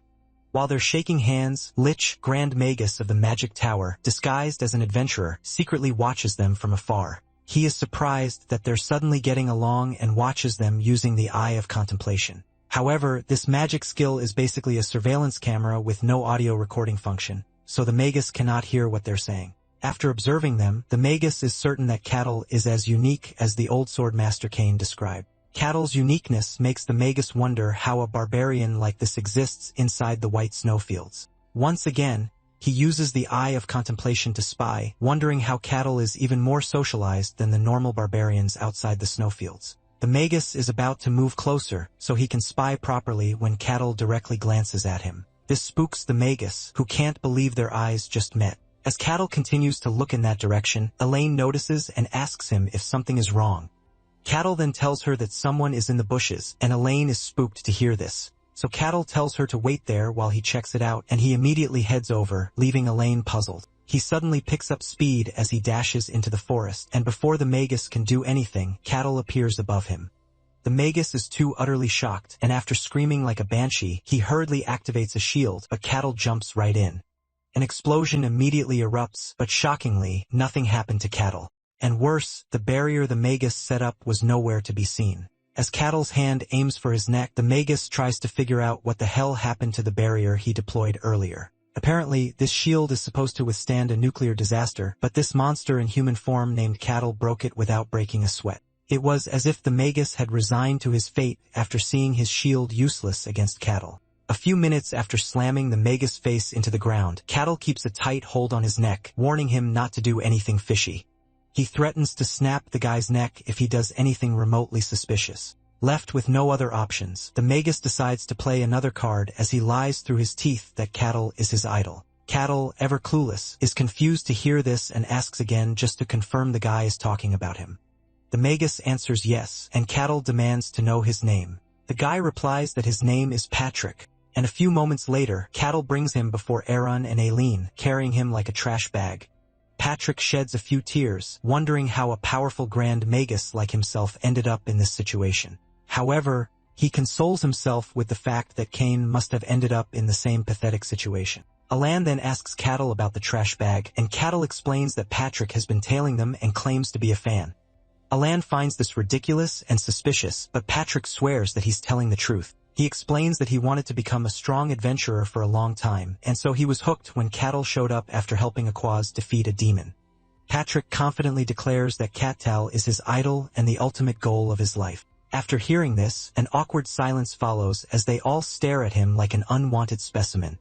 However, Patrick is uneasy as he hopes they bought his lie since he just made it up on the spot. He reasons that his story is not far-fetched since his goal is to get close to observing Cattal, but Cattal suddenly asks him again to confirm that Patrick has been following him. Patrick then chuckles nervously as he confirms the story, explaining how much he admires Cattal and couldn't help but secretly follow him. Despite the properly cooked lie, Cattle refuses to let Patrick just run around. Since there's no proof that Patrick is safe, Cattle tries to figure out what to do with him. As usual, before long, he gets one of his bright ideas as he stares at Patrick mischievously. The look on Cattle's face leaves Patrick feeling uneasy as he begins to dread what Cattle plans to do with him. Speaking about Patrick, he is one of the greatest mages in the world and the master of the Magic Tower. He possesses the body of a lich, and now this very powerful being disguised himself as a common adventurer just to observe Cattal. But right now, Patrick is tied up and captured as he questions the very reason that led him into the hands of this large psycho. After securely tying up Patrick, Cattal is satisfied with himself and decides to continue the journey while Aaron and Aline stare at him in confusion. Even the so-called powerful Grand Magus is shocked at what he has been reduced to. A few moments later, the group quietly resumes their journey while Patrick continues to think about his situation.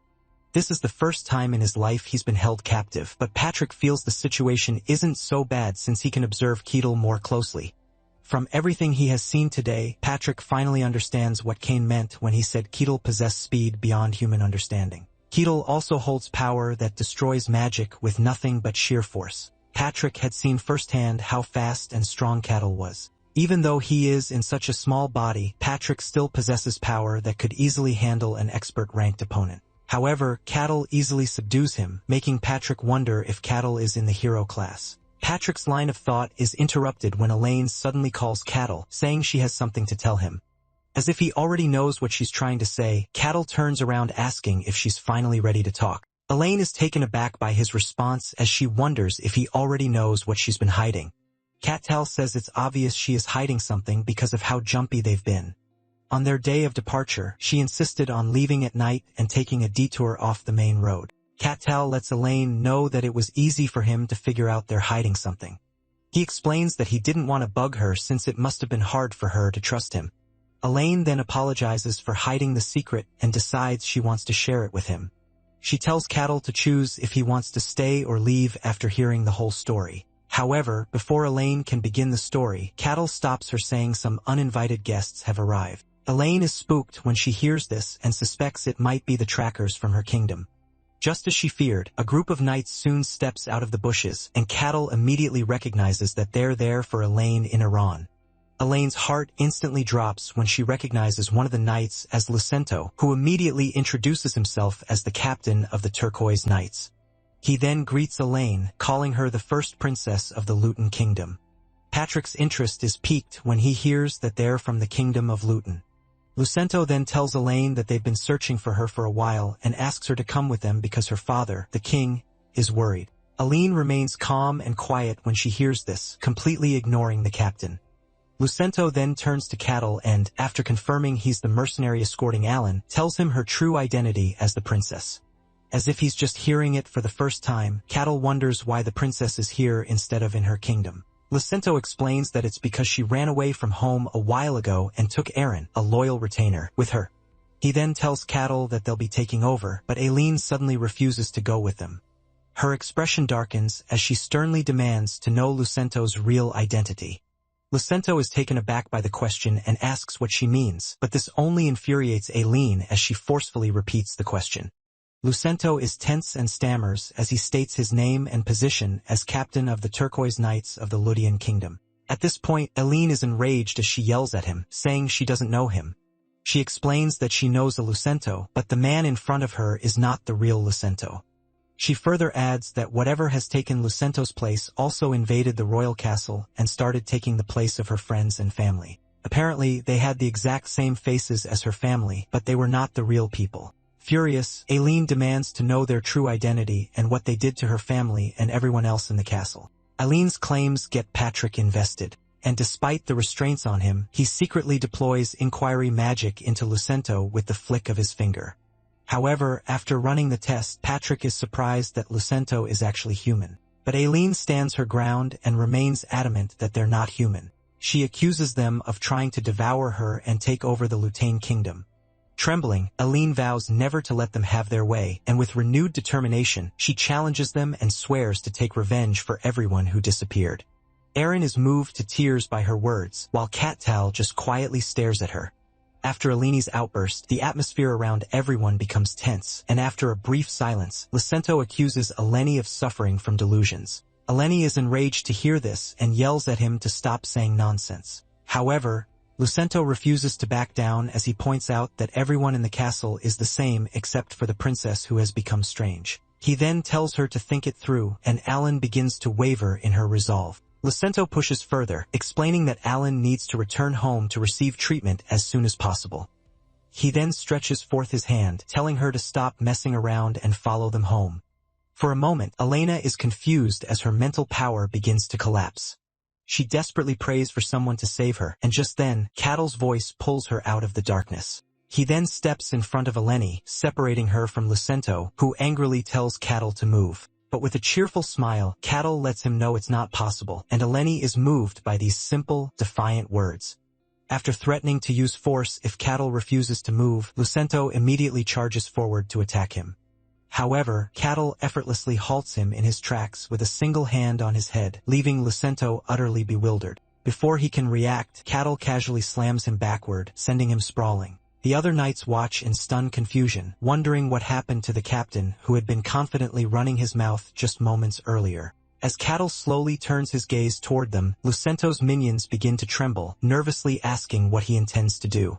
Cattle calmly reminds them that their captain was the one who attacked first. Since they came as enemies, he simply has to do his job driving away anyone who threatens his client. After breaking a few bones, Lucento manages to get back up but refuses to leave without Elaine, who he claims is very sick. He tries to convince Cattle not to believe her delusions, but to his surprise, Cattal refuses to back down. He lets Lucento know that trusting a client's word, no matter what, is common sense for a mercenary. Alan is touched to hear his words as it begins to dawn on her that someone trusts her. Lucento calls Cattal a lunatic for refusing reason, but Cattle decides to see who has the last laugh at the end. He then turns to face Elaine, telling her that the knights appeared out of nowhere without a sound. However, Elaine doesn't understand what he means, so Cattle breaks it down. According to Cattle, the knights suddenly popped out of nowhere, which is definitely sus. Alan is shocked to hear this while Patrick reasons that Cattle is actually right. Cattle then asks the knights how they suddenly appeared, but no one answers him. They instantly go silent like Siri when I ask her for $1 million. After the sudden silence, Lucento tells Cattle that where they appeared from doesn't matter since they came all the way here to find the princess. He then warns Cattle to stop nitpicking and just let them get what they came for. Seeing as they have no intention of answering him, Cattle announces that he will be escorting Aline to the Denian kingdom as requested. Aline is touched to hear this because no one ever believed what she said about the body snatchers. No matter how much she explained, they isolated and treated her like some delusional girl. Seeing that Cattle plans to stand against them till the end, Lucento and his minions prepare to take him down. Cattle then tells his travel group to step back, and Aline tells him to be careful. Apparently, the knights are supposed to be the strongest knight order in the kingdom of Lutane. As they prepare for battle, Lucento orders his men to draw their swords, but Cattal is amused because for him, such a scene is all fun and games. With his eye of contemplation, Patrick realizes that the knights are second-rate since they can control aura. He also notes that Lucento might actually be a first-rate. Meanwhile, Lucento orders his minions to attack the barbarian and eliminate him at all costs. The knights immediately charge forward to attack while Cattle remains unconcerned as usual. As the first dude reaches him, Cattle effortlessly punches his gut backwards and swiftly takes out 2 more with a single punch on both sides. Like One Punch Man, he knocks out a dozen more without breaking a sweat. But the more he keeps punching, the more of them swarm toward him. Because of this, he notes that dealing with groups can be tricky. As if sensing what Cattal is thinking about, Lucento orders his men to keep attacking all at once. Unfortunately for them, Cattle isn't your average hero as he grabs 2 of the knights by their skulls, swinging them around as heavy machinery to take down the others. Just as Cattle finishes the swing attack, taking down a bunch of knights, Lucento tries to sneak attack from behind, calling Cattle a monster. Thinking Cattle is done for, Aline yells for him to watch out. But to her shock, Cattle grabs Lucento's sword with his teeth like a rabid dog. Even Lucento is utterly bewildered, and to everyone's shock, Cattle actually shatters the sword with his teeth. He then punches Lucento, and as he falls a distance away, Lucento tries to wrap his head around what he just witnessed. After taking down the ringleader, Cattle flexes his fist, asking them if they want more. Unfortunately, the knights are a lot of juice, so Lucento orders them to retreat. In less than a second, every single one of them vanishes into the nearby bushes. Once the commotion is over, Elin checks on Cattle to make sure he's not injured, and Cattle assures her that he's fine. He then promises to fulfill her request to get her to the Denian kingdom. However, he demands to hear the Fulges first. After a little hesitation, Aline agrees to tell him everything. Meanwhile, Patrick can't stop thinking about how Cattal broke through an aura-covered sword with his teeth. Speaking about aura, it is the crystallization of mysticism, and it tears through steel like paper and slices through magic. So, basically, there is no material capable of destroying aura, and yet Cattal caught it with his bare teeth without breaking a sweat. Patrick finds it hard to wrap his head around the fact that Cattal possesses a physical body capable of nullifying mysticism. He then concludes that Cattle's very existence is a mystery in itself. That evening after camping for the night, Cattle asks Aline to tell him everything. And after a brief pause, Aaron begins to narrate the story. He reveals that the kingdom of Lutane has been replaced by something else. And by the time he and the princess realized the truth, the kingdom had already collapsed. Catal guesses it must be the reason they fled the kingdom in a hurry. Eren says they had to leave because they would have been replaced if they had stayed. He then narrates that the whole thing began a year ago, which Catal finds suspicious, making him wonder if it's just a simple coincidence. Catal also recalls that Aquaz said something similar when she told him that the demon realm, which should be sealed, has been leaking its influence into the world. According to Aquaz, dungeons are spawning at an abnormal rate and countless evil beings are beginning to reveal themselves. Aquaz had told Ketil that all these mysterious things started happening a year ago, but Ketil didn't pay much attention to what she said back then. However, now Eren was saying something similar, which raises suspicions. Thinking back to his time in the White Snowfields, Ketil recalls that one of the monsters he killed was also spouting nonsense similar to this. He faced the monster during one of the system's quests, and Catal thought it was just one of the rants of something about to die. But thinking back to it now, he realizes there was more to the monster's words. Just then, Eren's voice pulls Catal back to reality. He continues to talk about how they first noticed something was wrong.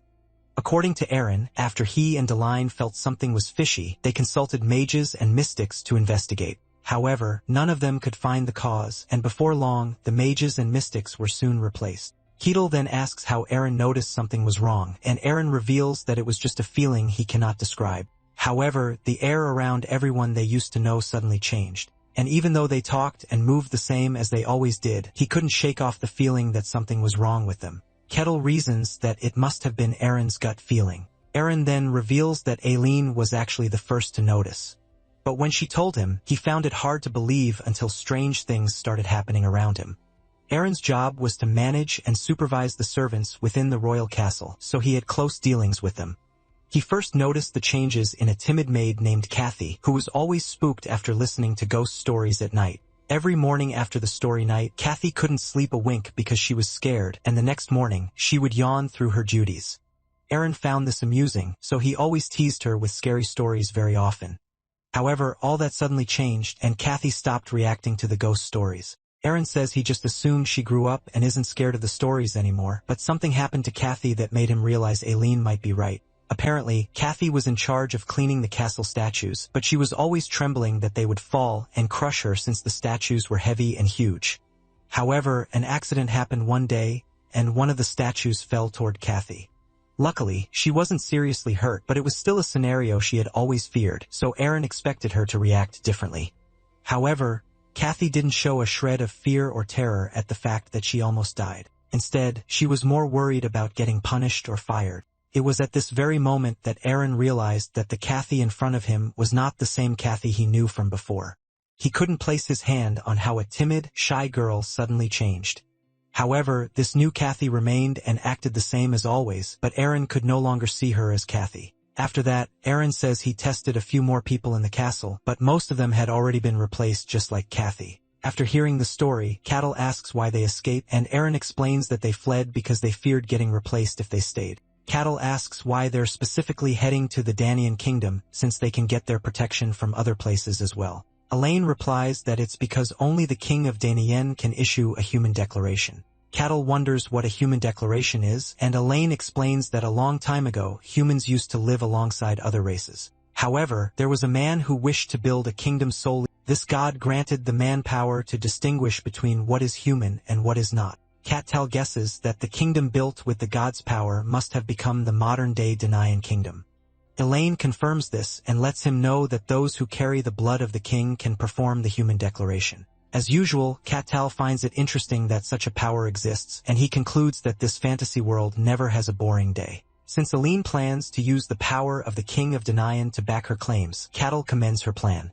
Elaine then asks if he's okay to continue with them, and Catal reassures her that nothing about their deal changes. He lets her know that he'll escort her to Danyan as promised. Touched by his words, Elaine sincerely thanks Ketil and promises to grant him whatever he desires after the escort mission is complete. Ketil is excited about her promise, and he lets Elaine know that he'll be looking forward to it. However, Eren thinks the princess was reckless to basically give Catal a blank decree. Later that night, Patrick quietly asks Catal if he believes everything Elaine and Eren said earlier. After a brief silence, Catal tells Patrick that he isn't 100% sold out on their story, but he believes it to be possible. Patrick then tells Cattle that the turquoise knights from earlier are all human, and since Cattle clashed with them, he should already know that. Cattle agrees that they're human, and Patrick lets him know that his actions constitute becoming the #1 enemy of an entire nation. As Cattle quietly considers his words, Patrick tells him that even though Alan is telling the truth, it doesn't matter as this would only put a target on Cattle's back. And whatever they're running from will seek to kill Cattle just for knowing their secret. Patrick then asks if Keatle accepted such a request only to fulfill a contract. Keatle thinks about it for a moment before saying that the contract was just part of the reason he accepted the request. He then rises to his feet, and to Patrick's shock, Keatle reveals that the most important reason why he accepted it is that it would be such a great loss for him to miss out on such an interesting quest. Patrick can't believe what he just heard. And looking at the expression of joy on Keatle's face, Patrick wonders if this huge dude is insane. He finds it unbelievable that Keatle is equating the strange situation to fun, and the pure look of joy on Cattle's face confirms that he's actually enjoying the whole thing.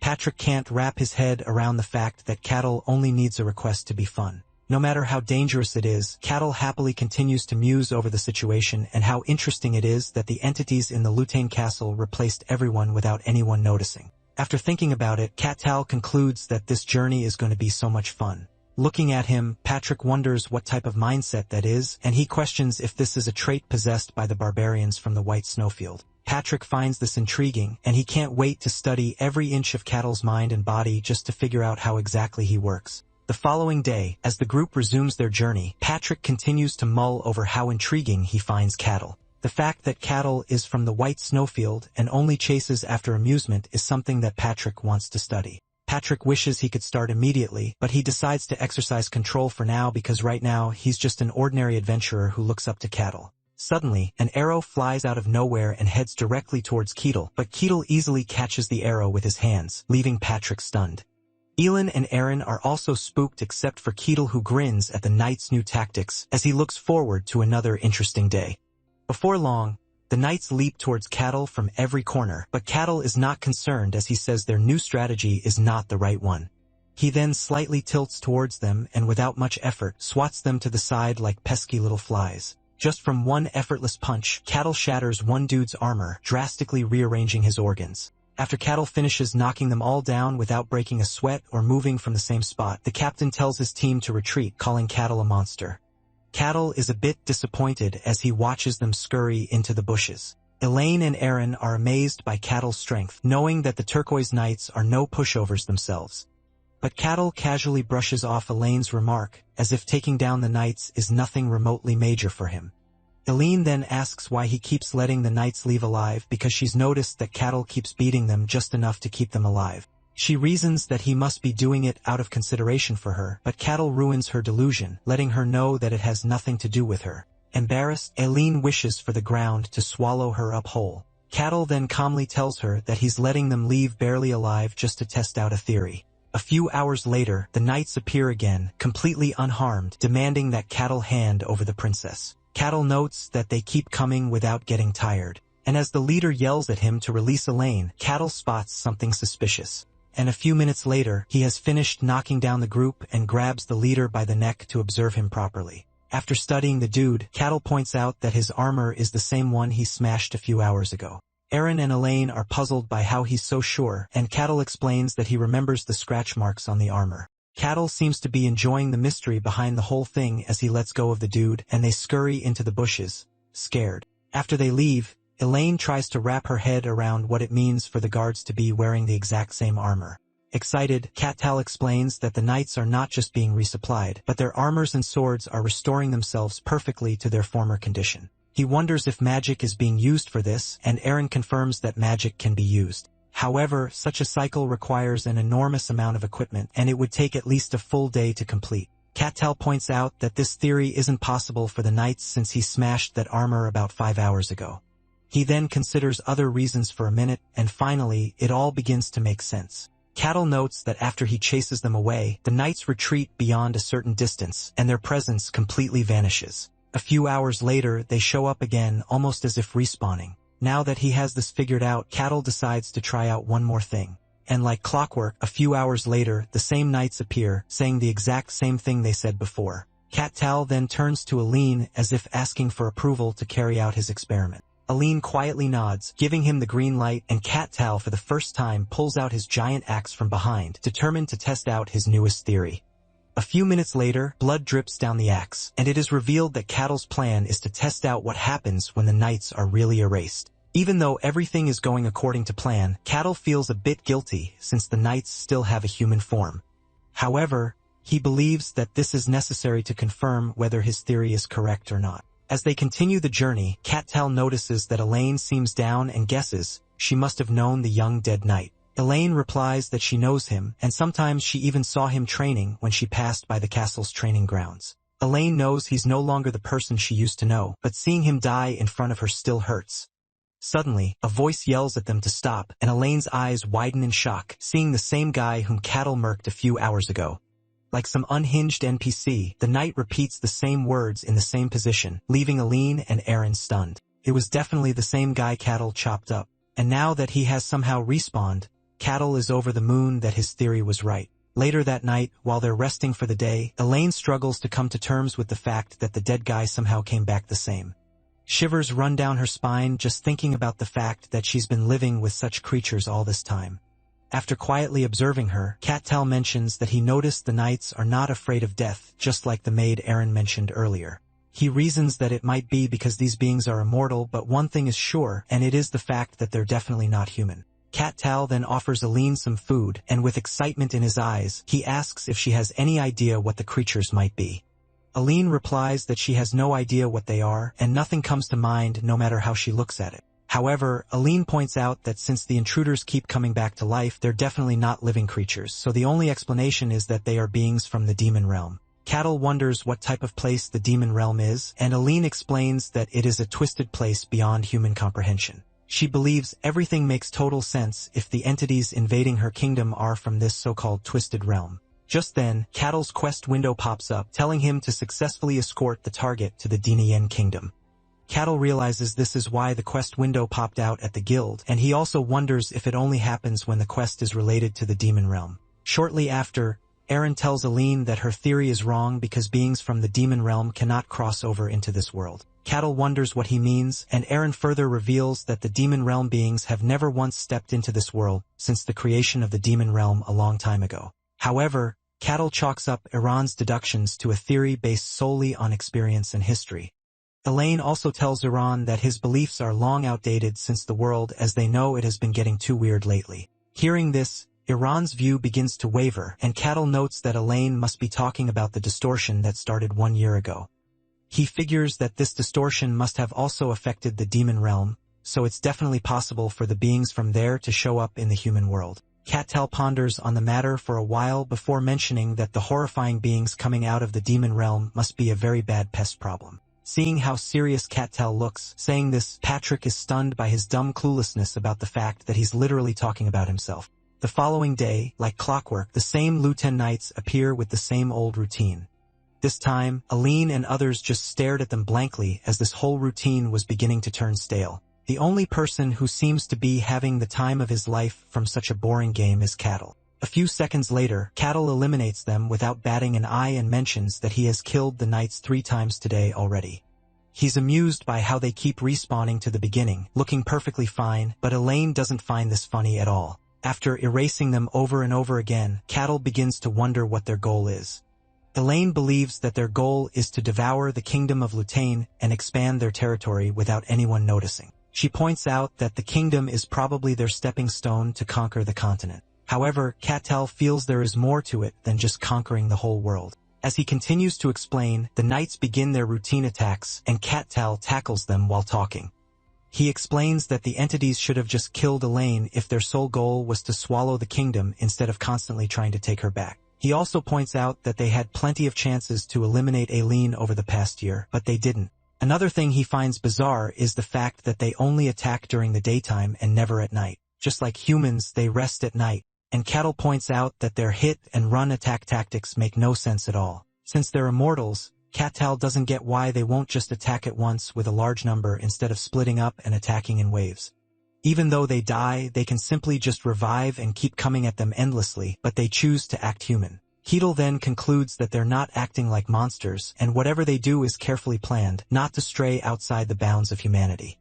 From how they behave, it is almost as if these monsters truly believe they're human. After finishing his analysis, Cattle comes up with yet another one of his brilliant ideas. However, knowing him all too well, Iran and Alan are far less enthusiastic. Rather than excitement, they can only brace themselves, already dreading whatever outrageous scheme Cattle has thought up this time. However, this time, Cattle only captured one of the knights as he struggled, cursing and demanding to be untied. Meanwhile, Aaron, Alan, and Patrick wait anxiously to see what happens next. Cattle, on the other hand, is excited to have a chat with what appears to be human but is not. Seeing how excited Cattle is, Patrick realizes that this dude is completely insane and unhinged. Even Iran is bewildered as he questions what Cattle is trying to do. Cattle casually explains that he's about to have a heart-to-heart conversation with whatever is disguised as the knight. Iran yells at Cattle for being absurd and trying to reason with a monster. The knight is offended when he hears Aaron calling him a monster. He then angrily yells at Aaron, declaring that he's human and not some monster. Infuriated, Aline barks at the dude to shut his trap and calls him a disgusting monster for trying to mimic the real knight. Her expression darkens as she reminds him that he has already died and come back to life several times, so there's no need to keep pretending to be human. However, the knight tells Aline that she's mistaken and continues to insist that they're humans. At this point, Aline is already frustrated as she barks at him to stop making her look like a lunatic. She lets him know that she has already noticed all their secret moves and how they plan to eventually turn her into a monster just like they did to her family. Elaine then questions if they're trying to replace everyone and conquer the continent, but the knight confidently denies it, telling Elaine that she will remain the same as she is right now. Elaine and the others exchange confused glances, wondering what he means.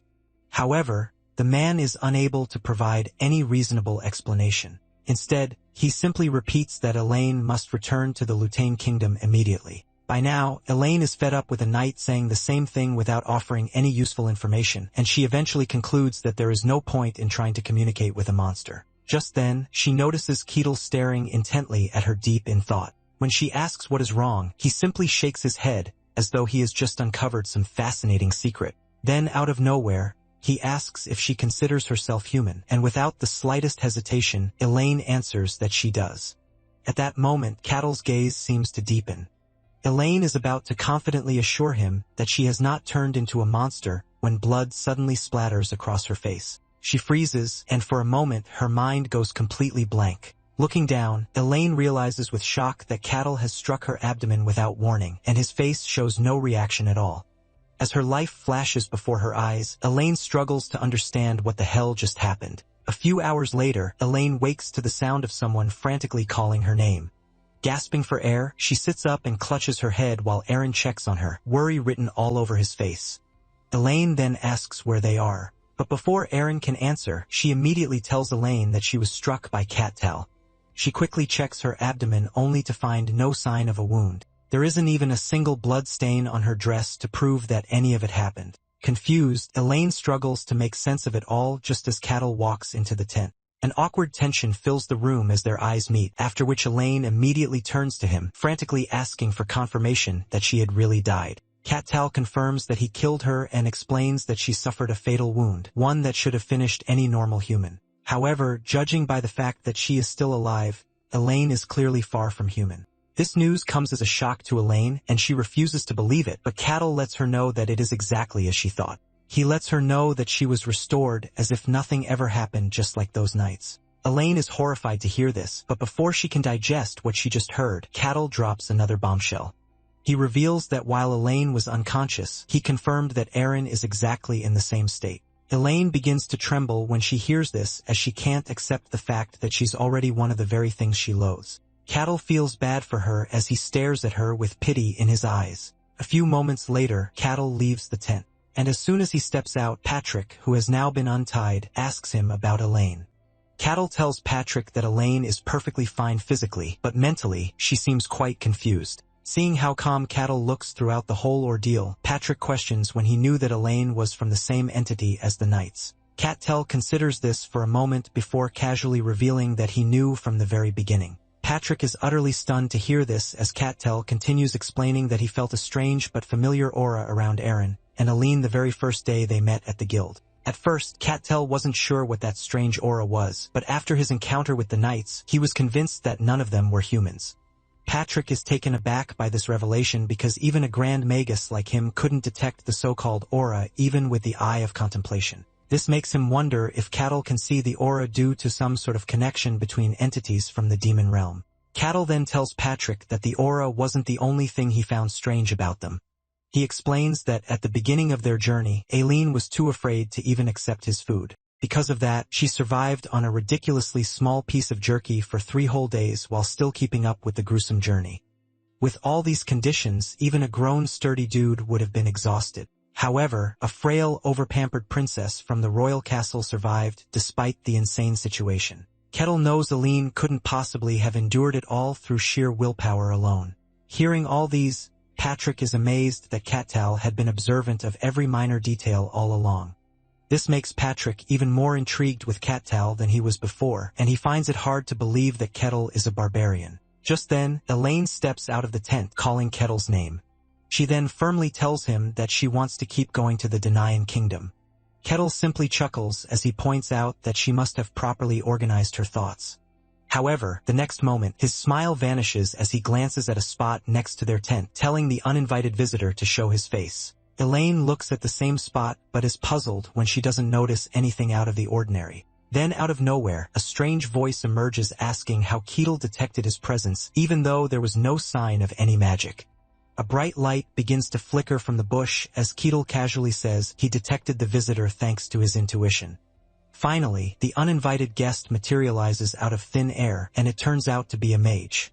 Aileen immediately recognizes him while Patrick carefully observes the whole thing unfold. Cattle, on the other hand, lights up at the sight of the mage's invisibility magic like a kid who has just seen a multicolored candy. The mage then stomps his staff on the ground, introducing himself as Adamant Rajesh, a member of the polychromatic orb faction and the chief mage of the Luton kingdom. Adamant announces that he only came to talk, a declaration Kettle finds somewhat disappointing since he had been hoping for an exciting showdown. However, Adamant calmly tells him that there is no need for them to fight. Having overheard Kettle's conversation with Aileen, Adamant turns to face her, calling her a tomboyish princess, and orders her to return to the kingdom with him. He reminds her that crossing into another country could spark a major diplomatic incident. Aileen freezes when she hears this, and as her resolve begins to falter, she starts to abandon the mission, convinced that she is nothing more than a monster imitating the real Aileen. However, Adamant reassures her that they are not monsters. Though they have changed from who they once were, he argues that it does not make them any less real. He firmly declares that he is still Adamant, the chief mage of the Lutain kingdom.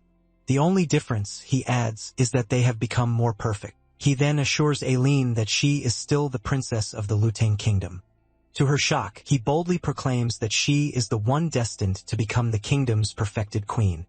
The whole situation then begs a big question, which results in using the ship of Theseus as an analogy. Apparently, the people of Athens carefully preserved the ship of the hero, Theseus, for generations. And whenever one of the ship's planks grew and started rotting, the people of Athens would simply remove the old one and replace it with stronger new planks.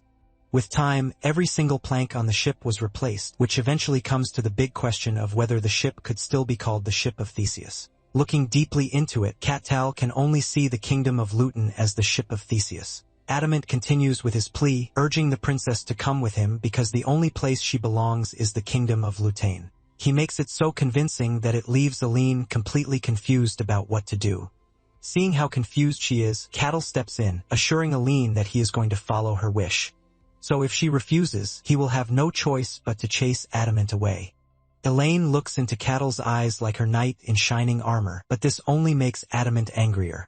He urges Cattle to step aside, reminding him that they are not the same just as they have seen, so he has no reason whatsoever to interfere in their business. With a stern and strong voice, Cattle tells Adamant that he doesn't really care what they are and what they want. He mentions that his only goal is to protect his client, which in turn means he has to stop them. Hearing this, tears from Aileen's eyes, and she reminds Cattle that she is not even the real Aileen.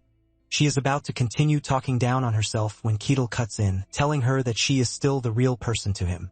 Basically, he doesn't even know the Aileen before her, but the Aileen who hired him and the one he's traveled with is the one right in front of him, so he plans to protect her. This leaves Aileen completely speechless until Kettle asks her what she plans to do. After the assurance from Kettle, Elaine has enough confidence to speak up, revealing that she is not interested in going back to the kingdom. Ketel is pleased to hear this, and with a smile on his face, he turns to Adamant, telling him that he can clearly hear what Elaine just said. Adamant realizes that he's hit a brick wall and wouldn't be able to convince Ellen, which means the only path left is the path of combat. Since Adamant is not going to back off easily, Ketel leaves Elaine and Aaron in Patrick's care.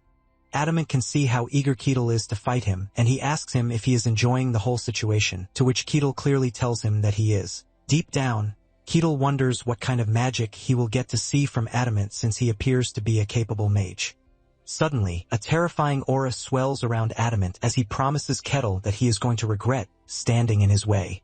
Adamant gets into a prime position to cast his spell, and as he starts chanting the activation words, Ketel surprises him with a speed attack. He dashes toward him, and all Adamant could see was Ketel's heavy punch reaching for his head. With no room to react whatsoever, Ketel tears his head off with a single punch. His blood spills everywhere, and Ketel declares with a smile that the first rule of fighting a mage is to make sure they never get the chance to activate their spell. As expected, Adamant regenerates through the red particle dust, but instead of being excited that he is back, he is completely left in a state of confusion. He has never faced someone like Ketel before, and it is written all over his terrified face. Adamant realizes that Ketel is so fast that he didn't even get the chance to react to him.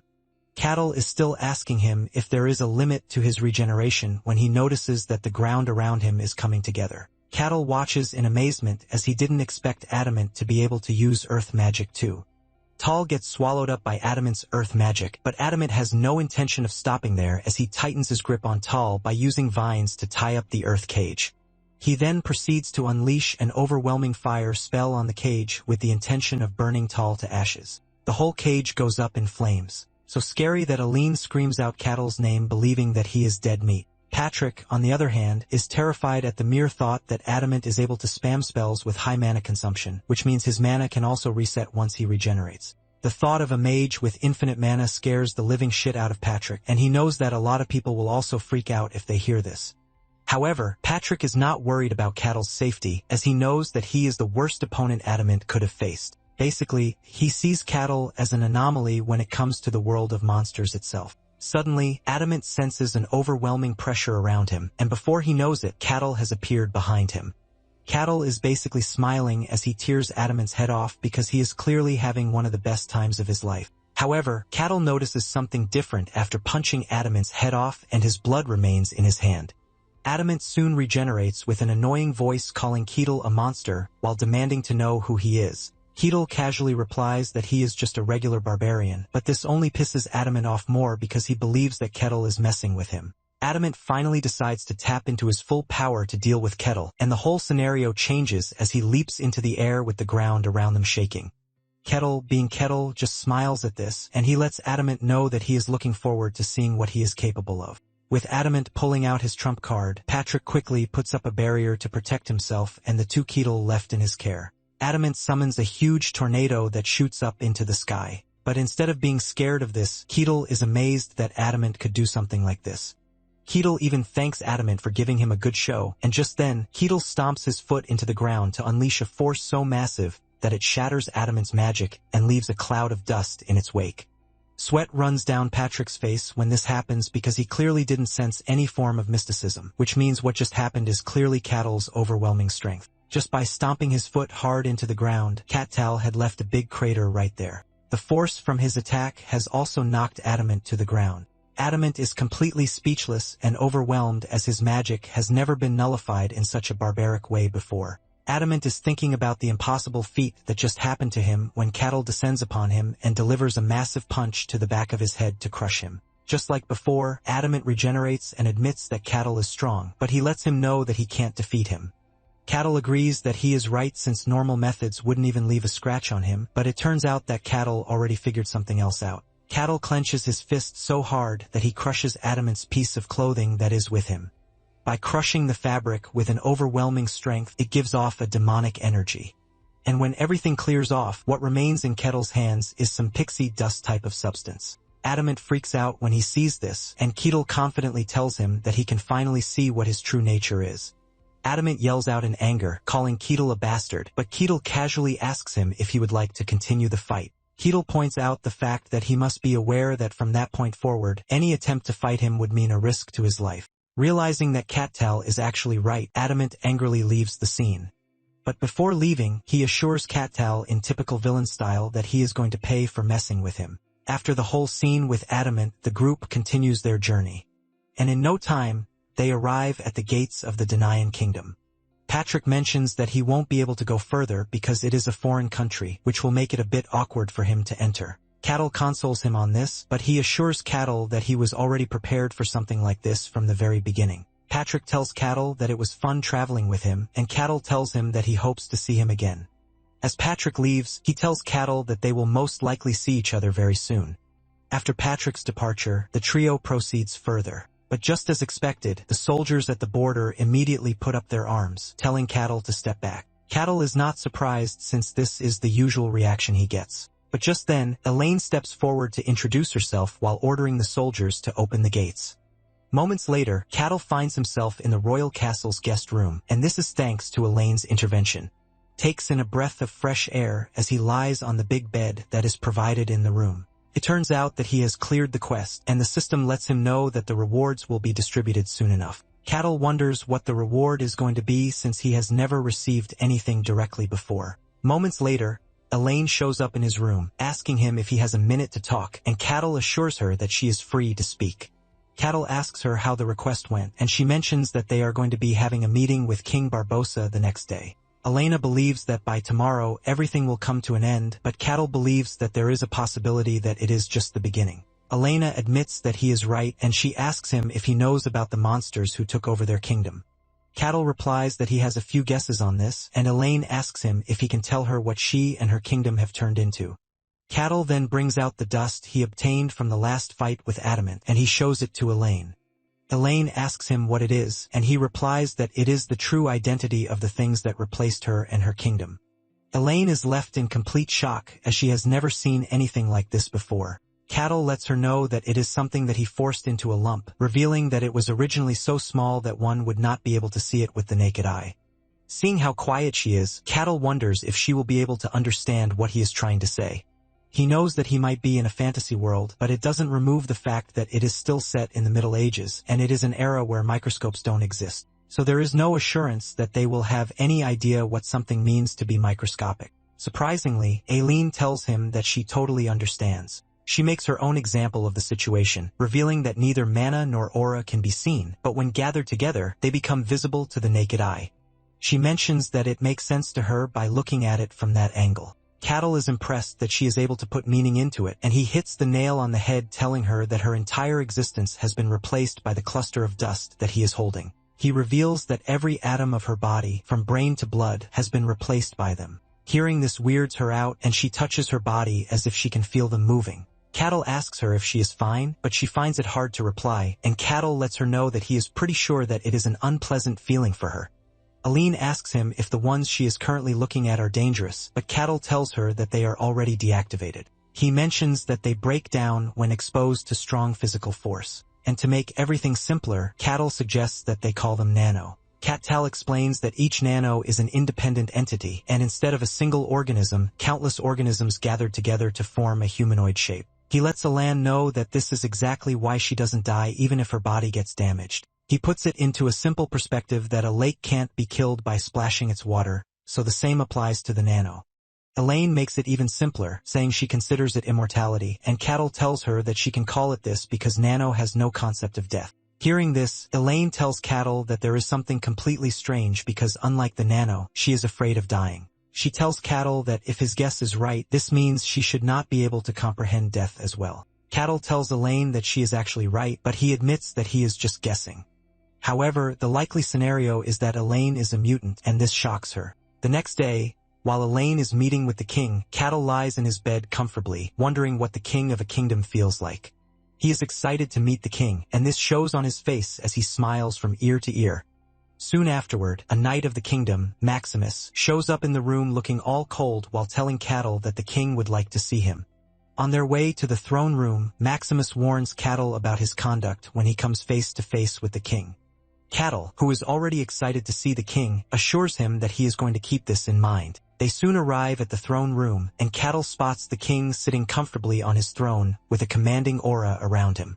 Standing beside him is the same long-haired man Cain met at the tower. Cattel walks up to the king, and he bows to him, offering his greetings to the ruler while introducing himself to the king. Barbassa and even Maximus are left in complete shock when this happens, as it is completely unheard of for a barbarian to show courtesy. Barbassa mentions that he can now see that the reports about him are true, and Cattel replies with a smile that it is just as they said. Deep down, Cattel can already figure out that the barbarians in the outside world are not that different from the ones in the snowfield. Just then, Cattel notices the long-haired man, and he appears to recognize his aura. In surprise, he spills his name, calling him Patrick. But Barbassa cuts in, telling Cattel that the person he is looking at is the Grand Magus of the Great Magic Tower. Barbassa says Patrick was just a citizen of the Barcan territory. The mage quickly jumps on the wagon, agreeing with the king that he is the Grand Magus and has never heard of the name Patrick. With a smile on his face, he tells Cattel that he is most likely confusing him with someone else. Deep down, the mage is wondering how Cattel figured out that he is the same person as Patrick. Since the Grand Mage is not going to accept it, Cattel apologizes for the mistake. The Grand Mage accepts the apology, saying anyone can make a mistake. And deep down, he is thankful that Cattel was only taking wild guesses. Basically, the Grand Mage prides himself on his puppet magic because he considers it flawless. Apparently, the puppets he controls are different in appearance and even in mana patterns, which also carries over to personality. Since this is the case, the Grand Mage doesn't think there is any way Cattel would recognize him just from seeing him for a little time. Cattel, on the other hand, has decided not to talk about it since the Grand Mage would prefer to delude himself. Cattel then turns to Elaine, asking her how the meeting went, and the king cuts in saying they are humans. He mentions that their ancestors already said that if they believe that they are humans, then it means that they are humans. Seeing how calm Elaine is, Cattel realizes that Elaine really wants to be, even though she is calling herself a monster. Cattel expresses his relief that it has come to this, and he asks Barbassa why he called for him. Barbassa replies that he has heard about the nano from Elaine, and it is sad that they have swallowed up his close friend and his child. He reveals that the Grand Mage is currently protecting them, but this is also temporary. Barbassa expresses his fear that the whole continent will soon be replaced by the nano if it continues this way. The king says he was informed that Cattel has a way of killing them, and this is what he wants to confirm. Cattel smiles when he realizes that the king already has a subjugation plan in mind, and at the same time, the system gives Cattel a quest to conquer the nano of the demon realm.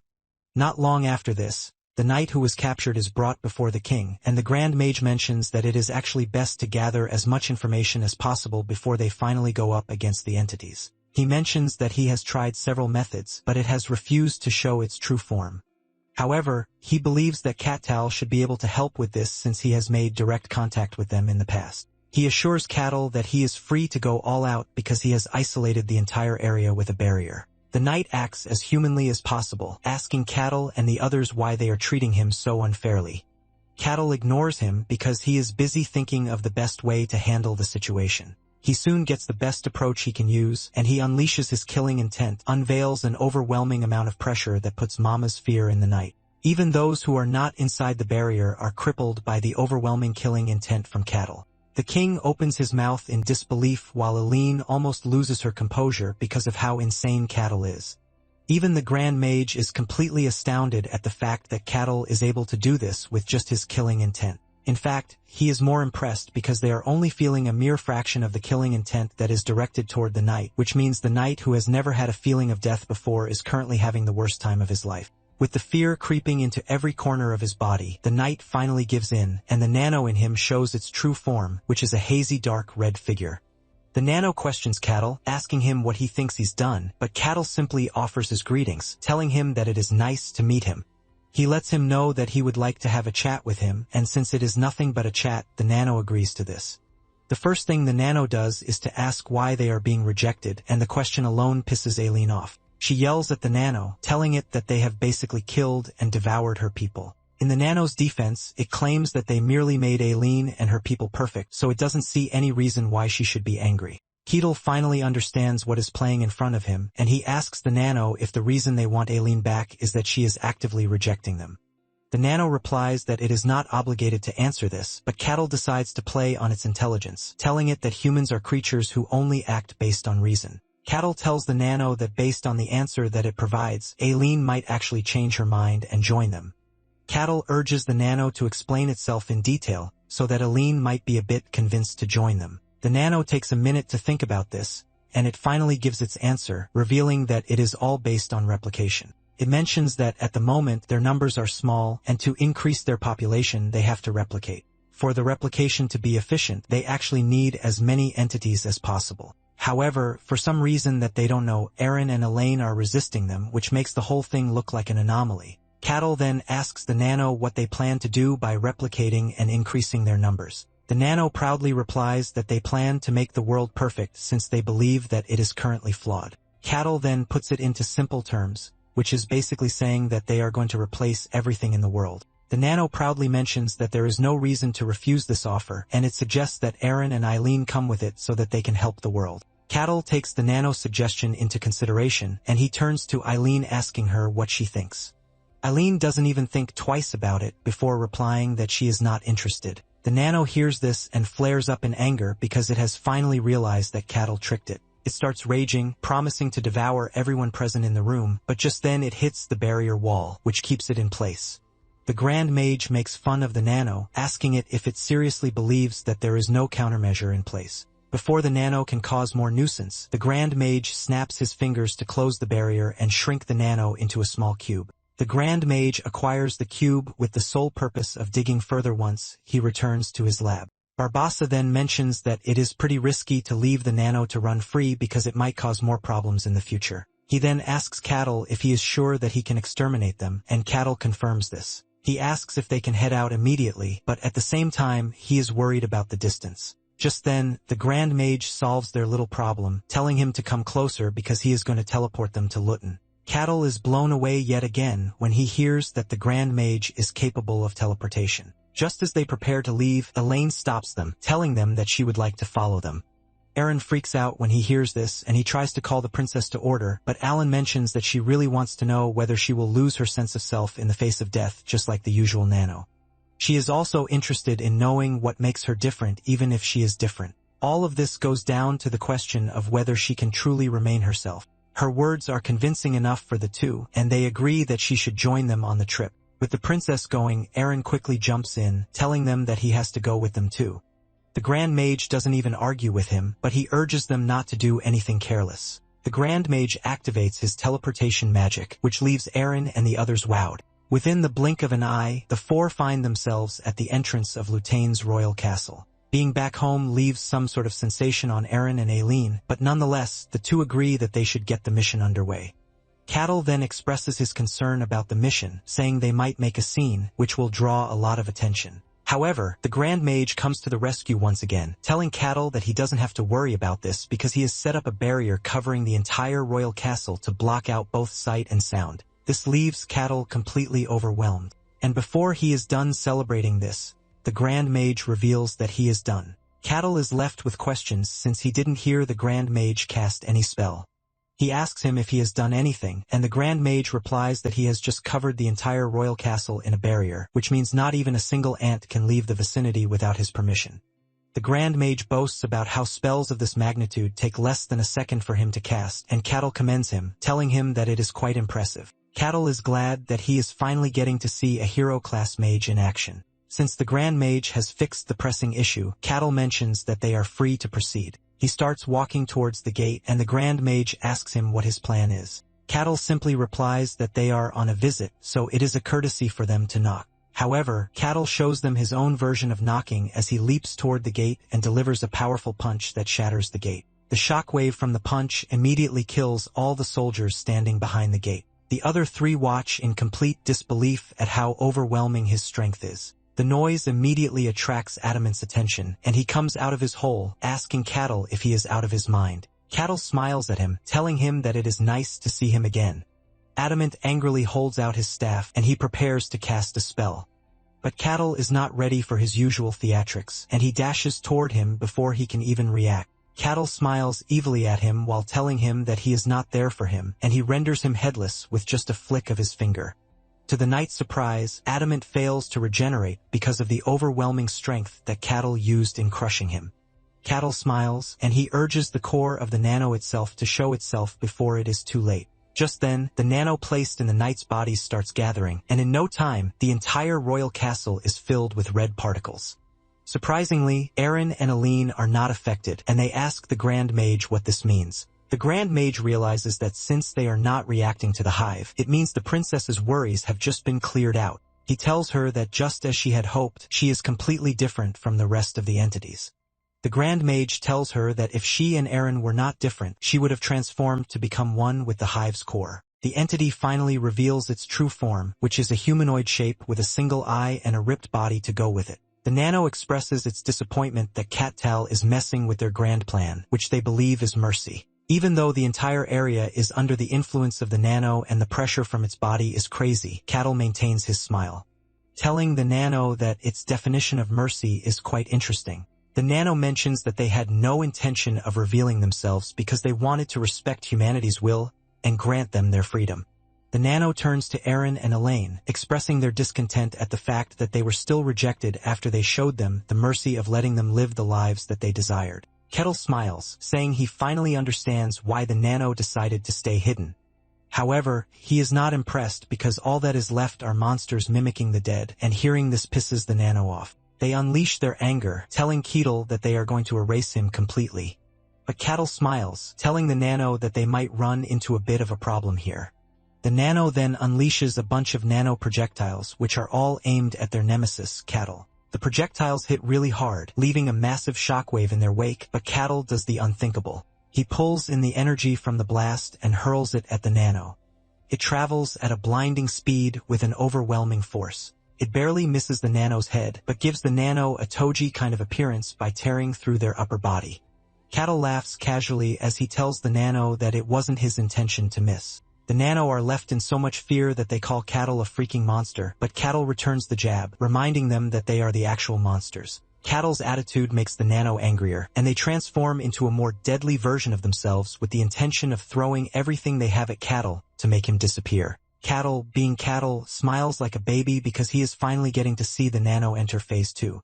The nano lunges at Cattle with the intention of striking him down in one go, but Cattle jumps to his left to dodge the strike. However, the nano doesn't stop there as they spin around with insane speed and force to slap Kettle into the distant wall. Kettle hits the wall so hard that it leaves a crater in it. Kettle becomes a bit serious when he realizes that the nano are already coming after him again.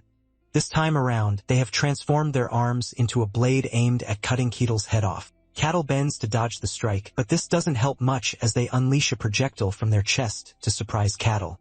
The projectile delivers a powerful force that sends Cattle crashing into walls like plastic. Before Cattle can take a breather, the nano has transformed into a dragon, and they swallow Cattle up whole. Eleni panics, and she screams out Cattle's name. But the Grand Mage, on the other hand, stays still watching the whole scenario unfold. He is impressed with how tricky it is to deal with the nano, but he is even more impressed with Cattle's style of fighting. He can see that Cattle is basically fighting the monster with little to no effort. Moments later, Cattle becomes bored with the whole situation, and he unleashes a force from his body to disintegrate the nano that has swallowed him up. The nano is preparing for another attack when their tingling sense warns them of danger. However, they could only receive the warning, but there was no time to react. Cattle appears behind them in a flash and delivers a powerful blow to their head to shatter it. The nano is sent flying into the distance, but they are still able to regenerate their missing head amongst the chaos. With the nano staying back and observing the situation, Cattle teases them, asking them if this is all that they have to offer.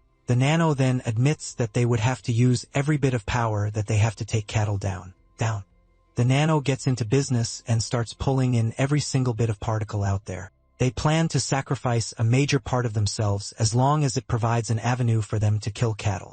Cattle realizes that the nano are already resorting to a life-risking attack, and he is disappointed at the level of strength that they have, which is nowhere near what he faced in the white snowfield. Cattle reaches for his axe, and just as the nano rushes toward him, he lets them know that they provided some level of entertainment for him, so it was fun while it lasted. The nano rushes in head-on, but this turns out to be their end as Cat-Tal delivers a powerful and single slash to cut them down and destroy every nano atom present on the scene, while leaving a huge cut in the Grand Mage's barrier.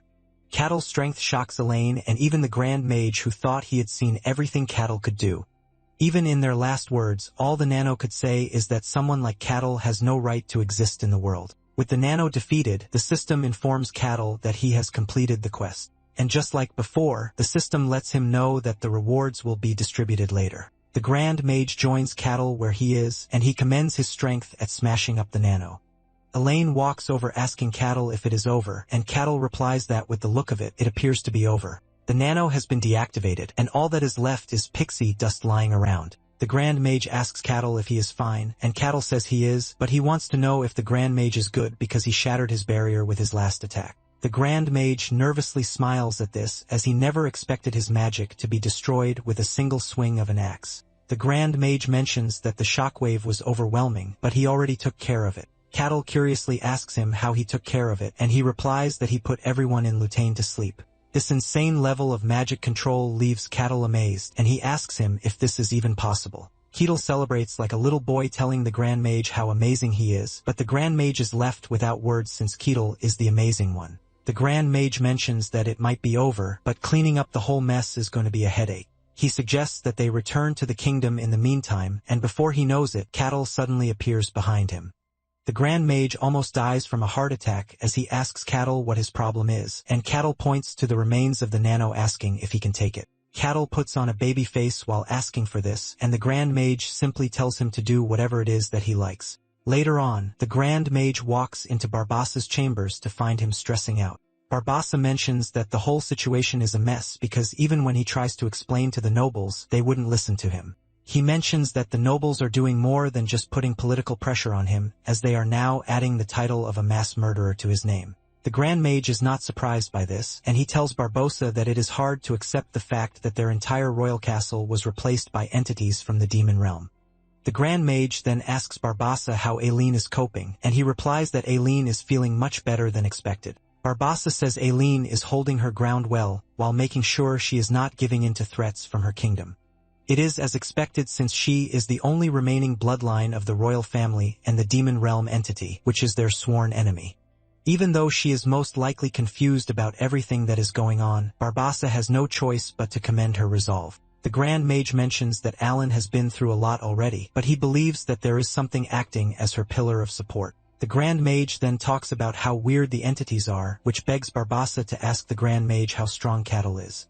The Grand Mage answers with all honesty that even he cannot fathom Cattle's limits. Not long after this, Cattle prepares to leave, telling Aline that he knows someone in the Denayan castle and would like to go see them. Aline then offers her apology that she is not able to give Cattle what she promised at that moment. Seeing how worried she is, Cattle quickly cuts in, telling her that he is aware that the country is in chaos, but he believes that there will be some stability very soon. He promises Elin that when everything finally settles down, he will come to collect his reward then. Elaine is left speechless by this, and she tries to talk down on herself again by saying she is a monster, but Cattle cuts in, telling her that he doesn't see her as a monster. Elaine smiles as tears drop from her eyes, and she promises Cattle that she is definitely going to repay the favor one day. Later on, Cattle meets the king who gives him a tag called the King's Token, and he tells him that he can consider it a reward for the quest. He lets him know that with the token, he can enter almost anywhere, but there are exclusions, and this includes special places like the Empire's capital or the church's sanctuary. The king tells him that the token will be quite useful for him, since it is his goal to travel the world. Cattle is glad to hear this since it is going to make his fantasy journey even better. After the meeting with the king, Cattle heads outside to check out the capital of the kingdom. He is blown away at how big and clean it is compared to the territory he was staying in. He is busy admiring the scenario when two knights approach him, demanding that he identify himself. Seeing how rude the two are, Kettle realizes that he has no choice but to use his trump card, and he immediately pulls out the king's token with a smug face to mock them. The two are left in complete shock when they see this, and they immediately bow their heads to offer their sincerest apology. Cattle walks away with a smile and an assurance that the king's token is worth it. Cattle then proceeds on his search for what brought him to the Danian kingdom. Meanwhile, Milena is seen in a meeting with one of her clients who wants an extension on the money he borrowed without providing an assured date that he would pay back. The dude's only backing is boasting that he is the head of the great Diablos family, but Milena is not the type to play with her business. Her tone changes in anger, and she reminds the dude that his family is on the verge of ruin thanks to the same money he is claiming as small. The dude gets mad at the fact that Milena is talking back at him, but Milena lets him know that she reserves every right to do so because he was the one who came to borrow from her. Apparently, the dude had wasted all the money on gambling. and even when his servants tried to correct him, he threw them all out. Hearing all of these coming from Melina gets the dude totally mad, and he yells at her, asking her why she is so brave to insult him. Melina continues to throw mud in his face by telling him that insults only apply to people who have honor to lose. Melina gets on her feet to make her stance clear, and she tells the dude that his deadline is in a month, and if he fails to pay back by then, he will have to forfeit the private lands, wealth, and the title that belongs to him. Melina looks completely menacing as she tells him to be mindful if he doesn't want something like this to happen. Refusing to be intimidated by a mere woman, Diablos angrily barks at Melina, saying he will not tolerate her tyranny. Before he can finish barking, Melina's guards immediately grab him to stop him from causing trouble anymore. Melina then calmly reminds Diablos that she's operating based on the legal procedures in accordance with the laws of the Denian Kingdom. She also lets him know that he's the one committing tyranny by trying to renege on his outstanding debts. Diablos is horrified after being put in his place, and Melina then signals to her guards, who immediately drag the mad dog out of her presence. Meanwhile, Diablos continues to scream and struggle while being dragged away. He angrily yells at Melina, mocking her for throwing away her honor because of her obsession with money. To hurt her feelings, Diablos mentions that her whole family abandoned her, including the dude who crossed through the demon realm with her. Melina's expression darkens when she hears this, and her heart drops. But before she can sink into despair, her stewardess calls out, asking whether Melina is all right. However, Melina doesn't respond, causing the maid to pitifully stare at her. After a brief moment of silence, Melina heaves a sigh and answers that she's fine before asking the stewardess about her next schedule. The woman tells Melina that they need to inspect a mansion put up as collateral, and she also adds that the mansion is about a 20-minute walk from here. Melina then decides that they should inspect it right away. Meanwhile, Cattle has finally located the Akasha estate, and he's amazed by how huge it is as he notes that Melina must have really struck gold. While Keatle is still admiring the magnificent building, a guard suddenly barks at him, telling him to leave the premises. The guard proudly declares that the Akasha estate is no place for a savage barbarian like Keatle to enter. Hearing that this is really the Akasha estate, Keatle confidently tells the guard that he's an invited guest. The guard then demands to know who sent him an invitation, and Keatle proudly announces that it's from Melina Akasha. He happily explains that Melina told him to drop by if he was ever in the Danian Kingdom. The guard finds this unbelievable and absurd as he lets Keatle know that the Iron Lady of Akasha would never invite a barbarian like Keatle. Keatle is confused when he hears them referring to Melina as the Iron Lady. Thinking back to the shy, cute girl he met in the white snowfield, Keatle notes that she definitely didn't give off any Iron Lady vibes. Nevertheless, he hands over Melina's pendant to the guard, explaining that Melina gave it to him when she told him to come find her. The guard then quietly stares at the pendant for a while, and after carefully studying it, he smirks as he mentions how confidently Cattle was holding on to the pendant. From the guard's words, anyone would think the pendant means nothing. But the next moment, the guard's attitude does a whole 360 as he announces that a VIP is coming through. Even Cattle is completely confused by the sudden royal treatment. A few moments later, the guard arrives at Melina's study, informing her that she has a guest. However, Melina ignores him for a while before saying she doesn't remember having any scheduled visits today. The guard tries to explain that it's an important guest, but Melina instantly shuts him down, telling him to schedule it for tomorrow since she's obviously busy. However, the guard refuses to back down. But before he can explain, Melina sternly cuts him a death stare, asking if her instructions are not clear enough. This terrifies the guard, and the cold expression on Melina's face sends shivers down his spine. Still shaking, the guard decides to heed her command, after which he bolts out of the office faster than the flash. After he leaves, Melina stops scribbling and heaves a sigh of relief. Meanwhile, the guard informed Cattle that he has to wait until tomorrow to see Melina. Afterwards, he leads Cattle to a basement room and apologizes that it's the only spare room available at the moment. However, Cattle doesn't even mind as he cheerfully assures the guard that the room is fine. Even though it's a basement, Cattle likes it since it looks like a room for secret rendezvous. He then scans the place with his eyes, wondering if the basement room has some kind of hidden chamber. Later that night, Melina hangs in the dark like a jilted virgin, drinking her sorrows away. Meanwhile, the hurtful words she heard from Diablos about being abandoned by her family continue to haunt her. Placing her face into her palms, Melina admits that Diablos isn't entirely wrong about what he said. The following morning, on her way to carry out her usual duties with her guard and stewardess beside her, Melina recalls that a guest was looking for her yesterday. She asks if the guest is a debtor, but the guard answers that the guest is not a debtor. He then begins to fumble for the right words to describe the unusual visitor, and after a while, he simply reveals that the guest was a barbarian. Melina freezes on the spot the moment she hears this, and immediately turns around, asking the guard to repeat what he just said. At that very moment, Melina quickly darts off to find the guest, hoping it's cattle, while another part of her doubts that it's actually him. Outside the basement room, a guard is shocked to see her, and before anyone can slow her down, she barges into the room. Upon entering, Melina's eyes widen when she sees Cattle. Meanwhile, Cattle, who had been searching for a secret chamber, turns around and cheerfully greets her as the two old friends reunite after a long time. Melina bows to apologize to Cattle for the low-quality hospitality that he received, but Cattle lets her know that he was quite comfortable because it was a good room. The only thing he could point out is the lack of a secret chamber in the room. But this observation leaves Melina completely confused. The two end up sitting together for a drink with a maid who looks terrified of Cattle's presence. Melina apologizes once again for how he was treated, but he assures her that it is all fine.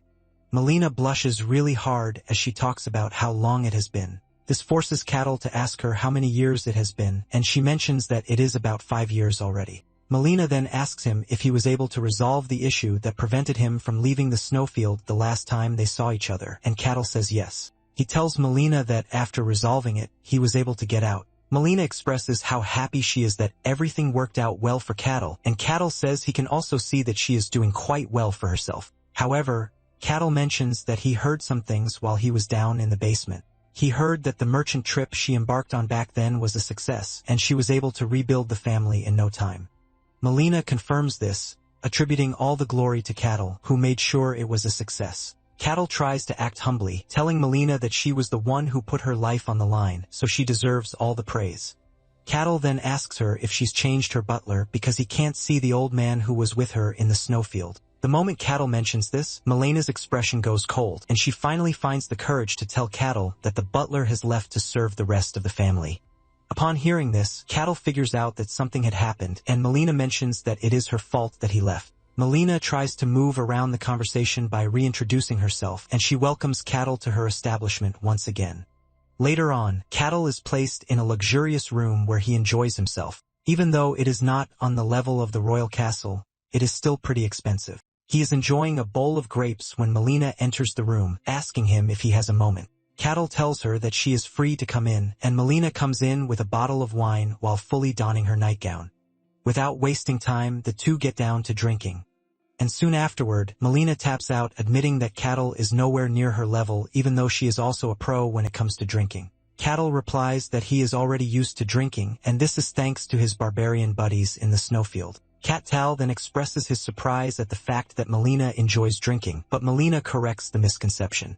She says she doesn't like it, but she is already used to it because she needs it to sleep, and Cat-Tal figures out that she has a lot on her mind. With a low and sad voice, Melina asks Cattle if he knows what she did after she got out of the snowfield. Cattle replies that he only heard about her investments and businesses. Melina reveals that after the successful trip through the snowfield, she gained real power within the family just as Cattle had predicted. Based on the power that she acquired, she tried her hand at various investments. And as luck would have it, most of her merchant trips succeeded, so she made a lot of money in a short space of time. However, these are expeditions that have huge risks attached to them, so a single slip-up means the family is going to collapse. Because of this, she started looking into lower-risk investments. And in the end, she settled down to buying and selling money. Thanks to this, her family was able to achieve a huge success, but there is always a but. She reveals that her family members claimed that she went crazy for money to throw away her honor, so they started leaving her one by one. To her, she believed that she made the right decision to make her family grow. This has been aching her in her heart, and she asks Cattle if she made the wrong choice, but Cattle clears it up, telling her that she didn't. Cattle says all that she does is lend money to those who need it and keep it safe for them, so there is nothing wrong with this. In addition, Melina had gotten permission from the kingdom, so there shouldn't be any problem whatsoever. Cattle understands why Melina is being treated this way since it is the Middle Ages, but in modern times, it makes common sense as it is what is called a bank. Melina is left in complete shock when she hears this, and she asks Kettle if he is really sure that it is fine. She asks him if he is sure that it is not a dirty business, and Kettle tells her that it isn't because she didn't break any laws, so there is no reason for it to be dirty.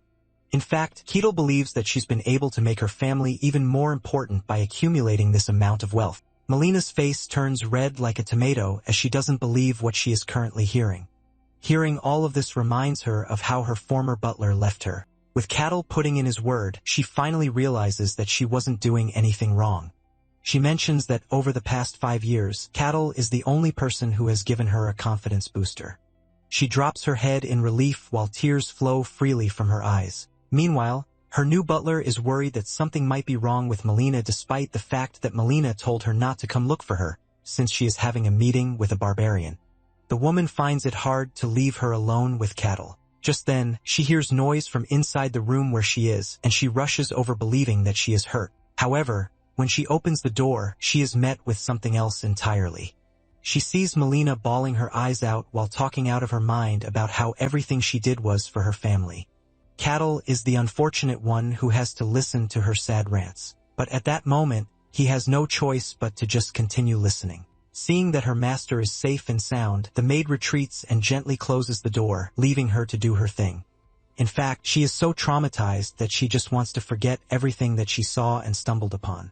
The following day at the Akasha estate, Melina welcomes the great swordsmaster, Lord Maximus. However, Maximus coldly dismisses her greeting, telling her that he came to see her in an unofficial capacity. This makes Melina feel a bit uneasy as she wonders what exactly is going on for such an unexpected visitor to drop by. Speaking of Maximus, he is known as the Sword of Danayan, and he's a famous powerhouse swordsman. Melina wonders why an actual superhuman who has transcended beyond human limits visits the small Akasha family. While she's trying to figure out what is going on, Maximus suddenly asks whether a barbarian is visiting the Akasha estate. Melina is caught off guard by his question and begins to stammer as she answers that a barbarian did indeed arrive at her estate. A million scenarios begin to circle Melina's mind as she wonders how Maximus knows Ketel. She fears that Maximus's visit is to order her to kick Ketel out because he's a barbarian. As if sensing what Melina is thinking about, Maximus assures her that he came for a completely different purpose. He then tells Melina to give Ketel the VIP treatment by order of His Majesty, the King of the Danaan Kingdom. Melina is shocked to hear this as she asks Maximus for the reason. However, Maximus apologizes, letting her know that he cannot reveal certain details, but he tells Melina that this instruction comes directly from His Majesty, the King. Melina decides not to press further, knowing that certain things are above her pay grade. Maximus then informs her that she will certainly not lose out and declares that in exchange for treating Ketel well, Melina can freely use his name. Melina is utterly shocked by this offer, since using a name as powerful as Maximus can basically make one invincible. Maximus says it's because he has heard that Melina is having trouble dealing with a bunch of problematic nobles. However, Melina is not surprised that Maximus knows about her troubles with the nobles. Maximus then tells her to simply drop his name when dealing with them, and they will comply without hassle. Melina chuckles awkwardly when she hears this and begins to wonder just what Ketel has been doing to bag such a powerful backer. Shortly after her meeting with Maximus, Melina goes to visit Ketel. She hesitates to ask anything, but Ketel notices the expression on her face and urges her to speak up. Melina then asks Ketel if he worked as a mercenary, and Ketel answers that he did. She asks what exactly he did during his time working as a mercenary, but Ketel hesitates to answer. However, after a brief moment of silence, Ketel tries to brush it off, saying he simply did mercenary stuff like escorting people, patrolling villages, and beating up a few uninvited guests on the way. What Melina doesn't know is that this dude was busy doing world-shaking things and beating up a few world-ending entities from the frigging demon realm. However, when telling Melina about it, he makes it sound like he'd been building sandcastles at the beach all this time. Melina decides to agree with whatever he says, but deep down, she knows Ketel definitely did something awesome because there is no way the king's right-hand man would have made such a move over simple mercenary stuff. Melina decides to let it go, knowing she shouldn't dig any deeper into this. She tells Ketel that she only asked because she's curious. Since Ketel has finished his important business, Melina proudly offers to show him around. She asks whether he has anything he'd like to see, and after thinking about it, Ketel decides to see her family's different businesses. Melina agrees to his request as she boasts that the Akasha family is a merchant family after all. Shortly after, Melina takes Ketel to see the magnificent Akasha Merchant Guild, and proudly tells him that even commoners can borrow and deposit money at the guild. However, it's not so easy for anyone to just borrow money. Ketil notices that the merchant guild structure is similar to a modern bank, but it is more charming to see people dressed in medieval clothing. He notes that the guild feels like a perfect blend of modern times and fantasy. Melina then asks Ketil what he thinks about the merchant guild, and Ketil gives her a thumbs up, saying it's quite entertaining. Melina is confused about how anyone can find this place entertaining. After their visit to the merchant guild, Melina takes Ketil to the armory, which he finds especially exciting. Melina explains that the Akasha family decided to keep trading weapons since it is what saved them from the brink of bankruptcy back then. Since then, they have put a lot of effort into crafting and selling weapons, and this armory is where they store all their special weapons. Just then, Ketil's eyes spark when he notices a sword on display. Intrigued by the sword, he tells Melina to let him hold the sword for just a second. Melina tells him to go ahead, and Ketil swiftly takes the sword from the display. After swinging it once, flames suddenly cover the sword all the way to the handle, leaving Ketil stunned. Melina explains that it is an enchanted sword, and Ketil is over the moon as he raises the flaming sword into the air like his favorite trophy. Ketil is intrigued and fascinated just from the word enchantment to the point where he is moved to tears. Seeing how much he likes the sword, Melina asks whether Ketil would like to take it. Ketil is overjoyed when he hears this and asks Melina again just to be sure she's not pulling his leg. Melina then reassures him that she's not joking, but asks whether the sword isn't hot. Still crying tears of joy, Ketil assures Melina that the hotness is just perfect. In order not to make it look like he's eager for the sword, Ketil tries to turn it down, saying he shouldn't be accepting such a valuable sword. However, Melina lets him know that he can keep it since the sword has no practical use. Apparently, they asked an alchemist to make a flaming sword only for her to make the flames engulf even the sword's handle, making it impossible to wield. When Melina complained about it, the alchemist made it seem like they're the ones at fault since they didn't request a safety mechanism in the first place. From the long story Melina told him about the sword, all Ketil focuses on is the fact that the Akasha family has an alchemist. Melina then explains that she hired an alchemist for a ridiculously high price, but she's starting to regret it. Ketil is interested in knowing more about the alchemist and tells Melina to tell him more. Melina is taken aback by his request but goes ahead to tell Ketil that the alchemist has a weird personality. However, despite her attitude, her skills are quite exceptional. Apparently, this alchemist is famous for turning someone with zero knowledge of mysticism into a superhuman powerhouse. Ketil is immediately hooked when he hears this from Melina and asks whether she's telling the truth. Melina assures him that she speaks the truth since it's a famous story known by many. Back then, the Empire posted a notice seeking superhuman class powerhouses to join them. However, this class isn't as easy as shopping for groceries.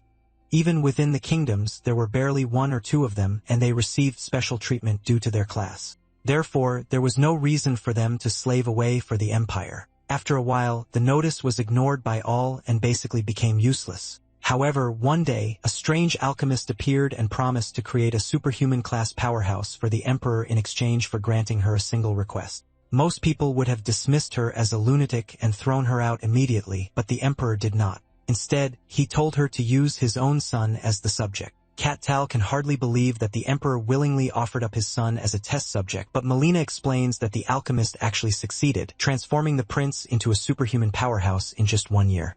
The story fascinates Ketil as an alchemist capable of turning an ordinary person into a superhuman-class warrior is exactly the kind of thing he finds exciting. Ketil grins as he asks Melina to do him another favor, and Melina, delighted, tells him to ask for anything. To her surprise, Ketil simply asks to meet the alchemist from Melina's story. Meanwhile, in a small cabin hidden in the forest, the famous alchemist is busy stirring a bubbling cauldron filled with frog toenails and pregnant mosquitoes when her ears begin to twitch. As if sensing someone approaching her hut, the alchemist notes the presence of an extraordinary aura nearby.